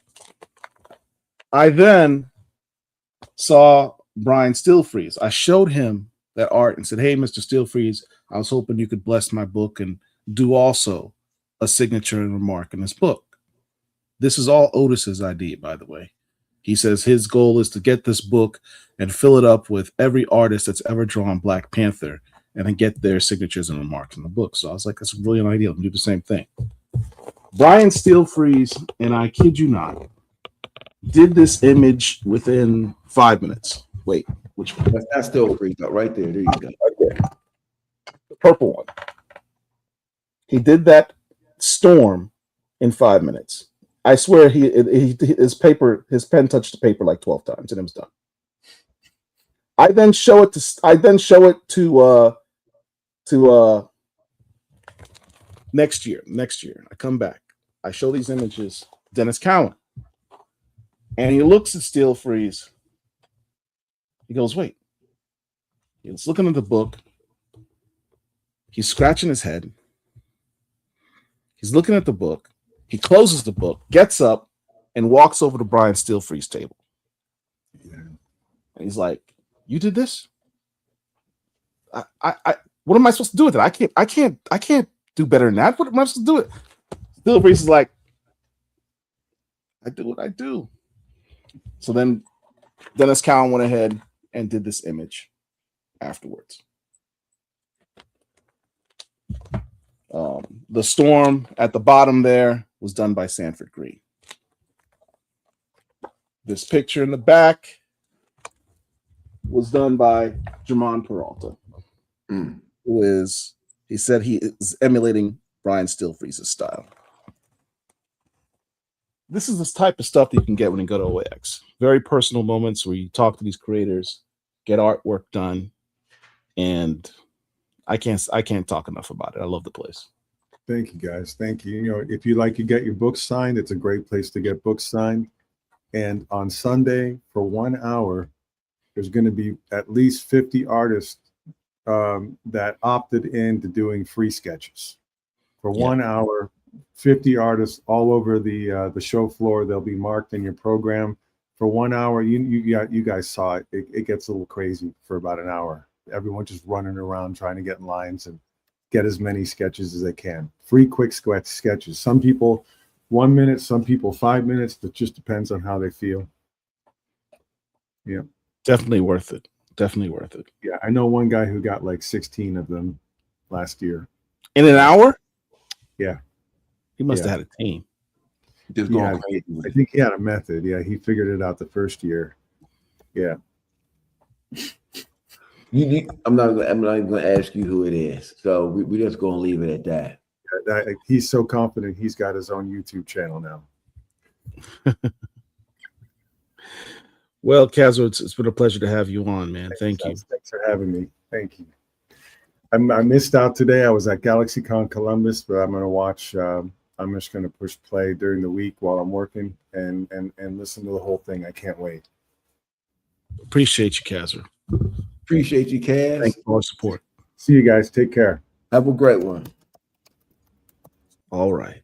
Dr. Wizard, can you take us to commercial before we go to our next? Hey, before we go to commercial, if you're in Pittsburgh, make your way to the Collections of Black Winners Ball. We're about to get busy in about 2 hours. What's up? My cousin Dana in the building. People outside doing sound check.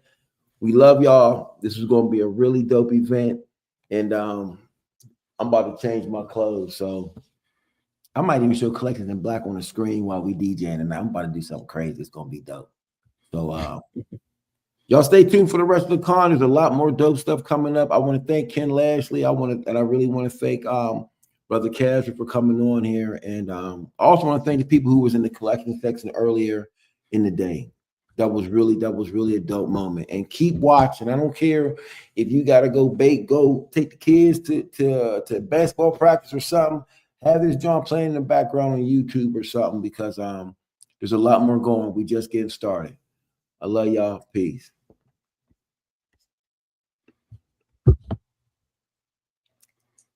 Where's my team? Welcome to the Black Comic Lords Con. You've just entered the nexus of Black comic reality. From comic books to pop culture, from indie visionaries to industry legends, from collectors to creators, to the fans who keep this whole thing alive. This is your one-stop shop for everything in Black media. Now, we know you're watching from living rooms, home offices, maybe even on your phone while you're supposed to be doing something else. We see you. But make no mistake, wherever you are right now, you're exactly where you belong. Because this room, this stream, this moment, it's ours. We don't just celebrate the culture, we are the culture. We're the readers who saw ourselves in heroes when the world didn't bother to draw us. We're the creators who said, if they won't tell our stories, we'll tell them ourselves. We're the collectors who know that these pages hold power, history, and legacy. So stay locked in. Watch the panels. Bid in the auctions. Grab that limited edition BCL Con gear and let the world know where you stand. This is your day. This is your community. This is your con. Our stories, our heroes, our legacy. Black Comic Lords, we got you.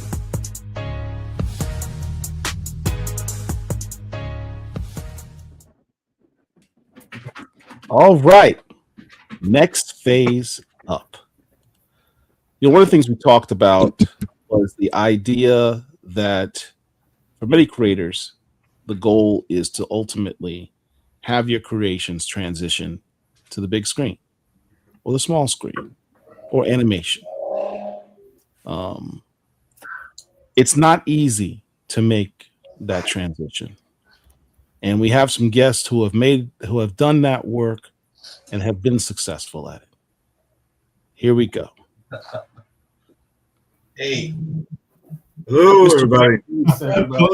Well, I know two of those three faces. Well, these are faces Yeah, we know you two. 5 or 6 years. Hello, Chuck. Jeff. What's up, Brandon? How you Jeff doing, man? Warren was instrumental in the beginning of my career, and Dawood is instrumental in the latter half of my career, you know, with Ayanu. So Jeff, hello, I haven't seen you in 5 years. Look at you blowing the hell up all over the place. Hello, everybody. How you doing? What's going Day one, day out. You know, I mean, it's like this industry is changing day by day. But yeah, hey Chuck, hey Jeff, hey Dawood, hey everybody. Dawood, how you doing, man? We never met. Yeah, same. Yeah, how you doing? How's everybody? Hello, feeling? everybody. Hello, Chuck. What's up? I like how we start this out. It's like a big family reunion. It's like, hey, I haven't seen you, cousin. You all the way on the other side of the. No, Nice you have to understand. Jeff Thorne was so instrumental in the beginning of my career. He was like a mentor. I never had a mentor in my life. Oh, come on when now. I first got to LA, Jeff opened up. He explained a lot. You know, I'm just being real. I'm just talking real stuff. And then Dawood on Ayanu, it was extraordinary. You know what you brought to the show. So I'm just giving thanks and props to everybody who deserves it. Thanks. Yeah. Back at you, brother. Derek, do you have the visuals for each of these individuals you can bring up for me? Uh-oh. The evidence. Is my guy there? Here we go. Wow. Jeffrey Thorne. On top of being the writer who wrote, as I say all the time, the best Black Panther one shot of all time to date. Stop it. It is. Stop. With Black Panther King in Black. He's also a noted producer and writer in the animation world. It's funny that we have you here. I literally last night and early this morning was watching season 5 of Avengers Assemble, Black Panther's Quest, and was just going on about, God, the show was so good. The show was so good. Why can't the comics? Let me not go there. Yeah. Well, I had was, a murderer's row of writers on that. Which you did, and it's funny you should mention that, because as I'm watching the show, I saw this one episode that said, "Yeah, written by Brandon East." What? Yeah, Brandon Easton was on the show too. He wrote 2 of them. Incredible. Incredible. I had a great room. I got really good writers. You also recently did a fantastic series, Eyes of Wakanda. I don't know why, this isn't like, I don't know what the awards are for animation or what have you, why this isn't up for an award. It's a fantastic show. I'm not saying it because you're on the show. I say this because it's a dope thing. And I've, watch the Jeffrey Thorne interview on Eyes of Wakanda. You'll see what I'm talking about. Which other ones do we have, Derek? Do you have the other ones? I can't tell. Brandon Easton. There you go. Well, an incredible series that, quite frankly, did not get enough notoriety. Mr. Miracle, the things that he did to rewrite that character, Shiloh Norman, fantastic. Thank you so much. That was a great experience. It shows on the paper. It shows on the paper. What you did with the character and re-envisioning the character, but not re-envisioning the character, basically fleshing out the stuff that's in between panels. It's the best. That's the best writing, where you take something that doesn't have a lot of substance. Because oftentimes, some of our older Black characters were never developed at all. They were either side characters or stand-ins or what have you. So they're not super developed. And I love when writers go back and say, you know what? I'm going to flesh out the stuff that's in between these appearances and develop the character. And you did that with Mr. Miracle in a way that completely reinvented the character in a positive way. I love that series. I think I was the first one to post up about it in Black Comic Lords on a constant basis. Like, you people need to read this. This is fantastic. I appreciate that. Yeah, thank you. Has done work on Transformers and on the latest series, Ayanu, Child of Wonder. We also have Mr. Dawood Anyabwile. I murdered your last name. I No, apologize. you got it. I got it. Good. That's it. Writer, one of the writer on Brother Man, which has the notoriety of being, is it the singular comic book in the African American Museum in Washington, D.C.? Well, I don't know about the title singular. I mean, it is archived at the African American Museum, and the originals are at the Robert Woodruff Library at the Clark Atlanta University. Incredible. Yeah, it's been Imagine archived, so. doing a piece of work that's so incredible that it's in the National Archives, the National Museum. But beyond that, one of the things we learned when we interviewed you is beyond your comic book art, you're like an incredible art artist, like a fine arts artist. It's the other, if you don't know what I'm talking about, please check out his Instagram. His fine art is fantastic. But he has also worked on the Ayanu series as well. Finally, to round out this fantastic panel, Mr. Chuck Patton had to bring an OG into the house who's worked on Avengers, Teenage Mutant Ninja Turtles, the Spawn HBO series with Todd McFarlane.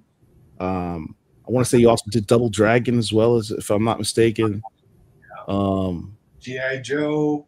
G.I. Joe. Your list, you got a tremendously long resume in animation. And you just announced that you had recently retired from animation. Mm-hmm. All right. Well, So this is your panel. It's been 2 years now, so yeah. 2 years. Yeah. So this is your panel, everyone.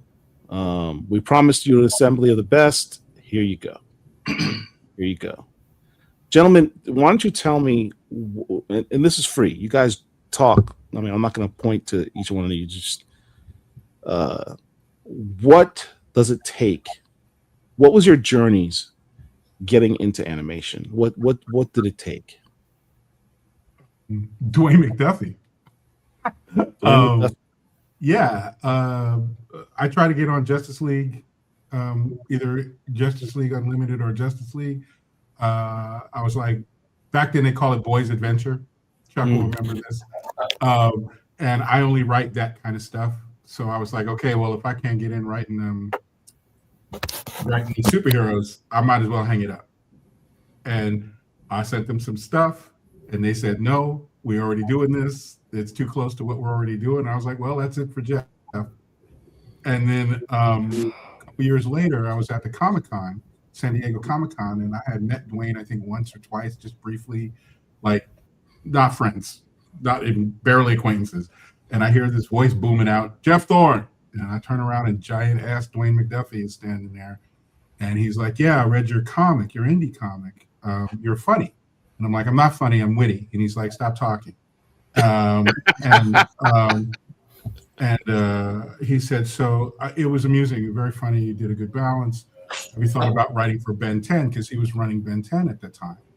And I was like, no, man, you guys shot me down on Justice League. I figured that was the end of my my cartoon career, right? Like, you personally shot me down. So why would I bother, right? He's like, you talk a lot. Tell you what, don't be an idiot. You're going to pitch me some Ben 10 stories in the next 2 weeks. Like, let the comic book, let the convention hype die down or whatever. Hit me up. Here's my card, whatever. Hit me up with some Ben 10 pitches. So I did, and he hired me. And I kept writing every time I was on hiatus from a live action show. I'd just jump right back in those cartoon waters if there was a job for my kind of writing. And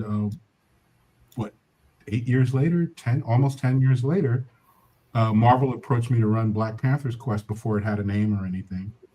And this is sort of, Chuck will absolutely back this up. Dwayne had died at this point, and there was like nobody to fill them shoes. There was no other Black producer, writer of any kind of stature. We know this because why the hell did they come to me? I certainly was not. I was not operating on that level at all. And Because you were a producer on that show too. Yeah, that's the whole thing. Yeah, the titles are different from live action too. I was Producing supervisor. titles and at this stage is a lot different than being an actual producer.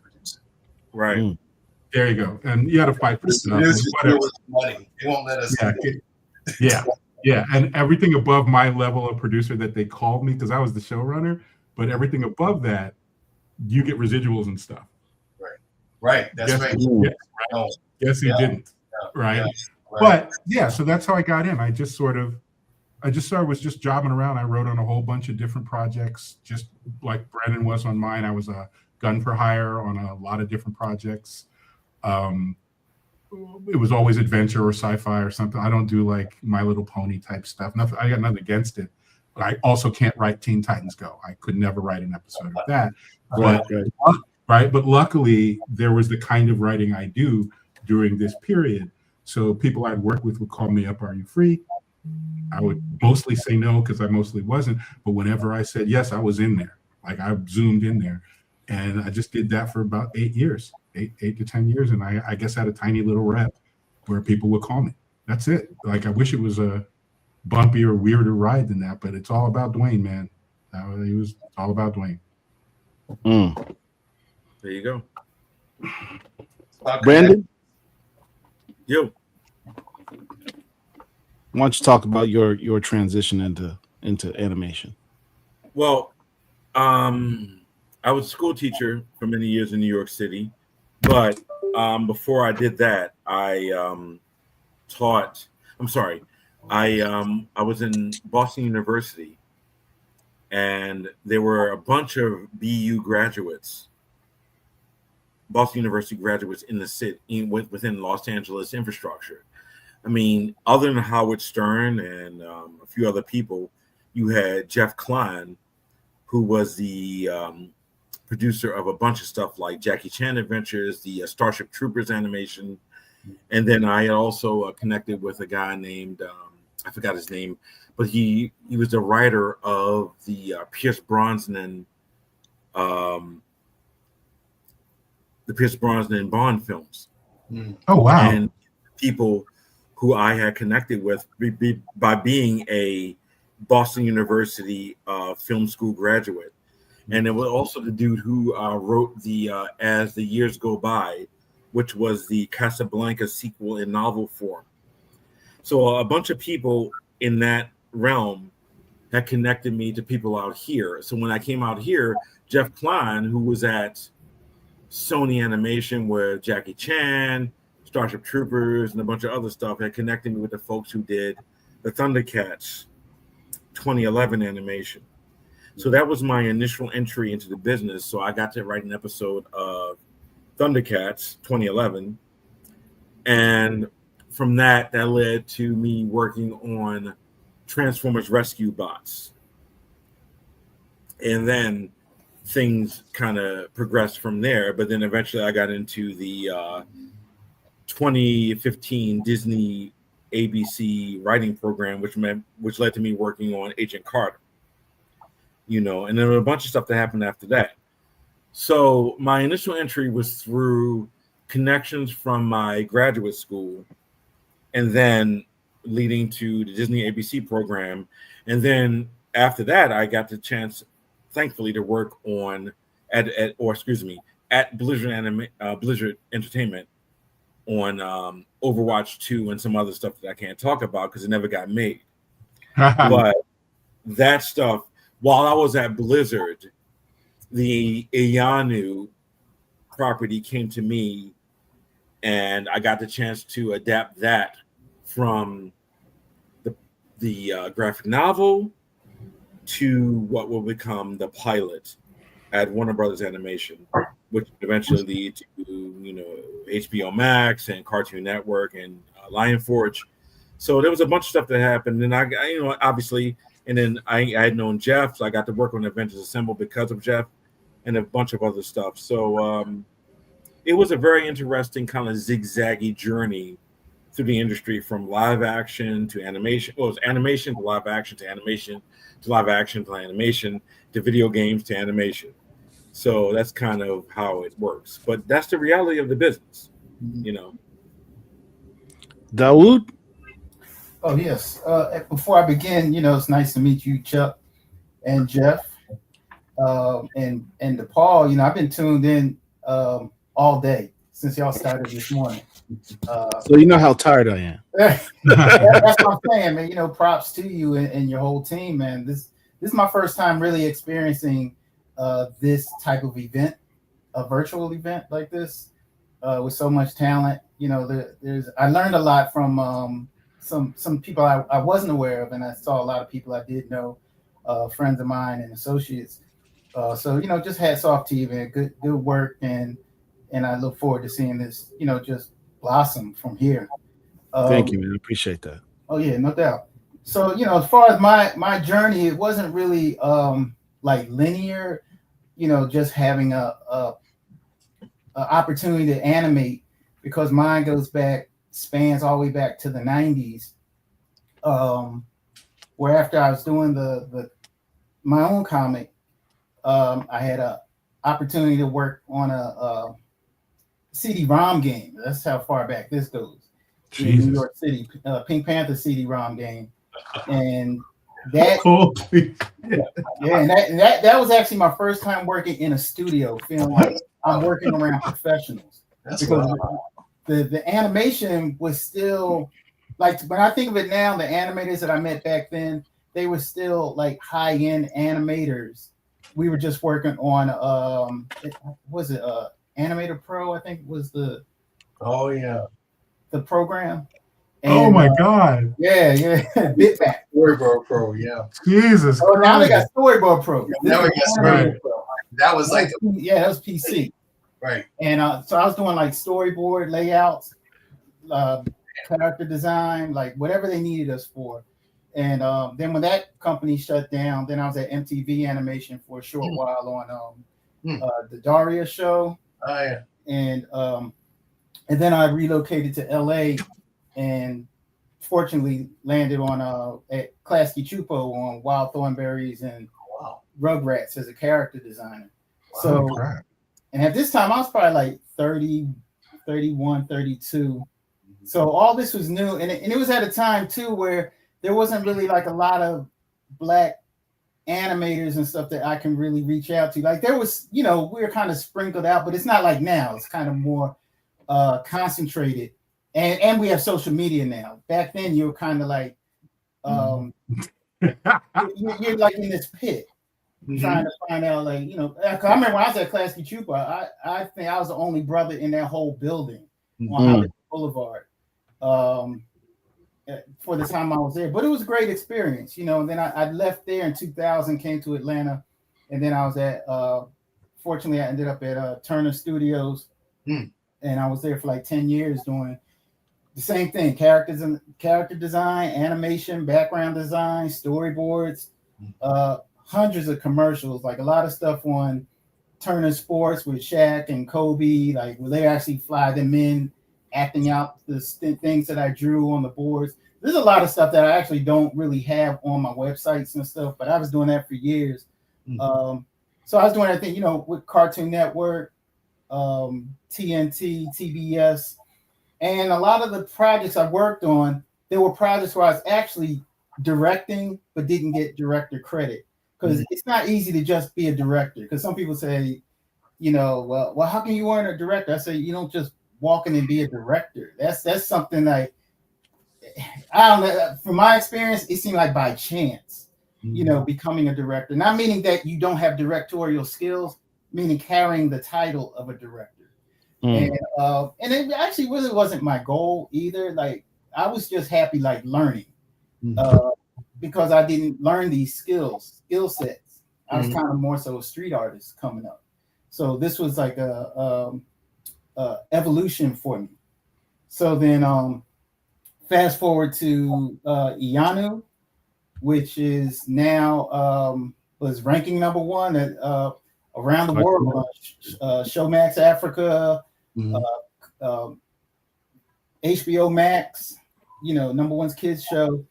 And so there's my directorial debut. So after all those years, for me, this is my first time really getting credit as as an animation director, and I give a lot of credit to a friend of mine, Saxton Moore, who actually brought me on board to be a part of the team, because he and I worked together for years ago at Cartoon Network, and he assembled a crew of people. And that's where I had the opportunity to meet Brandon, and there's a whole plethora of great talent, and even Royal Coupe, the creator of Iyanu, just working with a whole international team, with Korea, Nigeria, Argentina, artists on the West Coast, East Coast, and we're doing this all remotely, so to direct on an animated project and to take all these skills of things I learned years ago to apply them here and still learning.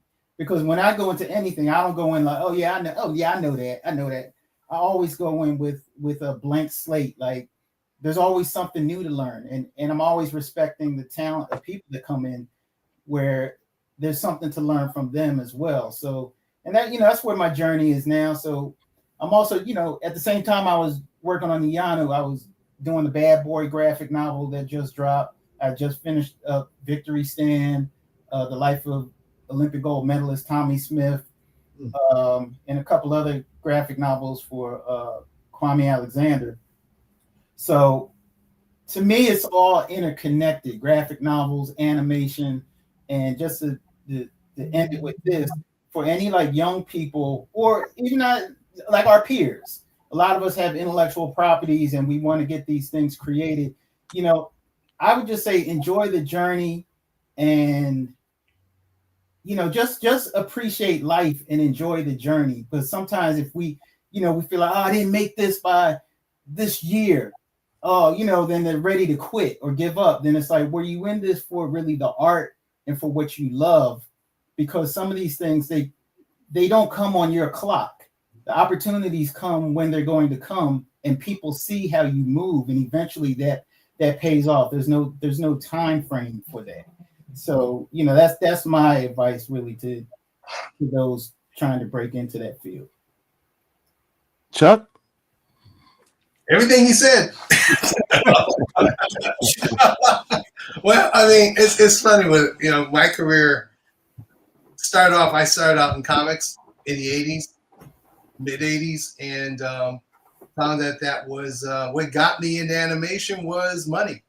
Honestly, a chance to make a living, to pay bills, not be jacked around anymore, going from company to company, proving yourself. You prove yourself, and then all of a sudden change your regime. One of the things I tell my young guys, whoever, or young people who come to me, is that the most important thing you need to learn besides business is connections. Make connections. Make connections. Not just with one person, but connections that evolve. That was something I didn't do. I had to learn that through the hard way. But the thing is that you never learn, you never know who's going to be in charge, who's going to be looking for people. So you got to put yourself out there. That's the bottom line. Put yourself out there. I got into a situation, the opposite of that, where I became the person you needed. And that's how I came up. I didn't get into animation to be a director. I got in animation, again, for survival and to grow as an artist. And I got basically brought up from the bottom to the top. And I went as far as one can go. Why I know about being a producer, because I have at least 8 shows that I was listed as producer. I was a creative producer. That's the titles they don't want to give us, but creative producers, which is no different now to showrunner. But you're not the story, but you are in charge of the overall putting together a film, editing, sound, bringing it together. And you're supervising director. I've done that several times. Before that, coming up through the ranks, I became a developer. So there's about half the shows that I've directed, I developed. So there's half the shows I've developed that I wasn't directing, that I didn't direct, but I brought it out from paper to visual, and then we passed it on. You name it, I did it. There's a lot of shows I don't list, or you go on my IMDb, And recently, there's a show that I was associated with just before it hit the grave finally, that I was the last supervising director of. I won't name the show, but we all kind of know because it's got black folks in it. But and if you don't see it, there's a reason why. But the thing is, what I learned from all that again was the nuts and bolts of the business, and my expertise in comics actually helped me because I was able to always step in and do a job. I did props without having attitude. You know, I knew guys who came out of Art Center, who came out of the Disney thing. I can't think of their name now. The big animation school there. Oh, Cal Arts. Cal Arts. They all had this vision. They all want to be animators. I was there to make a check. And when they would get uppity about something, they would throw it at me and I would get it done. And the producers and the heads of shows looked at that and went, that's the guy we need. And when I was brought into the rooms to develop a show from scratch, it's because I learned from comics how to think on my feet. Obviously, when we're breaking down stories, that was the thing I had explained to a guy. When you're in comics, you are the art department. You're also the editor, and you're also, in some ways, the director. In a lot of ways, you're the director. You're on your own. You're the one at 4 a.m. putting all this together, while the writer just wrote, he jumped through the window and 50 ninjas attacked him. Now you got to all that make sense. That was one of my first lessons I had to learn on Batman. But anyway, the thing was that when I got into animation, being able to contribute that to the writers when we're all on deadlines, not just one group, but we're all on deadlines. You being able to come in and fill those gaps and help them and visualize it when they were stuck, that got me promoted over and over and over again. Until I was eventually given a show that I didn't even want, but I was given it because they had a deadline. And I can say it was a grandiose thing. You know, I think you learn more from the things that suck than you do the things that are supposed to be great. And when you do win that award, there's caveats to it. The thing that I'm proudest of is that every show I worked on, I look on as theaters of war. I survived each one. Vietnam, Korea, Civil War. I can name each show and tell you where we were.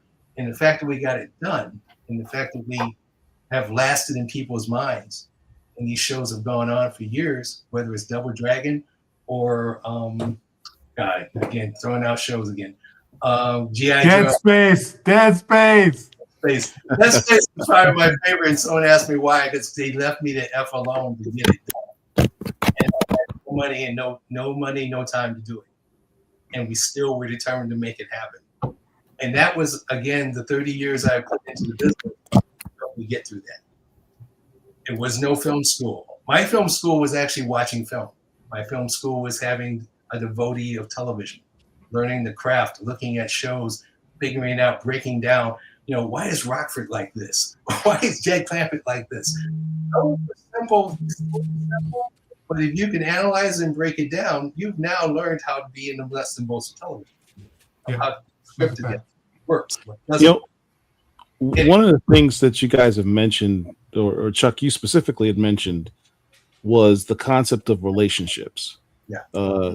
Jeff, you mentioned that Dwayne McDuffie helped you get in the game. Brandon, you said, Jeff helped you get a project.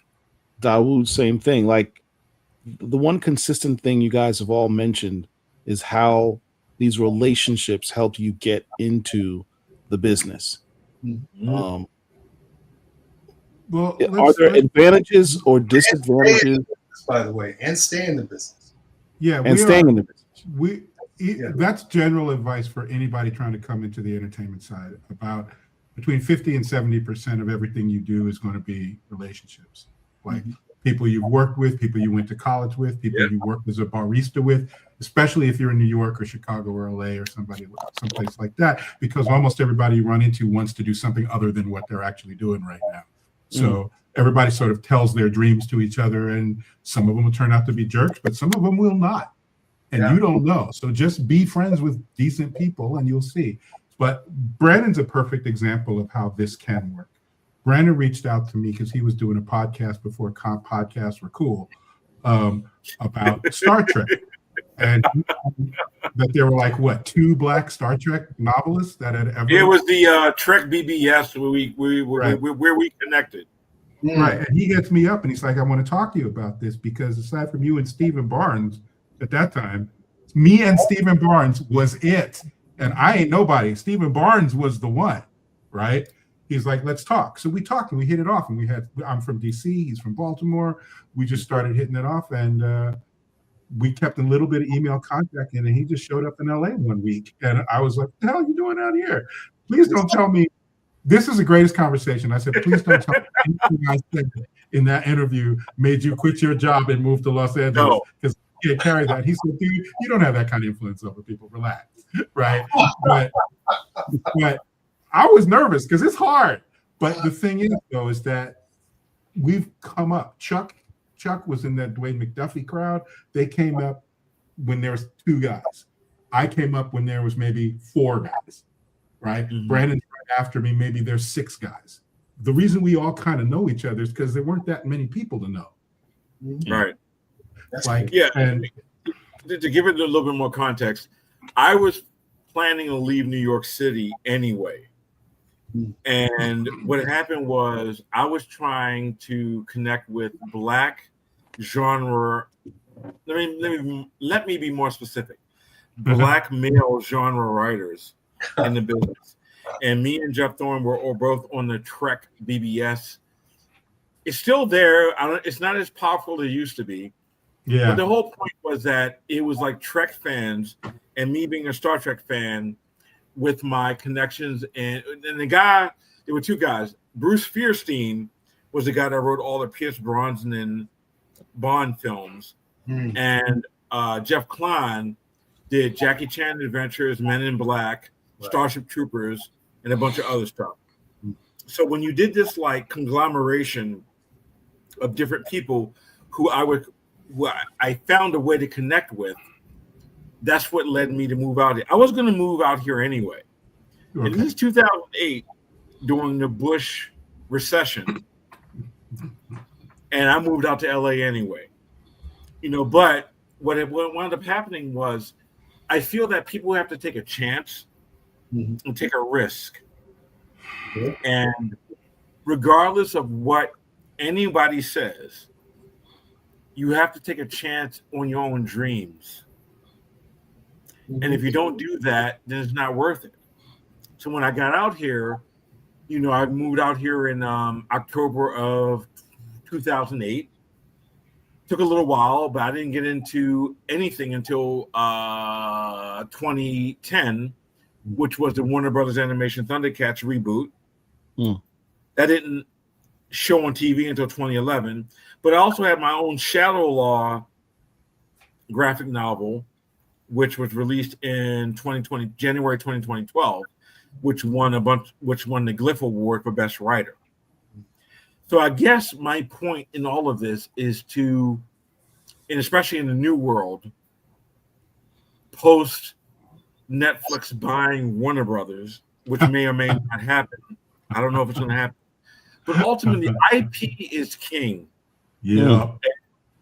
Sure. What I want to share with people, when you adapt anything from graphic novel to animation, the thing you need to learn is never a one-to-one translation. It's usually what are the emotional beats that will connect a streaming crowd with what you're doing. So, for example, Roya Coupe created the graphic novel Ianu, Child of Wonder, got a massive deal at Dark Horse. I was at Blizzard Animation at the time. They approached me. I wrote the pilot, and which is episode 101, and then I wrote episode 102, and that went over to Warner Brothers, and that's what got made, right?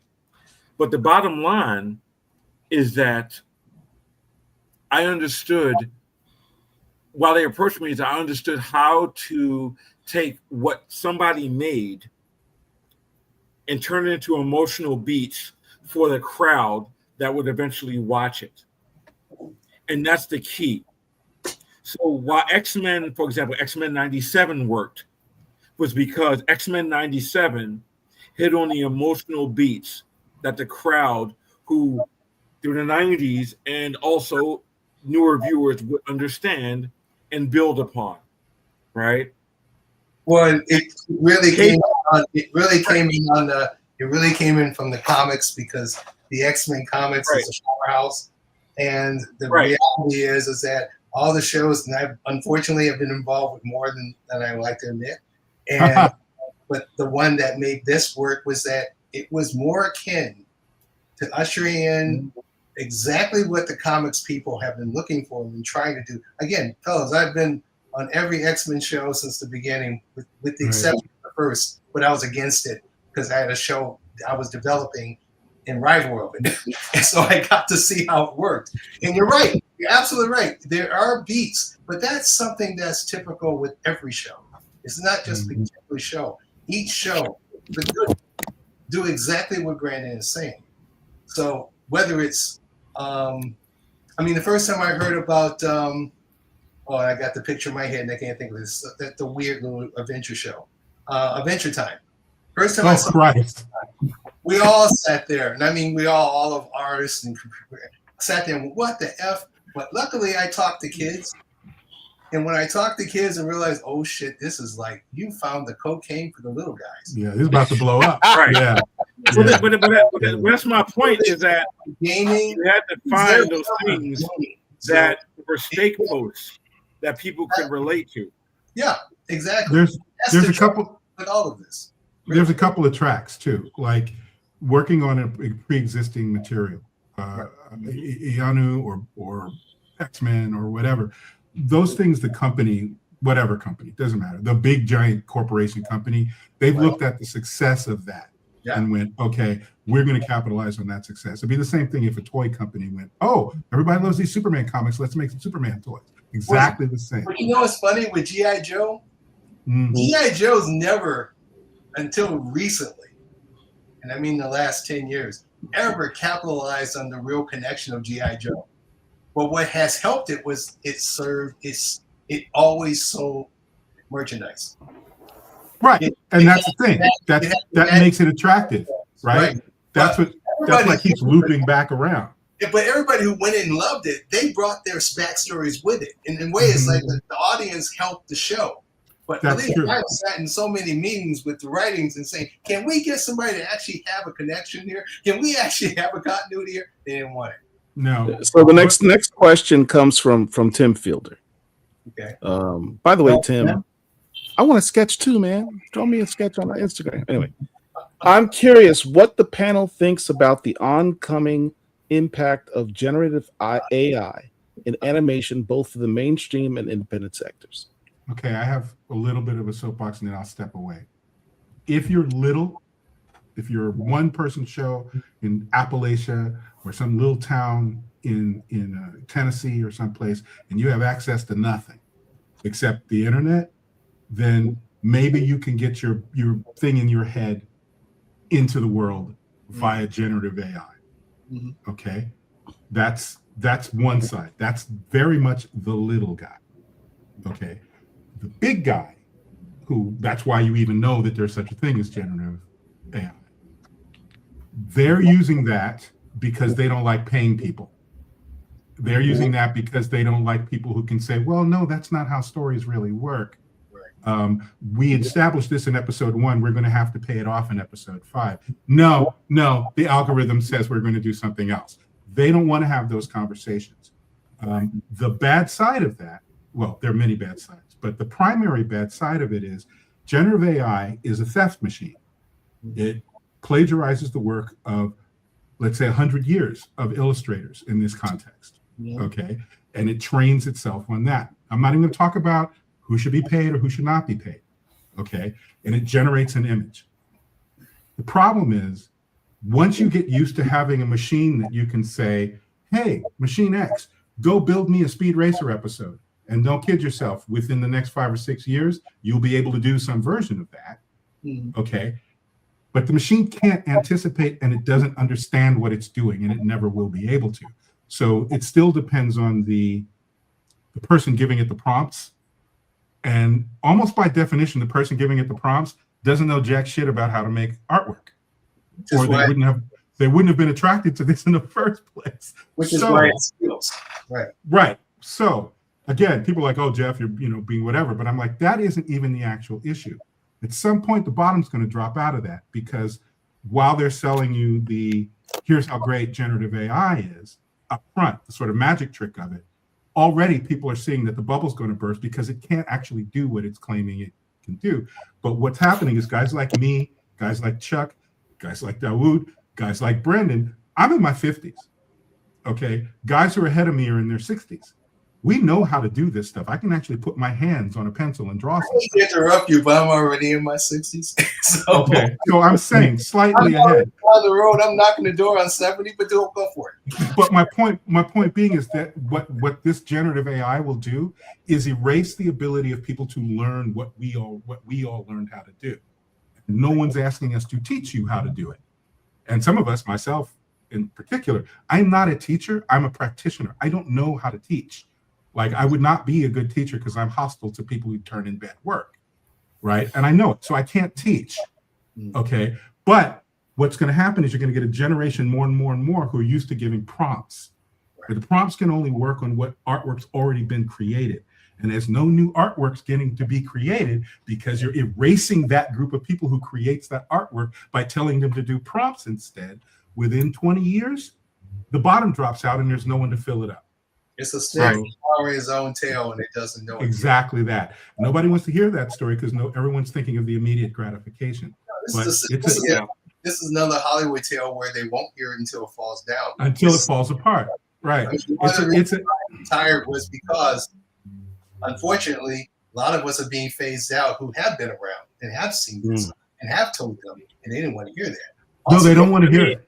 And they also didn't want to pay you to fix what was eventually going to screw up. I've made my career on being the Mr. Wolf in the room. Those who've watched Pulp Fiction know exactly what I'm talking about. I have done Mr. Wolf to death. My last reason for not doing Mr. Wolf was Iano. But the other thing about it was I said, make a lot of art of me, make it work. That's all I care about. Not about who's doing it. I want to see it happen. But in the meanwhile, again, those of us who've been in the front and seen this happen and coming in now and talking to studios, I hear it every week. A group of artists of mine have always, I hear what's going on right now. And it's depressing. All I can tell them is your best bet for the future is to create your own IP, because this thing can't do that. Right. And that's can't do it. Talking 30 years ago. And Dale, to give you an idea, man, there were other Black artists like Kelsey Shupo. They kept them separated because I'd known two of them. But so it was like, that was our industry though. We were separated. But now, and that's the good news, because of the internet, because we have a community, because we are interconnected, that's going to be somewhat, if we're lucky, I say we're lucky because people are people. But if we bond and do that and support each other and support those who go out there and create their IPs, and those who have taken the risk and even learn from these stupid things, because there are tools. That's the danger too. The stigma is that it's fucking Skype. Excuse me. It's I said the F word because I've had this conversation earlier at an earlier speech. So AI is the ugly elephant in the room. It's not even cute. It's disturbing, and we have to face it. But we have to also get smart, be students of the game, use it as the tool we are, and also maintain your creativity. Because it's not going to go away. It's only going to get more and more prevalent. So I think it's incumbent as you as artists. The thing is, the way I've seen AI used the best is with people that actually have studied art, that understand the concepts of how art is made. Because doing prompts in AI, the most effective use requires that knowledge. But again, when you think you about really can't stress this. Picture all of the art that's ever been created that's been transferred to the web. Picture that as a forest, okay? And all the new artists, the people who are in they're 12 now. They're 13, 14, 15, 20 years old now. They are looking at the great artists, whoever they may be, Jack Kirby, Pablo Picasso, doesn't matter. Okay, AI eats the forest, but it kills the ability of the new farmer to plant new trees. There are no Absolutely. new trees coming after that. None. Right. Well, think about it. You don't have open the pod bay doors, Hal, from AI. You Right. don't have the opening of Goodfellas from AI. You don't have I'm going to make him an offer he can't refuse from AI. You know, you're not going to get we need a bigger boat from AI. You're not going to get Luke streaming down the famous scene from The Star trench. Wars, Yeah. the trench run, Right. where he's like, use the Force, Luke, and then he fires the torpedoes. You don't get that from AI because there's an emotional disconnection. You don't get the Copacabana scene from Goodfellas with Ray Liotta and Lorraine Bracco, the famous Scorsese scene. You don't get any of that from AI. So, to answer the original question, there are things that are the intangibles, the not the Moneyball things, the not the Las Vegas fan base things that you can get from But art. you know what you do get, and this is why it's dangerous. You get a lot of Michael Bay moments. Right. You blow S stuff up. I stopped myself from saying the SH. I love you, Chuck. I truly love you, man. I love And you. the 210-degree shot You of make Martin Lawrence and Will Smith. Yeah. You get that. You can even get the shot of Nicolas Cage using the flare to let them know not to blow up Alcatraz. Right. And the horrible The Rock. Yes. We've talked.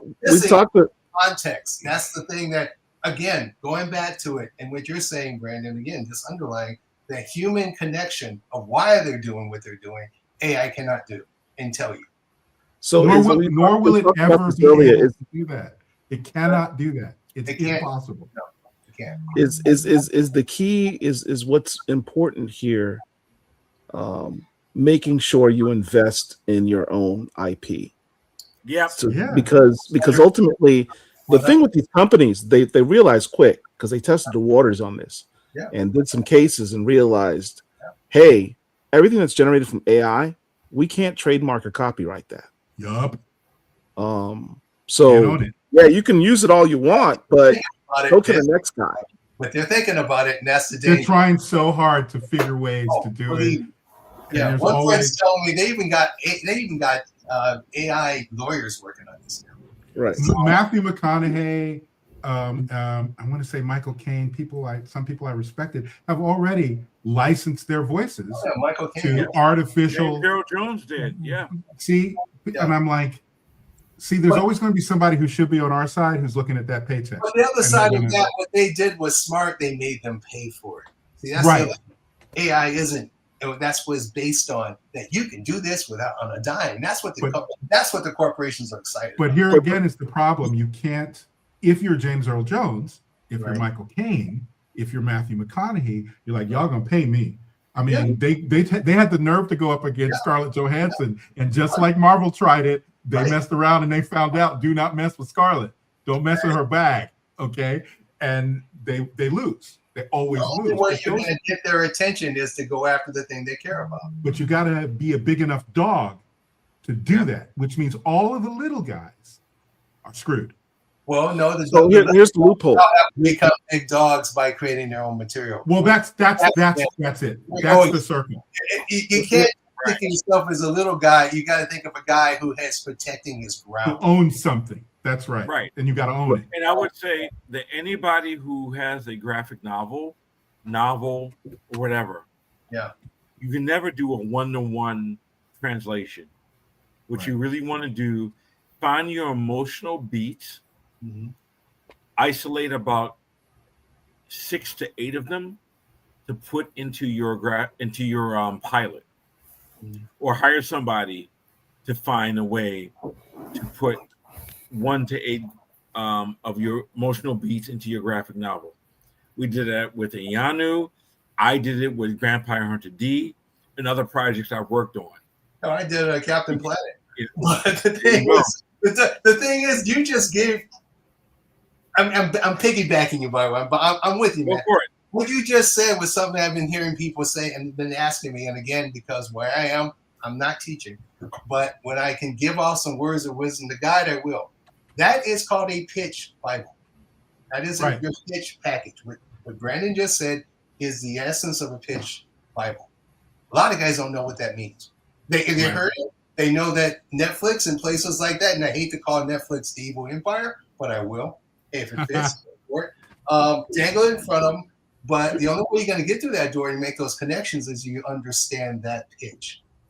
Right. How to put that package together. That's the only way you're going to get in. I don't care how pretty your pictures are. I don't care how many words you put into your Bible.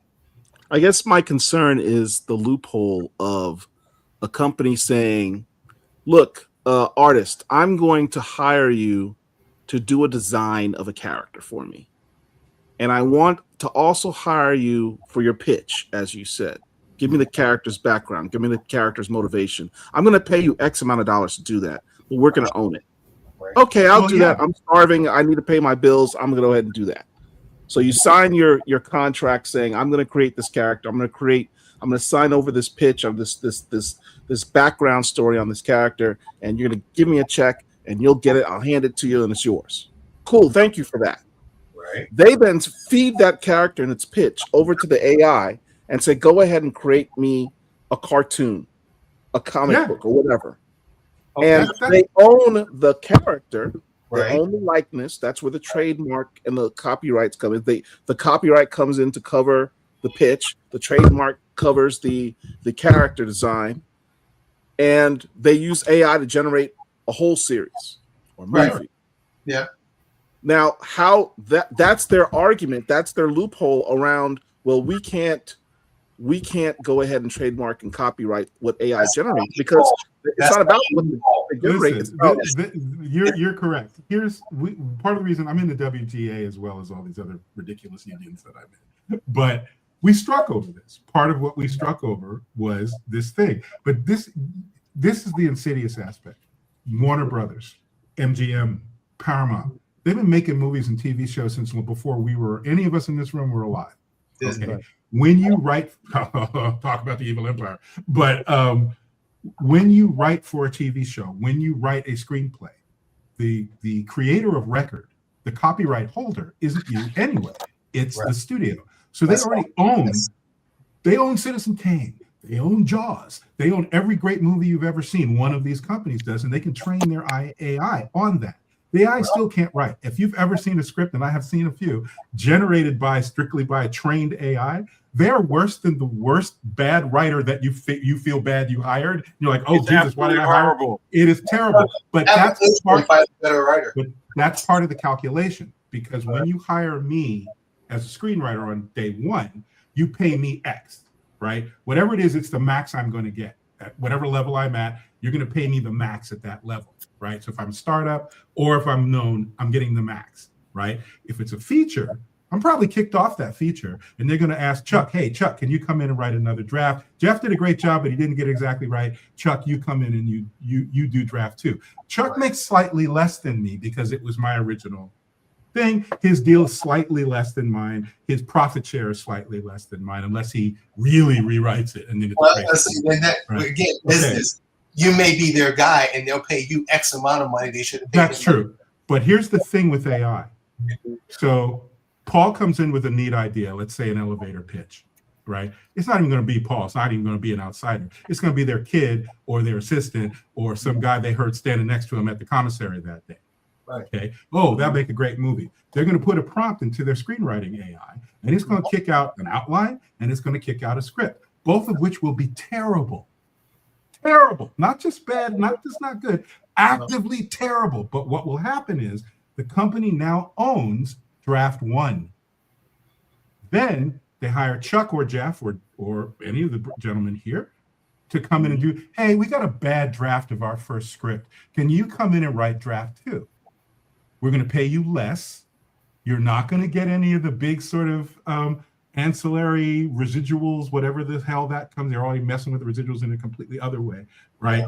So all of that is to take out the person who gets paid to do the thing in favor of the machine that will simply obey me and who I don't have to pay. They don't care about quality. Forget about that. They don't care. They want asses and seats, and they think explosions, boobs, hot face, hot body, space. Yeah. That was a You whole think pitch. I'm joking? You think No, I'm joking? I'm like, that was the whole pitch. Right? Am I lying? Am I lying? No, he's not. No. The scariest thing. I'm saying, Listen, guys. I would love to continue this discussion. We probably need to do another show and have you bring you guys back. Yeah, so we can should. continue this Oh, we ate this up with AI. Oh, I don't know. I have so much to do. The chocolate show is supposed to start next. They're chopping it a bit. They're in the green room behind you right now. Guys. Gotta have chocolate. Thank you all for joining us. Thanks for having real quick, tell everybody your socials so people can follow you and see what you're doing next. I'll go fast since I ain't got a whole lot. It's Chuck Patton Art on Instagram, also on Facebook, also on Threads and Blue Sky. My website. My website is anyabuile.com. That's my last name.com, and Brotherman Comics, COMICS.com. And IG is Dawood_Anyabuile. I just hit you, man. I put in a follow request. So yeah. I'm jeffreythorne.com. Just one word. They'll take you everywhere you need to go.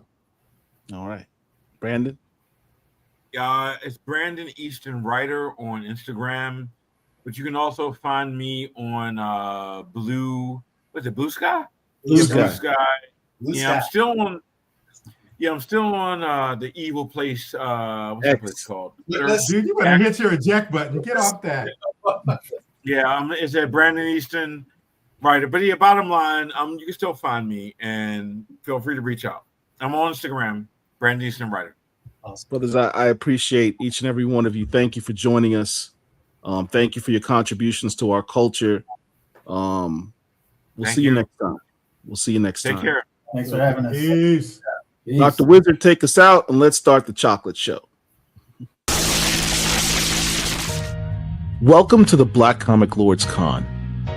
You've just entered the nexus of Black comic reality. From comic books to pop culture, from indie visionaries to industry legends, from collectors to creators to the fans who keep this whole thing alive. This is your one-stop shop for everything in Black media. Now, we know you're watching from living rooms, home offices, maybe even on your phone while you're supposed to be doing something else. We see you. But make no mistake, wherever you are right now, you're exactly where you belong.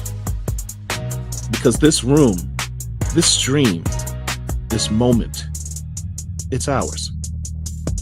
We don't just celebrate the culture, we are the culture. We're the readers who saw ourselves in heroes when the world didn't bother to draw us.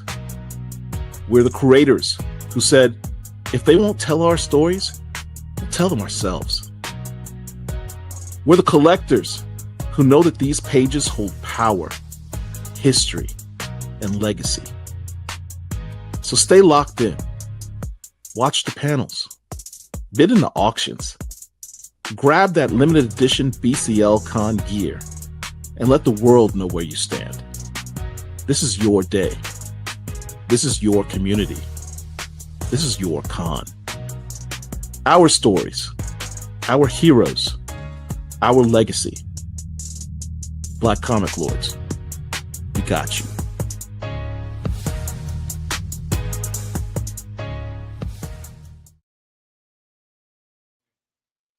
The Chocolate Show. Oh, yeah. We've been waiting for it. We've been waiting for it. I want to buy everything. You probably do. You probably do. First and foremost, what an amazing show we put so far. I mean, outstanding to everyone that's been rocking with us from the morning. First and foremost, give a hand of applause for yourself. Appreciate. But I'll give a hand for myself for this longevity. I'm tired. Oh, absolutely. But, Paul, we're gonna let you go. We're gonna let you go in a few because we know that you want to recoup and get some energy in what's coming up. We know that you want to partake in the festivities. So first and foremost, a couple ground rules here, boys and girls. So right now, you've seen everyone from Ken Lashley to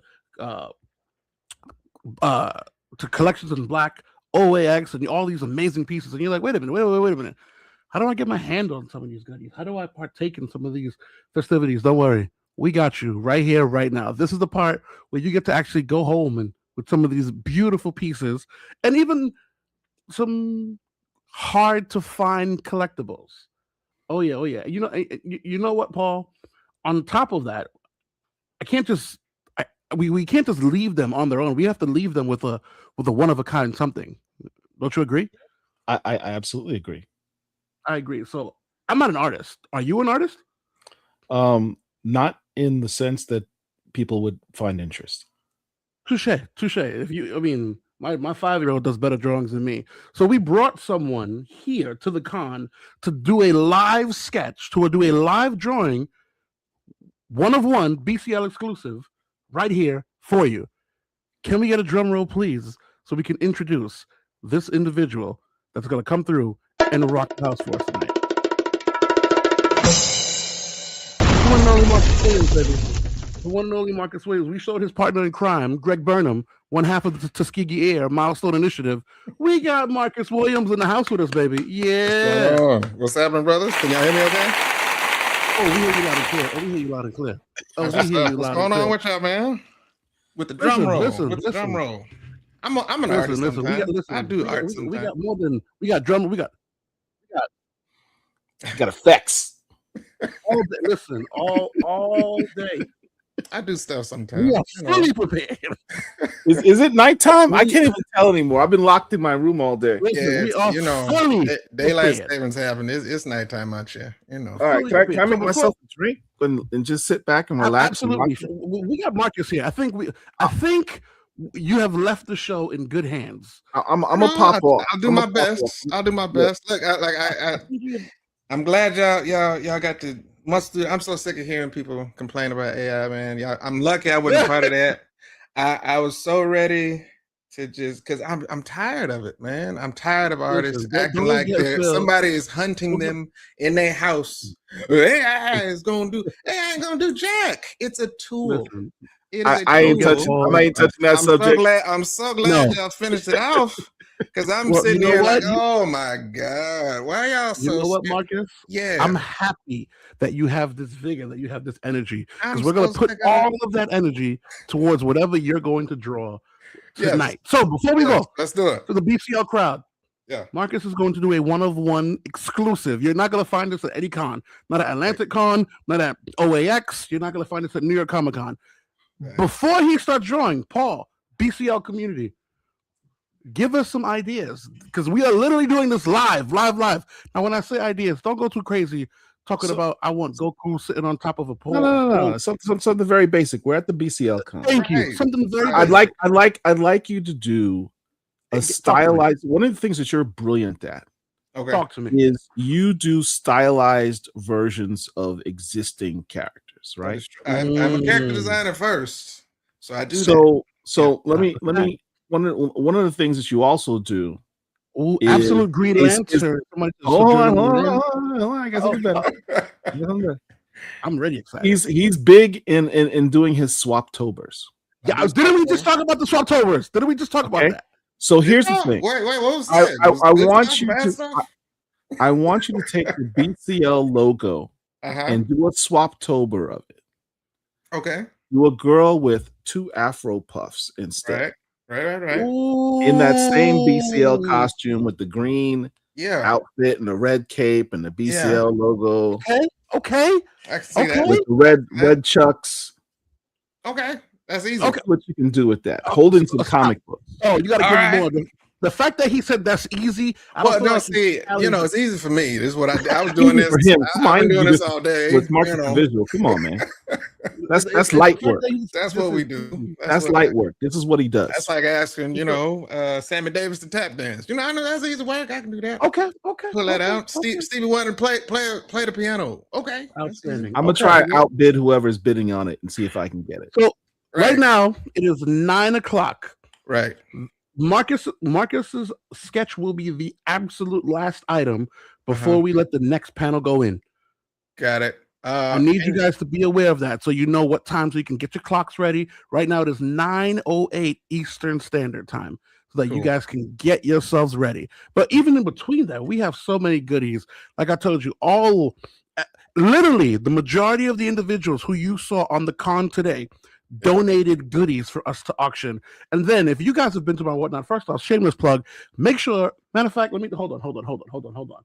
Shameless plug, make sure you follow my Sexual Chocolate on whatnot. I'm going to drop a link in the chat right now just for the BCL.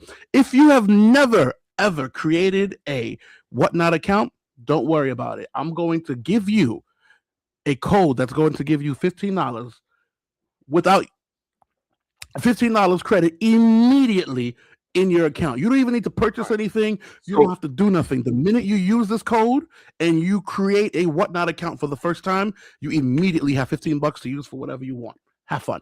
So we have to have the whatnot account to bid on what you're going to put out tonight. No. We're bringing whatnot to the BCL. No. Oh. We're bringing whatnot to the BCL. No. That's way too much logistics for our people. Way too much logistics for our people. However, we are absolutely shameless plug. Plugging in myself, Sexual Chocolates, every Sunday at 8:30. Make sure you go support. If you don't have a whatnot, don't worry about it. We got you covered. We're gonna drop a code in the chat right now, and that code will give you $15 for any new account. Don't worry about it. We got you. Absolutely. Now, also for those that want to partake in the auction. And with that, I'm out. I'm going to start auction. Outstanding. Now, those that want to partake in the action or know what's coming up, I want to just quickly. So while Marcus is getting ready, I just want to see through a little preview of the items that we're gonna rock and roll tonight. Just a little preview. First and foremost, for those that don't know, that is the Mass Effect Sanford Green cover. Legend has it. New York Comic-Con exclusive. Not only is it signed, this is also remarked by Sanford Green. We're gonna be running that tonight, baby. I mean, boys and girls, if this doesn't get you excited, I don't know what will. Then we have the colored version of that. Once again, all the previews on my Instagram, Sexual Chocolate Comic on Instagram as well. Then we have 9.9 CGC Dragon Ball Z Ultimate Battle 22. Boys and girls, we cover all diasporas, video games. Speaking of video games, Marcus, correct me if I'm wrong. Wasn't Tuskegee Air in a certain video game? What was it? I'm trying to remember. We were testing some stuff with Fortnite. It was a little game. What was it? A little something. Nothing Fortnite crazy. something, but nothing too crazy. Nothing too crazy. Tuskegee Air was Fortnite. One of the hottest battle royales right now. Yeah, we just testing some little test. But, a little bit. I got something cooking. Leo, we're gonna get to that real quick. So how do you bid? How do you pay? Outstanding. So everyone in the chat right now, whether you are on Facebook, whether you are on YouTube, when we run an item, for example, we're going to run a test item to give everyone access so they can acclimate, right? You're going to say, perfect example, Dragon Ball Z, whatever, starting bid at 5. We're going to go into increments. Once there's only one person that I have a clock. We're going to start the clock. The clock is 1 minute and 15 seconds. Once the clock goes to 0, if you're the only bidder, you win the item. Now, how do you pay? We accept Zelle, Cash App, Venmo, and PayPal. I will put the information here. The Zelle will be my phone number. PayPal will be the email address, friends and family. Keep in mind, the items do not ship unless the payment is received. Once you win, you are going to DM Sexual Chocolate Comics on Instagram with your name, the item that you won, how much you paid, and your address so that we can ship it promptly. Today is Saturday. These items, once payment is received, will ship Monday morning immediately, boys and girls. Immediately. Express Air, no BS, no playing games. So we're just gonna give you a quick little preview. Quick preview. Oh. Larry Stroman, Todd Johnson sketch cover, Roz. I mean, boys and girls, all items are in hand, by the way. All items are in hand. Oh, we're going to have a good time. Bitterroot signed by Sanford Green. Oh, yes. Oh, yes. 9.8 slab by Nick Draper Ivy. What more do you want? Black Lightning number 1, 9.0 signed by Tony Isabella. What? Black Lightning number 1 variant cover, 9.6 signed by Tony Isabella. 9.8 static reboot. So this is static season 1. Olivier Coipel, signed by Vita Ayala, signed by Nicholas Draper Ivy. Boys and girls, you guys know how I feel about the one and only Damian Scott. Marvel Voices, 9.6, double signed and remarked by Damian Scott. Boys and girls, this is just the tip of the iceberg. Yes. Sanford Green, Bitterroot number 6, Do the Right Thing, signed by Sanford Green, 9.8. We are rock and rolling with Grails, baby. We are rock and rolling with Grails. That beautiful icon, multiverse icon figurine. You know, Todd McFarlane is no longer making toys for DC. So this is going to be your last chance to get these bad boys right here. Oh, we're going to have fun. Just when you thought it was over, this is a sketch cover, 9.8 by the one and only Chris Cross. This is new static. Now, why do I say new? I say new because you also have the companion piece, that 9.8 static classic static sketched by your one and only Chris Cross. Boys and girls, it's going to get crazy. Now, earlier today, this is how continuity works. Earlier today during Phil's collection panel, there was a young lady that was talking about the glass variant of Livewire, the 1 in 250 glass variant, that there were only X amount of copies sold. Yeah, that's because Chocolate bought the majority of them. Whoever wins this copy is going to get this signed by the one and only Joseph Illidge. Now, you're probably asking, why is Joseph Illidge signing this copy? Oh, because Joseph Illidge was the editor of Valiant back in the day. This is one of his imprints. Oh, you didn't know that. So you're going to get that rare glass copy in hand right now, and it's going to be signed by the Joe Illidge. Boys and girls, students of all ages, if this doesn't get you excited, I don't know what will.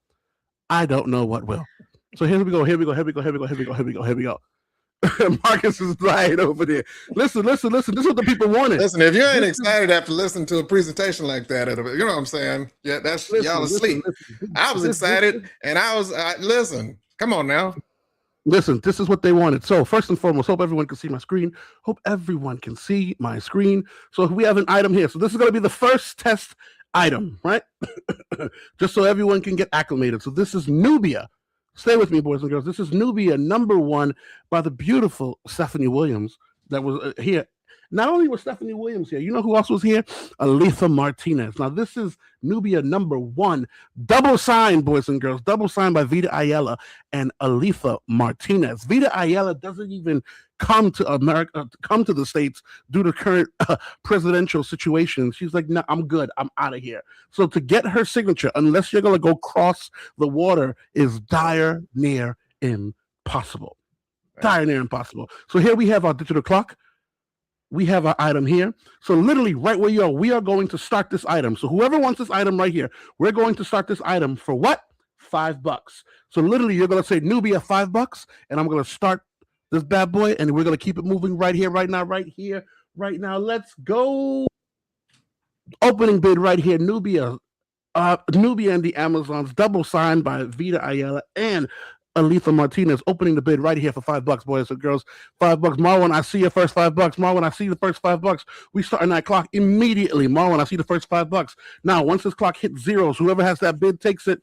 If you want to outbid Marwan, now you need to type in Nubia, either 10, 15. You can do what I call a Thanos snap and say, screw it, $15 immediately. Uh-oh.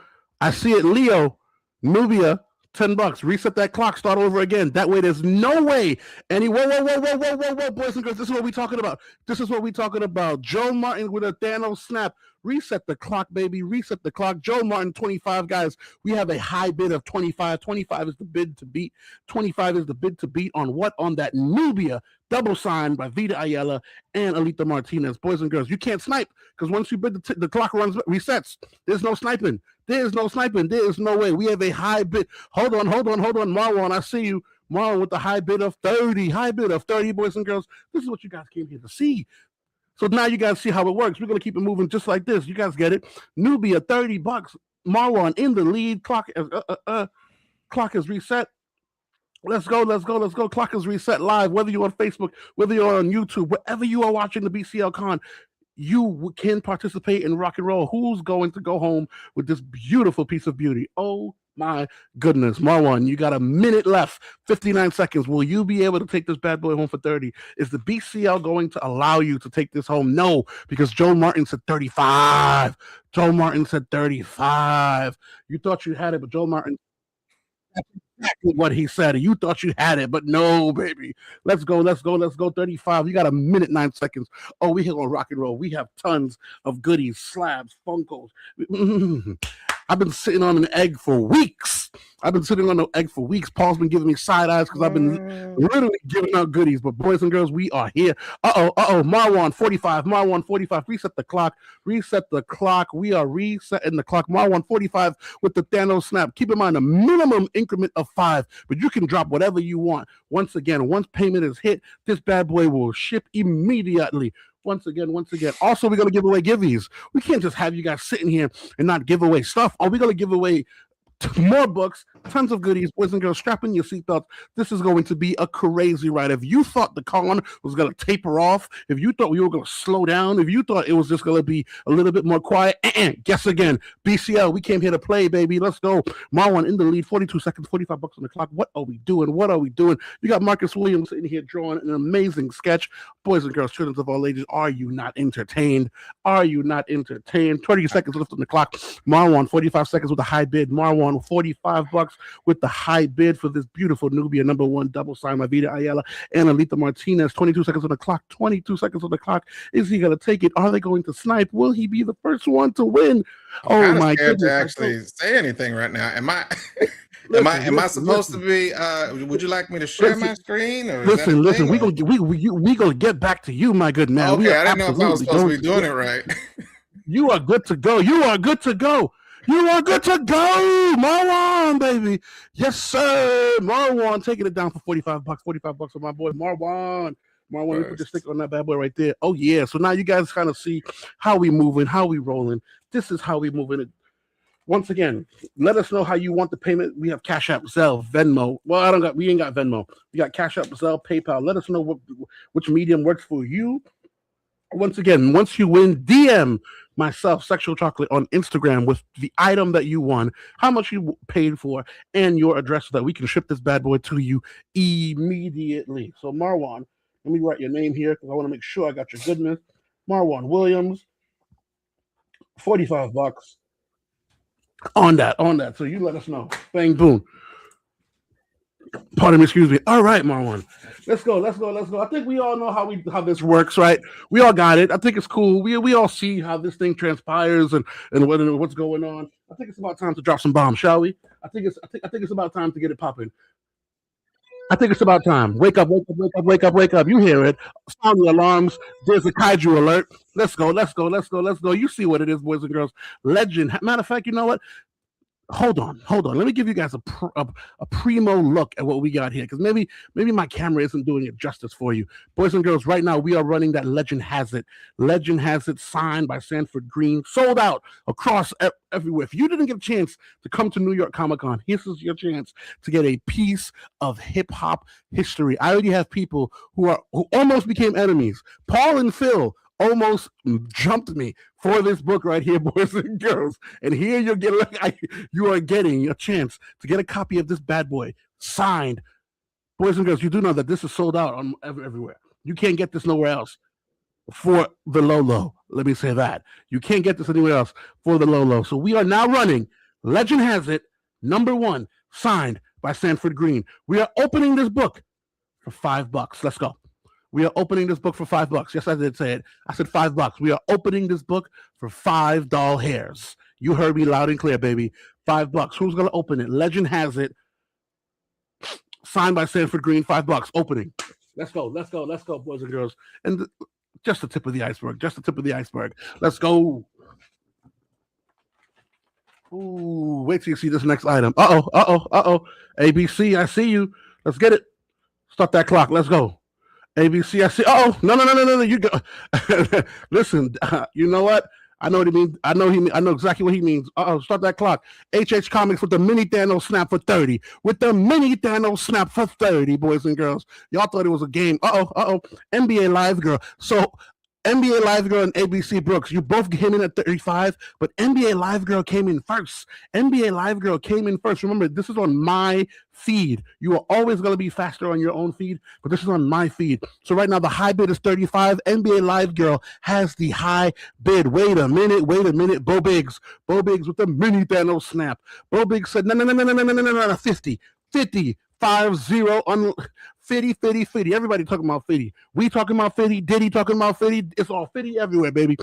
Bo Biggs talking about 50. Oh my goodness gracious, boys and girls. Legend has it. Sold out, signed by Sanford Green. Where else you gonna get this? And you know, boys and girls, from here, it's moving on up to the east side. Boys and girls, this is what we're doing. 55 seconds on the clock. Bo Biggs for 50 on that signed. Legend has it. Oh my gosh, is he gonna get this for a steal?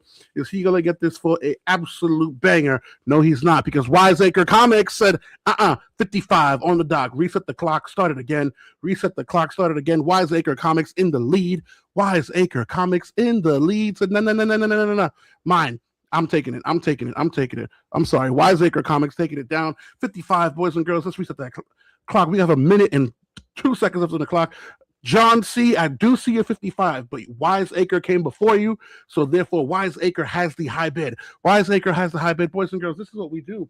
This is what you asked for. You guys said, listen, we want goodies. We want hot books. We want grails. You asked for it. We got it. Boys and girls, I haven't even... We have blind bags. Let me say it again. We have blind bags. You know what? I don't think you understand. Sound the goddamn alarm. We have blind bags, Sanford Green blind bags. One of them may have a sketch in it. Oh my gosh. Bo Big, 65. Reset the clock. Bo Big. Yes, you heard me loud and clear. We have blind bags, boys and girls. Not the rinky dink blind bags, but BCL exclusive Sanford Green blind bags, boys and girls. We have goodies. We have sketches, remarks. You're not going to find this anyplace else. Oh my gosh. Bo Big in the lead, 65, 57 seconds on the clock. Oh my goodness. What are we going to do? Boys and girls? We have just hit the tip of the iceberg. You know what? We gotta do this the right way. What do I mean by the right way? Because Paul said, chocolate, I need you to bring that sexual chocolate energy from Whatnot here. So here's what we're going to do. If you've been on my Whatnot show, you know how shit goes. You know how it goes, boys and girls. We're going to drop it in. 2-book bundle, baby. 2-book bundle right now. 2-book bundle. You're probably like, what do you mean 2-book bundle? Right now, you are not bidding on 1 book. You're bidding on 2 books. What's the 2 books? Legend has it, Sanford Green. Silver Surfer Ghostlight, signed by the one and only John Jennings. Let's go. 2-book bundle, 65. What do we got? Oh, we got 10 seconds in the clock. You better bid, boys and girls. Oh my gosh, Marwan from the 70, right before the clock reset, boys and girls. Ooh, Bo Big, I know you had it, but he said, you thought you had it. Wiseacre's coming right back at it again, boys and girls. Wiseacre's coming back at it again. This is now a 2-book bundle, boys and girls. He's dropping bombs left and right. This is how you do it. Oh my gosh, I just feel so good. I know, right? Yes, sir. Wiseacre Comics, $35 in the lead, 1 minute and 2 seconds. This is now a 2-book bundle. Silver Surfer Ghostlight #3, Torn Clark cover, signed by the one and only John Jennings. Boys and girls, it doesn't get better than this. Boys and girls. You thought you were coming here for a rinky-dink show? Try again. We are the BCL. We are the top of the top, the creme de la creme. This is how we do. Oh, Bo Biggs coming right back at it again. 80, baby. Let's go. 80 on it. This is now a 2-book bundle, not 1, but 2-book bundle, baby. Legend has it, Sanford Green, Silver Surfer Ghostlight, John Jennings. What more do you want from me? Yes, sir. Let's go, baby. Once Once in a lifetime goodies. Once in a lifetime goodies. Paul said to bring the heat. We're going to bring the heat, boys and girls. Let's do it. Bo Biggs in that lead. 51 seconds left on the clock, boys and girls. Bo Biggs in the lead with 80. 47 seconds on the clock. Goodness gracious. Great balls of fire. We are in a conundrum. What more are we going to do? Bo Biggs, are they going to let you take this home? Will you be able to take this bad boy home? 2-book bundle. The first bundle of the night may not be the last one. Oh, yeah.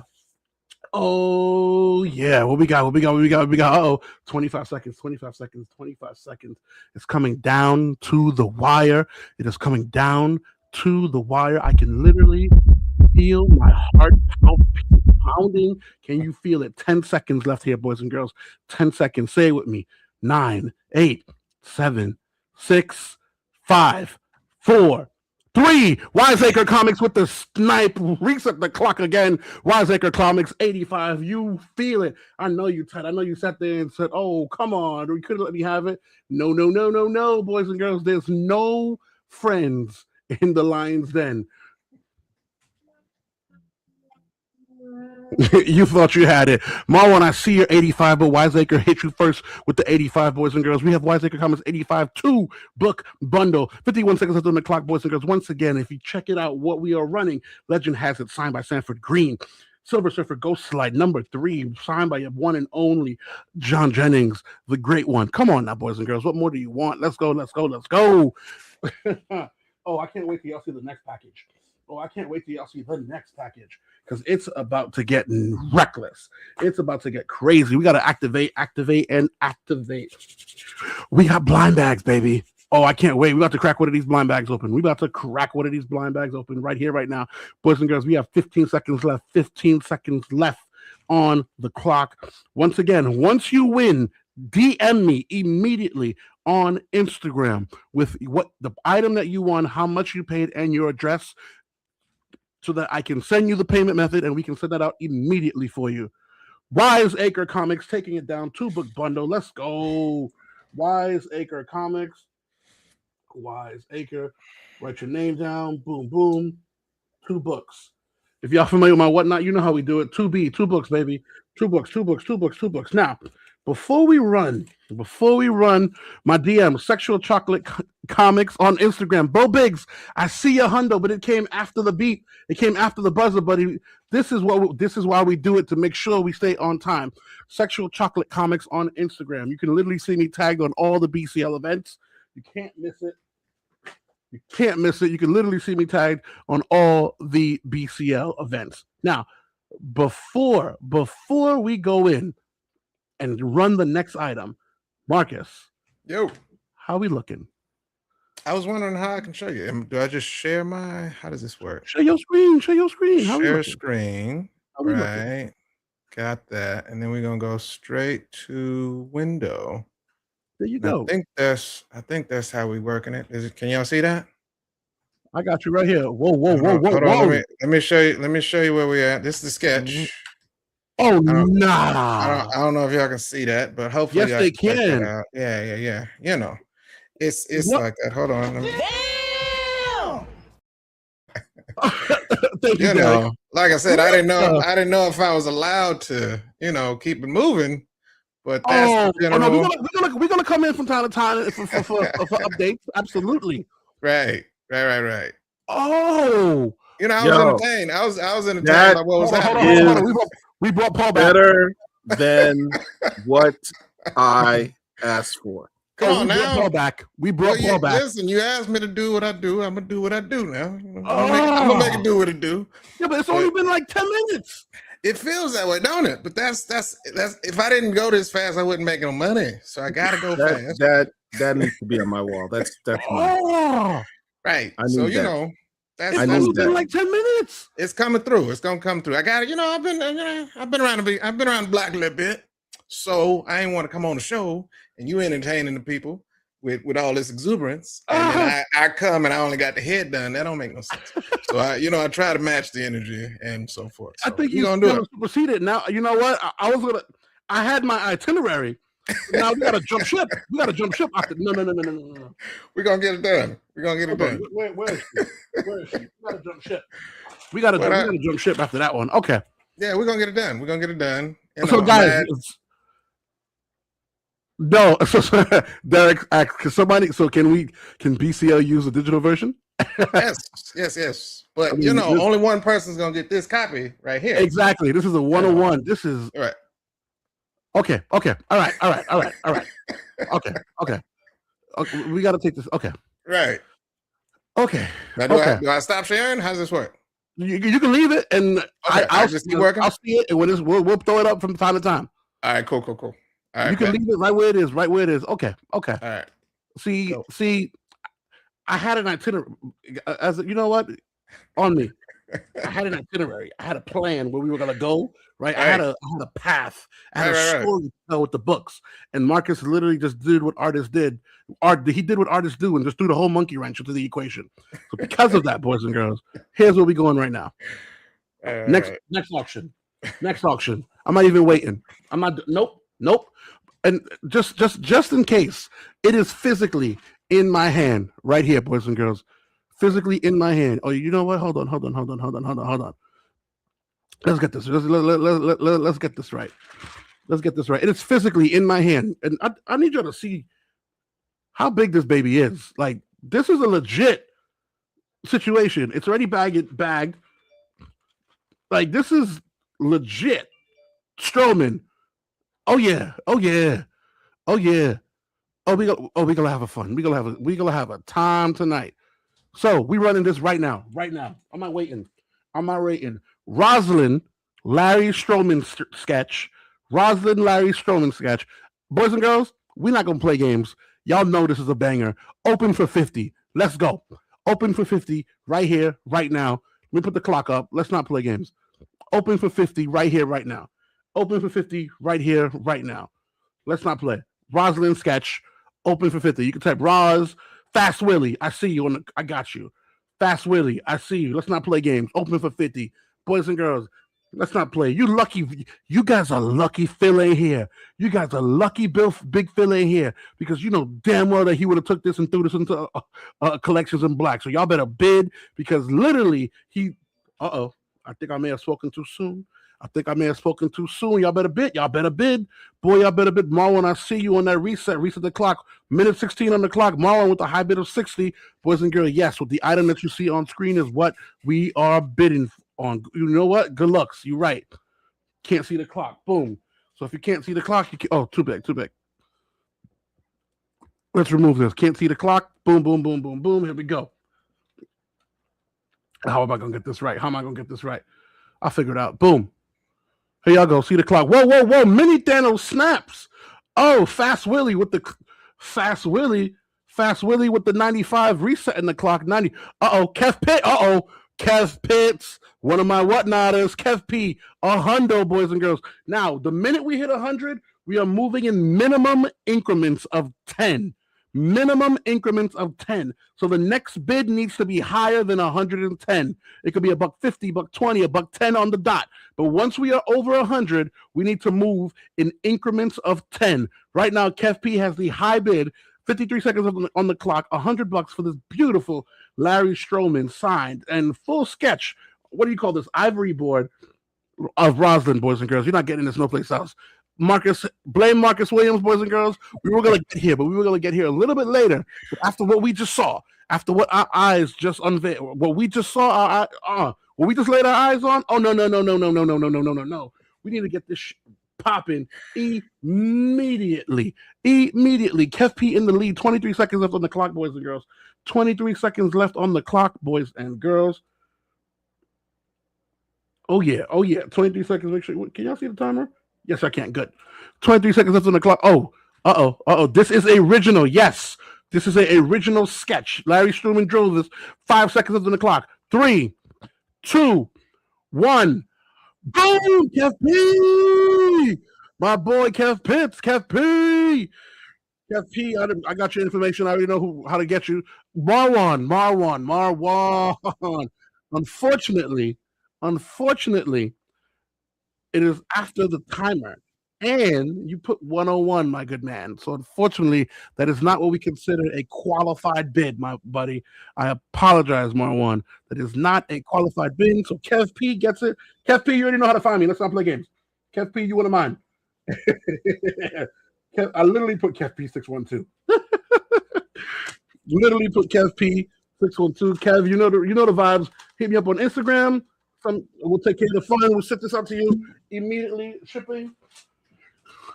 Once again, all proceeds do go to the BCL. Outside of the shipping, everything will be going to the BCL so that we can take these funds and literally roll it right back into the BCL, boys and girls.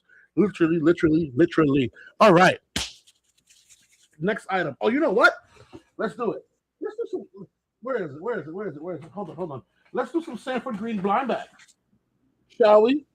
Let's do some Sanford Green blind bags. Now, I have no idea what's in these bad boys. Sanford Green literally told me not to open it. Now, I do know that there may be some sketches in here. All I do know for a fact, there are 3 books in this pack. I know that for a fact. There are 3 books there are 3 books in this pack. They might be sketch. They may be signed. Whoever wins, we will open it live on stream, and then we'll see what we got. But I honestly don't even know what we have inside of these packs. Once again, shout out to Sanford Green for donating these goodies to us. We're going to start this right now. So we're going to call this, hold on, we're going to call this SF1 or Sanford Blind. So SF Pack 1. SF Pack 1, so we know we bid it on. So Sanford Green blind bag, number 1. We're running that right now. We're going to open this for, you know what? Because I trust Sanford Green, we're going to open this at $20 right here, right now, boys and girls. We're going to open this at $20. Sanford Green blind bag. Oh, my gosh. Immediately with the mini Thanos snap. I said to open it for 20. The man said, I don't care. Oh, you guys can see. I didn't even move that. Immediately $40. HX Comics, $40. Immediately $40 out of there. Uh-oh. Marwan with the Thanos snap to match, $80. Let's go. ABC Brooks, I see you're 75, but Marwan has the high bid of 80, boys and girls. High bid of 80, baby. Oh, you thought we were gonna leave the sound effects alone? Negative, boys and girls. This is what we came here for. So all I know, this is directly from Sanford Green's personal stash. I know there's 3 books in here. I know that they may be signed, they may be remarked. I do not know, but whoever wins this is going to get this bad boy home. ABC Brooks, I see you with the 85, resetting the clock. Listen, there's no friends. There's no friends in the Lion's Den, baby. Listen, everyone can participate in the auction as long as you have an account on Facebook or YouTube and you have funds. Because I am not accepting IOUs or whatnot. Payment needs to be done because I'm shipping these bad boys out tomorrow. Yes, that is correct. Each bag has 3. Oh my God, Marwan, reset the clock. Marwan with the full blown. We are at a hundo. Each pack has 3 books directly from Sanford Green's house. I do not know what they are. All Sanford told me was chocolate. There's 3 books in them. I signed a couple. I remarked a couple. Let them fly the way they go. He organized the books the way they are. I don't even know what's in here. I just know that there's books in here. That's it. That's all I know. I just know. Oh my God, Marcus is dropping bombs. You guys don't see what I see. Oh my God, Marcus is dropping bombs. Joe Martin, reset the clock. I'm not gonna lie to you. We'll see. And the BCL, they know what they're doing, right? We know what we're doing because out of all there's obviously a bunch of artists, but Marcus Williams and Greg Burnham, those are the guys that I met organically at cons, talking ish, right? Seeing Tuskegee ears, talking big boy ish at New York Comic-Con, at Brooklyn Comic-Con, at the Schaumburg after party. So to see them, to have one of my guys here with me doing what he does best. Oh my God. Oh my gosh. Literally, I remember as a fan saying, hey, I need that Nubia and I need that icon. I need it. Literally, he came to a con. He was like, chocolate, I got it. I said, don't waste time. Print it, pay. Here's money. Give me. Let's not play. Boys and girls, while I'm sitting here talking 29 seconds, Joe Martin got the high bid of 110. Sanford Green blind bag, guaranteed $3. Sanford said he signed some. Sanford said he remarked some. I don't know what's in here. Whoever wins, we're gonna find out live. Let's see. 9 seconds. Joe Martin 110, 7, 6. Oh, no. Reset the clock. Boys and girls. Hold on. I already reset the clock. However, guys, once we hit over $100, we are moving in increments of $10 increments. I already reset it, so I can't stop it now. That's on me. However, guys, we are moving in increments of 10. So Marwan, I need 120 from you to really. Actually, wait, what am I saying? 110, 115. Never mind. Forget it. I'm losing my marbles. I ain't eat. I've been here all morning. Forget it. Marwan, forget it. I ain't eat. 110, 115. Let's go. I need 120 for you to make this legit. Almost can't do math. This is what happens when the sugars is low, right? Oh, everyone in the community understand what they mean when your sugar running low and you got that. Let me stop.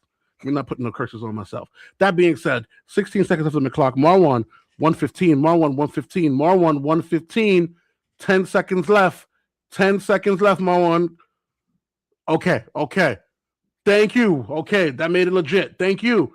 That made it legit. 120 on my man Marwan. That made it legit. Thank you. Marwan, let me put your name down under. Hold on, before we even do that, stop. Hold on. Let's move this camera. Let's move this camera because I don't know what's in this bad boy. I do not know. All right, so let's adjust the camera because I want to see what this is. Okay. What is this? I don't know what this is. First off, I was just about to say, Marwan, this is your pack. Do you want me to open this live? Because I don't know what this is. Do you want me to open this live? I'm assuming yes. Because we all want to see. Okay. We all want to see what this is. Okay. So 3 books. Let's move the camera. Ooh, what is this? Bitterroot, the next movement. Sign. Sanford Green. Sign. Okay. Very nice. Oh my God, what is this? Sanford, what is this cover? Where did he get these covers from? Daniel Warren Johnson, DWJ, signed by the one and only Sanford Green. Holy crap. Come on. Oh, I know what this is. Bitterroot 15, signed by Sanford Green, boys and girls. All 3 signed. Okay, so that means, I see what he did here. So some packs are probably signed, and then some packs probably have some more good. Okay. Oh, man. You know what? We had so much fun with that, boys and girls. Hold on, let me put Marwan's name on this right now. Put Marwan's name on this right now. Marwan got this for $120. Marwan Williams. $120. Let's go. Marwan, $120. You know what, Marwan? Let's go right back at it again. Let's go right back to back. Let's go back to back at it again.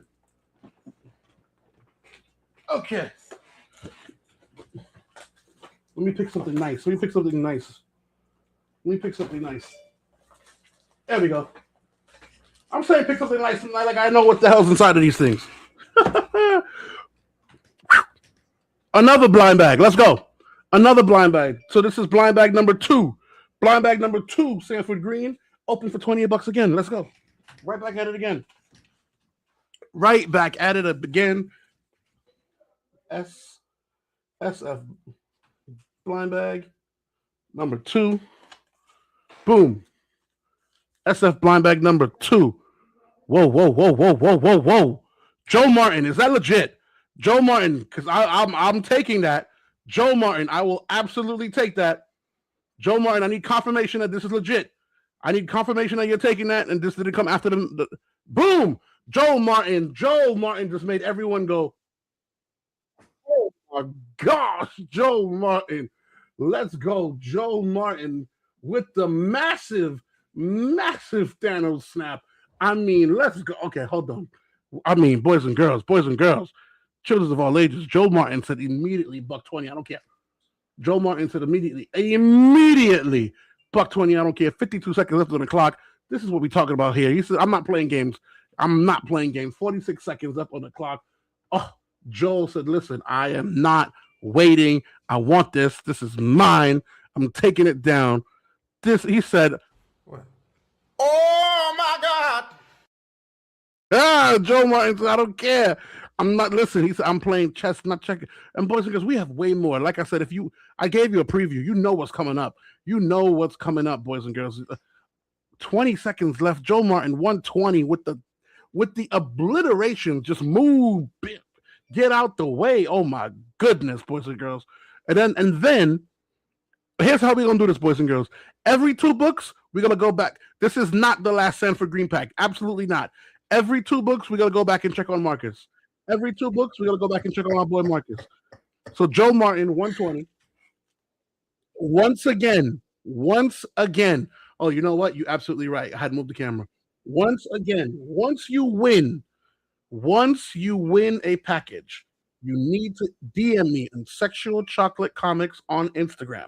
I'm all over the BCL's wares. You need to DM me with your name, your address, payment method, and the item that you won and how much you paid, so that I can properly make sure you get it. Because like I said, Monday morning, all these items are shipping. So who got this right here? This is Joe Martin, 120. Joe Martin, 120. Oh my God. Okay, so before we run the next item, like I said, we're gonna run 2 books back to Marcus. 2 books back to Marcus. Marcus, what's going on? What's happening, man? Great to show them what I'm looking at, because I know that you're causing problems. Do I need to reshare, or you got it up already? Or nope, I got it. I just. Oh, okay, cool. I just, Oh Lord Jesus. I show it, and the progress comes, and Lord I think we're about 80%. 80%. About 80%. I'm gonna drop the colors. The colors are fast. Already? I'm inking, right? If I would have left it in sketch, we would have been in color. But I figured y'all deserve, we gotta get a quality for the folks. So I'm gonna go ahead and ink the rest of this, drop the color. Oh my God. Oh, look at that. We said an hour, so I gotta do my job. Now let me ask you a question. Go ahead. The face, the character, is it inspired by anyone? Because I do see the goggles, which makes me go, are we going Moon Girl? Are we going to is it the mat? Isn't it like a little face mask, right? Oh, like a little face mask, correct. A little face mask. Yeah. It's the BCL logo, man. I think the Moon Girl comes from the I thought it was just a Swaptober. Hey, BCL meets whoever. It's the Swaptober of the BCL logo. Correct. Listen, I heard Afro Puff, so I put that I'm highly upset that I can't even bid on nothing. Everyone keeps. I don't think people understand. Paul's sitting there saying it's perfect. I hope you guys know everyone can bid, including Paul, including Phil. I'm the only one that can't bid. I'm the only one that can't bid. But you know what? Speaking of bid, I think it's time to move up a little bit, right? We've been moving some books. That's nice. We've been moving some stuff. That's nice. I think it's a little too early to drop the hammer. But what we absolutely will do, somebody's going to be really upset at me right now. I don't give a damn. Because this was not a part of the preview. Because there's so much that we have. Hold on. There's so much. Let's do this. Boys and girls, children of all ages. You keep hearing about, yes, Fast Willie. Whoa, no, pause. Yes. Pause. Bro, is that the thing from Sean Burke from Bulletproof 2 years ago? Yes. Okay, that's not fair. How is that not fair? Because I was supposed to get that. I had to go on my flight. Okay, hold on. Let's take care of some business first. Fast Willie Jackson. This sketch that you see on the screen, that the great Marcus Williams, one half of Tuskegee Air. Popeye, I like Popeye. Okay, we can go on and on. We can go on and on. He is sketching this. This is a one-of-one BCL exclusive. You will never find this anyplace else unless you sell it. Point blank, period. That's one. Okay? Now, number two. On screen right now, what just activated Paul. You guys keep hearing about the Schaumburg after party that I created and I, brought to fruition, which essentially literally has me sitting here with my fellow BCL rocking and rolling, bringing the auction to you, right? You're wrong for this, Chocolate. How am I wrong? How am I wrong? So, what you see in front of you right here, boys and girls, is a culmination of that event. So this is not just a rare item that you can't get nowhere. This is literally a piece of history. You know how Phil and Paul always talking about certain items are not monetarily valuable, but it's the meaning behind it. So literally for me, this is my first official event into comics. This is signed by Larry Stroman, Greg Burnham, Greg Elizé, Stephen Harris, Todd Johnson, Newton LaVeaux, and wait, there's more. Wait, Marcus, your ass was here. Why is it this? Where's your signature? You were here. I feel like if I was sitting down at the table, I should have signed it. You absolutely should have, because Did I not? Signature. How the hell is your Right. signature not here? I was about to say maybe I went to the bathroom. I'm not really sure. I can't really argue right now. But you know what? It's okay because we'll have more. If there's anyone who has more copies, it's Right. me. There you go. If there's anyone who has more copies, I mean, it was my event. Oh, and by the way, I'm sorry. By the way, this little thing right here, this is just a little sketch of Rosalind. What printing is this book? So this is, The answer to that is it's irrelevant. No.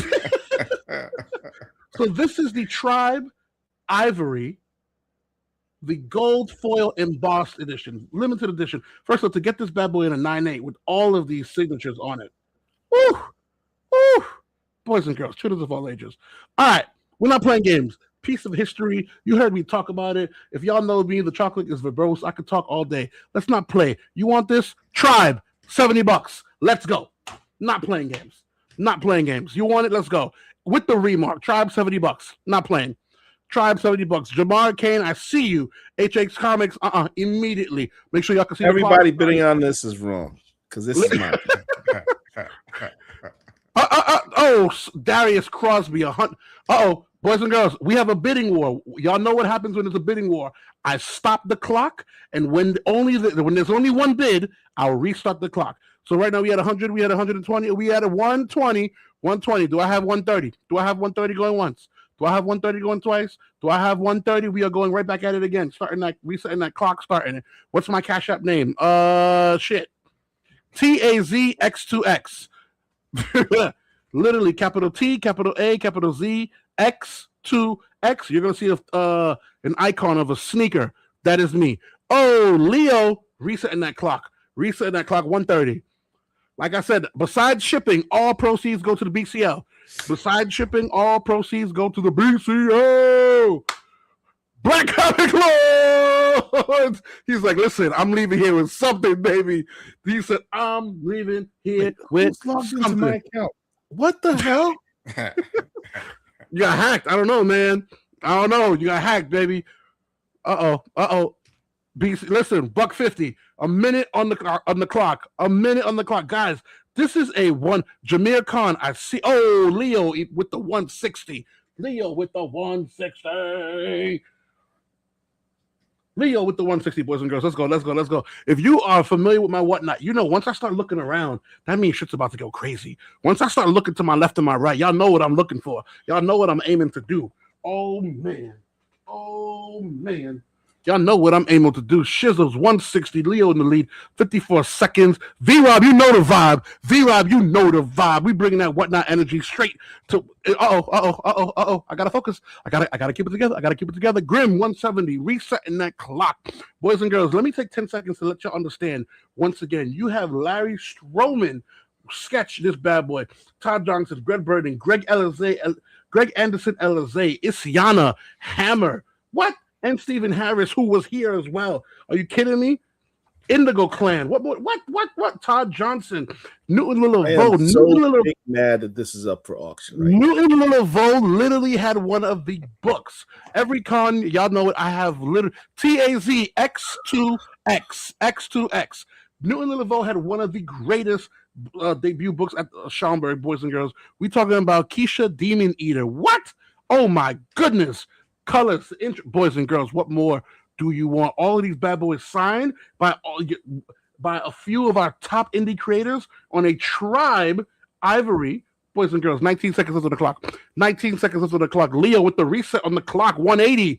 Leo with the, you can't get this no place else. If you see anyone with this on eBay, you tell me and I will take care of it, because the only way you could have gotten this is through me, boys and girls. That is why Paul is pissed right now, because Paul wanted this bad boy to come home to the BCL, but it looks like Leo's going to take this, boys and girls. What are we doing? I was there. Jesus, this could be my book. Come on, man. He said, I was there.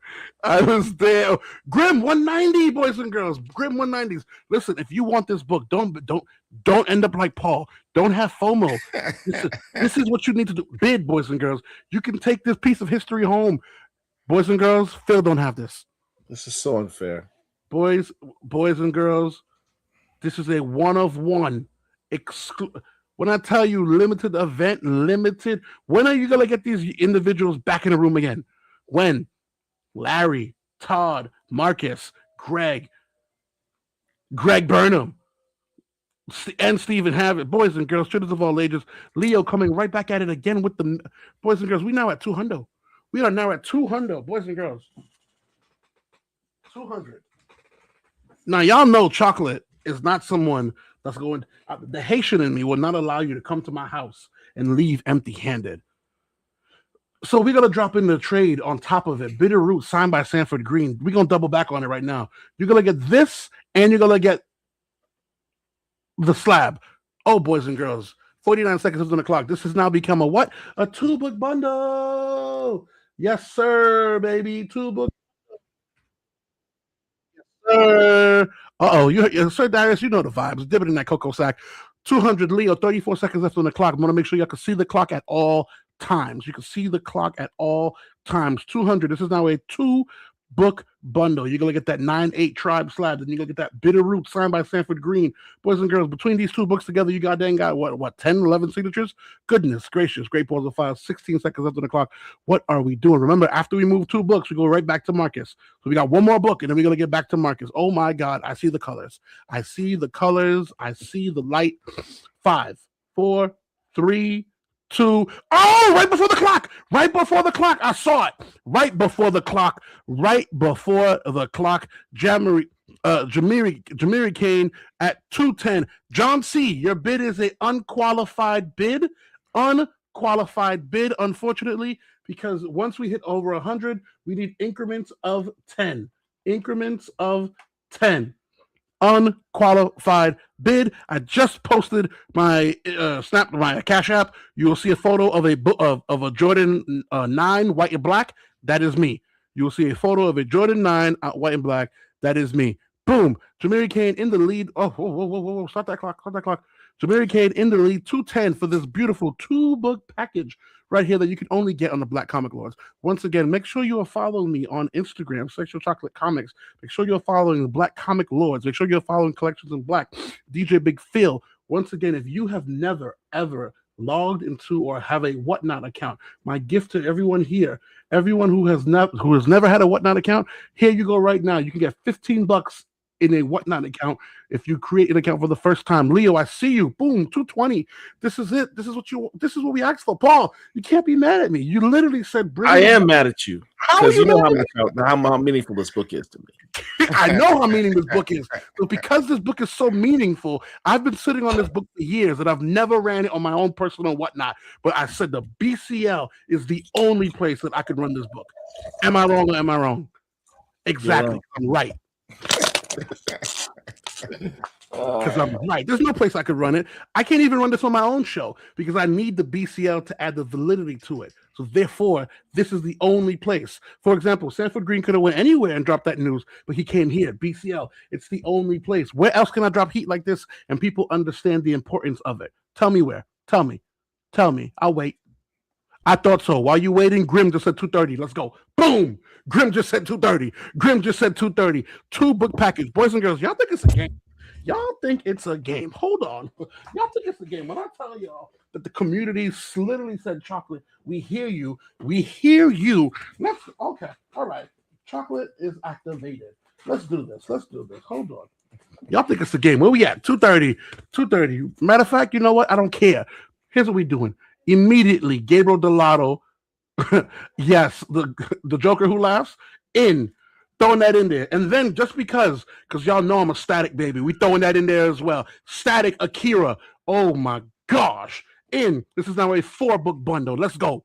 Talk to me nice. 2:30, 33 seconds left on the clock, boys and girls. We're not getting it no place like this. If you want to experience this, boys and girls, in real time, make sure you follow me on Whatnot every Sunday at 8:30. We bringing this energy to you live. Unfortunately, I don't want to say unfortunately, but because it's the BCL, you know we got to bring you top shelf all day, baby. Top shelf. We can't bring you no moonshine. We got to bring you that heat, bring you that fire, bring you that exclusive. 10 seconds, boys and girls. 10 seconds. Grim, are you going to take this 4-book bundle? 6, 5, 4, 3, 2, 1. Oh, he just got it. Jameer is sniping. Jameer is sniping. Jameer is playing with death. He is playing with fire. You are cooking with grease, baby. I'm not talking about no regular grease. I'm talking about that chicken grease, baby. Oh my goodness gracious. We said, let's go. You thought it was done, but we are back at it again. Reset that dang clock, baby. Oh my goodness. Paul, please keep me up on time because I can run. Please keep me up on time because I can run. Oh my goodness. 250 Jameer Kane coming through literally at the last second, at the absolute last second. He is playing with fire. You are a dastardly individual. Goodness gracious. Yes. Only here at the BCL. Boys and girls, we got the high bid of 250 for this 4-book bundle. What do you mean 4-book chocolates? Yes, you're getting that Bitter Root Volume 1. The Next Movement, signed by Sanford Green. You're going to get that Gabriel Delato, the Bat Who Laughs, Virgin, Bulletproof exclusive. Oh, my goodness.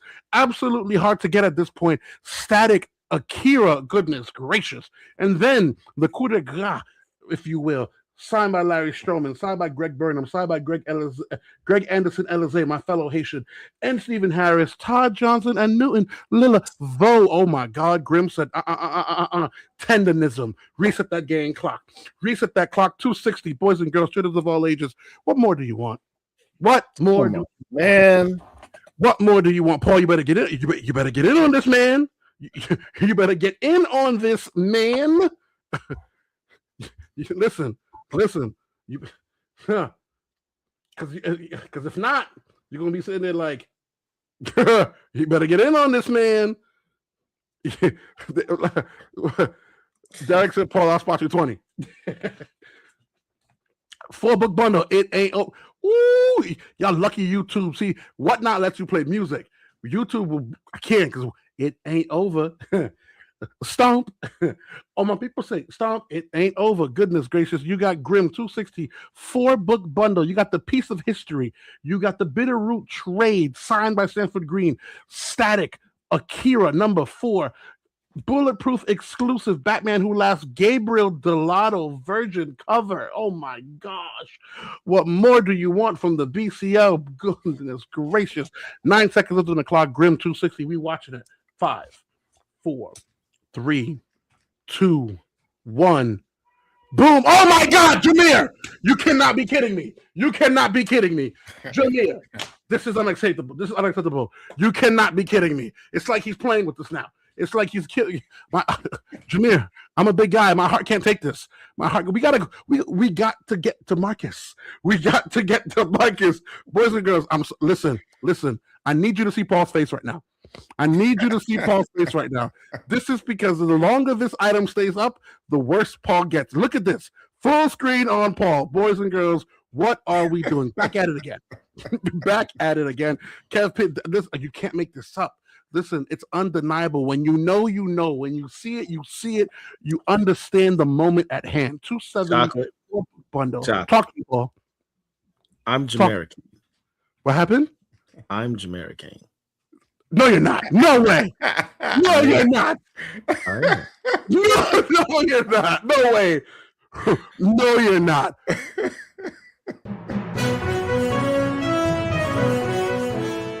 This is a Black Comic Lords exclusive. Is this your Spencer account? No way. Wow. No way. Wow. The plot thickens. 3, 2, 1. It's his. Wait, are you really Jamaican? Kane? Yes. No fucking. Oh shoot! Wow. Surprise, bitches! I had no idea. Twisted Edge. Oh my gosh. Oh my goodness. That's one way to do it. Listen. That's one way to do it. Listen. I had no idea. He just sat there coy. Just was like, go ahead, keep talking that ish. I had no idea. All right, 4-book bundle for the boss. I guarantee you that book means a lot more to me than anyone who else was bidding on it. Wow. For the boss, Paul, 4-book bundle for B. Hold on. Put this bad boy in the safe. Okay. Wow. I just, you know what? After something like that, I think it's only right that we break hearts. What do you say, Marcus? I'm ready. I think it's only right that we break hearts. Now, right. I do know, and I apologize because I gave you guys a preview, and I was like, hey, here's what I'm going to run, and all of that shit, and I haven't really stuck to the script. Unfortunately, vulgarity, and I haven't really stuck to the script, and I apologize. I truly apologize for that. But unfortunately, I mean, we got to stick with it. Boys and girls. God damn it. Wow. Sniping. Let that sizzling. Oh my God. Tell me who signed this one. It's a Steel Freeze cover. Okay. Yes. I just got my first warning. So please, let me stay on. Let me keep it together. I just got my first warning. We cannot have 2 warnings.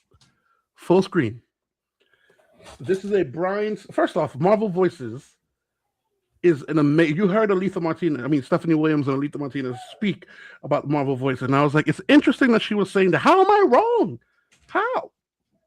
You should see what I didn't want to run. So this is Marvel Voices #1. Out of Marvel Voices started as a podcast, and then it became a collective together with Method Man, Charlemagne the God, my boy Rob Markman, my boy Damian Scott, Sanford Green, Rochelle Rosenberg, Blurred Girl, Regine Sawyer, The Enigma, Brian Steelfreeze, Sanford. The list goes on and on.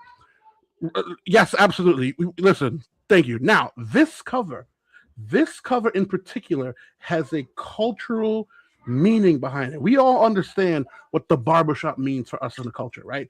For the ladies, you understand what the salon means, where you can talk your ish. So if you look here in this cover, you have literally Storm, Misty Knight, Sync, Luke Cage, Black Panther, all sitting there in the barbershop talking their ish, getting. Don't forget. If you look outside the window, you've got Miles Morales and Ironheart. Look a little closer. Just teach me something new. Yes, he did. Oh my God! He just taught me something new. I've been sitting on this book for 4 years. I did not know that. He's absolutely right. Miles Morales is right here, and Ironheart is right here. Oh my! I have never seen them.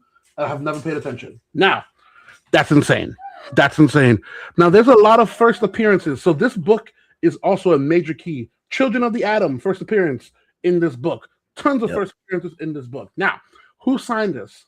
Sanford Green, Rob Markman, Aletha Martinez, Rochelle Rosenberg, Regine Sawyer, Damian Scott, and then the great Brian Steelfreeze. Let me turn the back to make sure I don't miss nothing. Nope, I did not. So that's 1, 2, 3, 4, 5, 6, 7 signature on that rare cover right here. Boys and girls, children of all ages. Let's open this bad boy for 50. Let's go. Marvel Voices, Brian Steelfreeze, 50. Let's go. Hi, Boo Bear. My daughter's here. Focus. Brian Steelfreeze, 50. Let's go. Let's reset the clock. Everyone can see it. Reset. Clock reset. Let's go. Let's go. Brian Still Freeze, 50. 7 signatures. Woo! CGC in his book costs more than that. Uh-oh. The cat is out. We now know who Jameer is. Starting. The cat is out. Oh, Sir Darius. We're not going to tell people about my copies. Listen, I tend to corner the market on certain items, so we'll leave it there. We'll leave it there. Boys and girls, 9.4. 7 signatures on this beautiful. Oh my gosh. Make sure you guys can see the clock. Jameer King. Listen, someone who we don't know in the lead for 50. 44 seconds on the clock. Let's go. Uh-oh. Reset. Darius Crosby said, no. Try it again. Darius Crosby said, no, try it again. After this, guys, we're going to go right to Marcus. We're going to go right to, oh my gosh, I see the colors. Kev P, one of my whatnotters, appreciate you coming through. Darius, I see your 80, but somebody said, I'm not playing games. Reset, mini Thanos snap 100.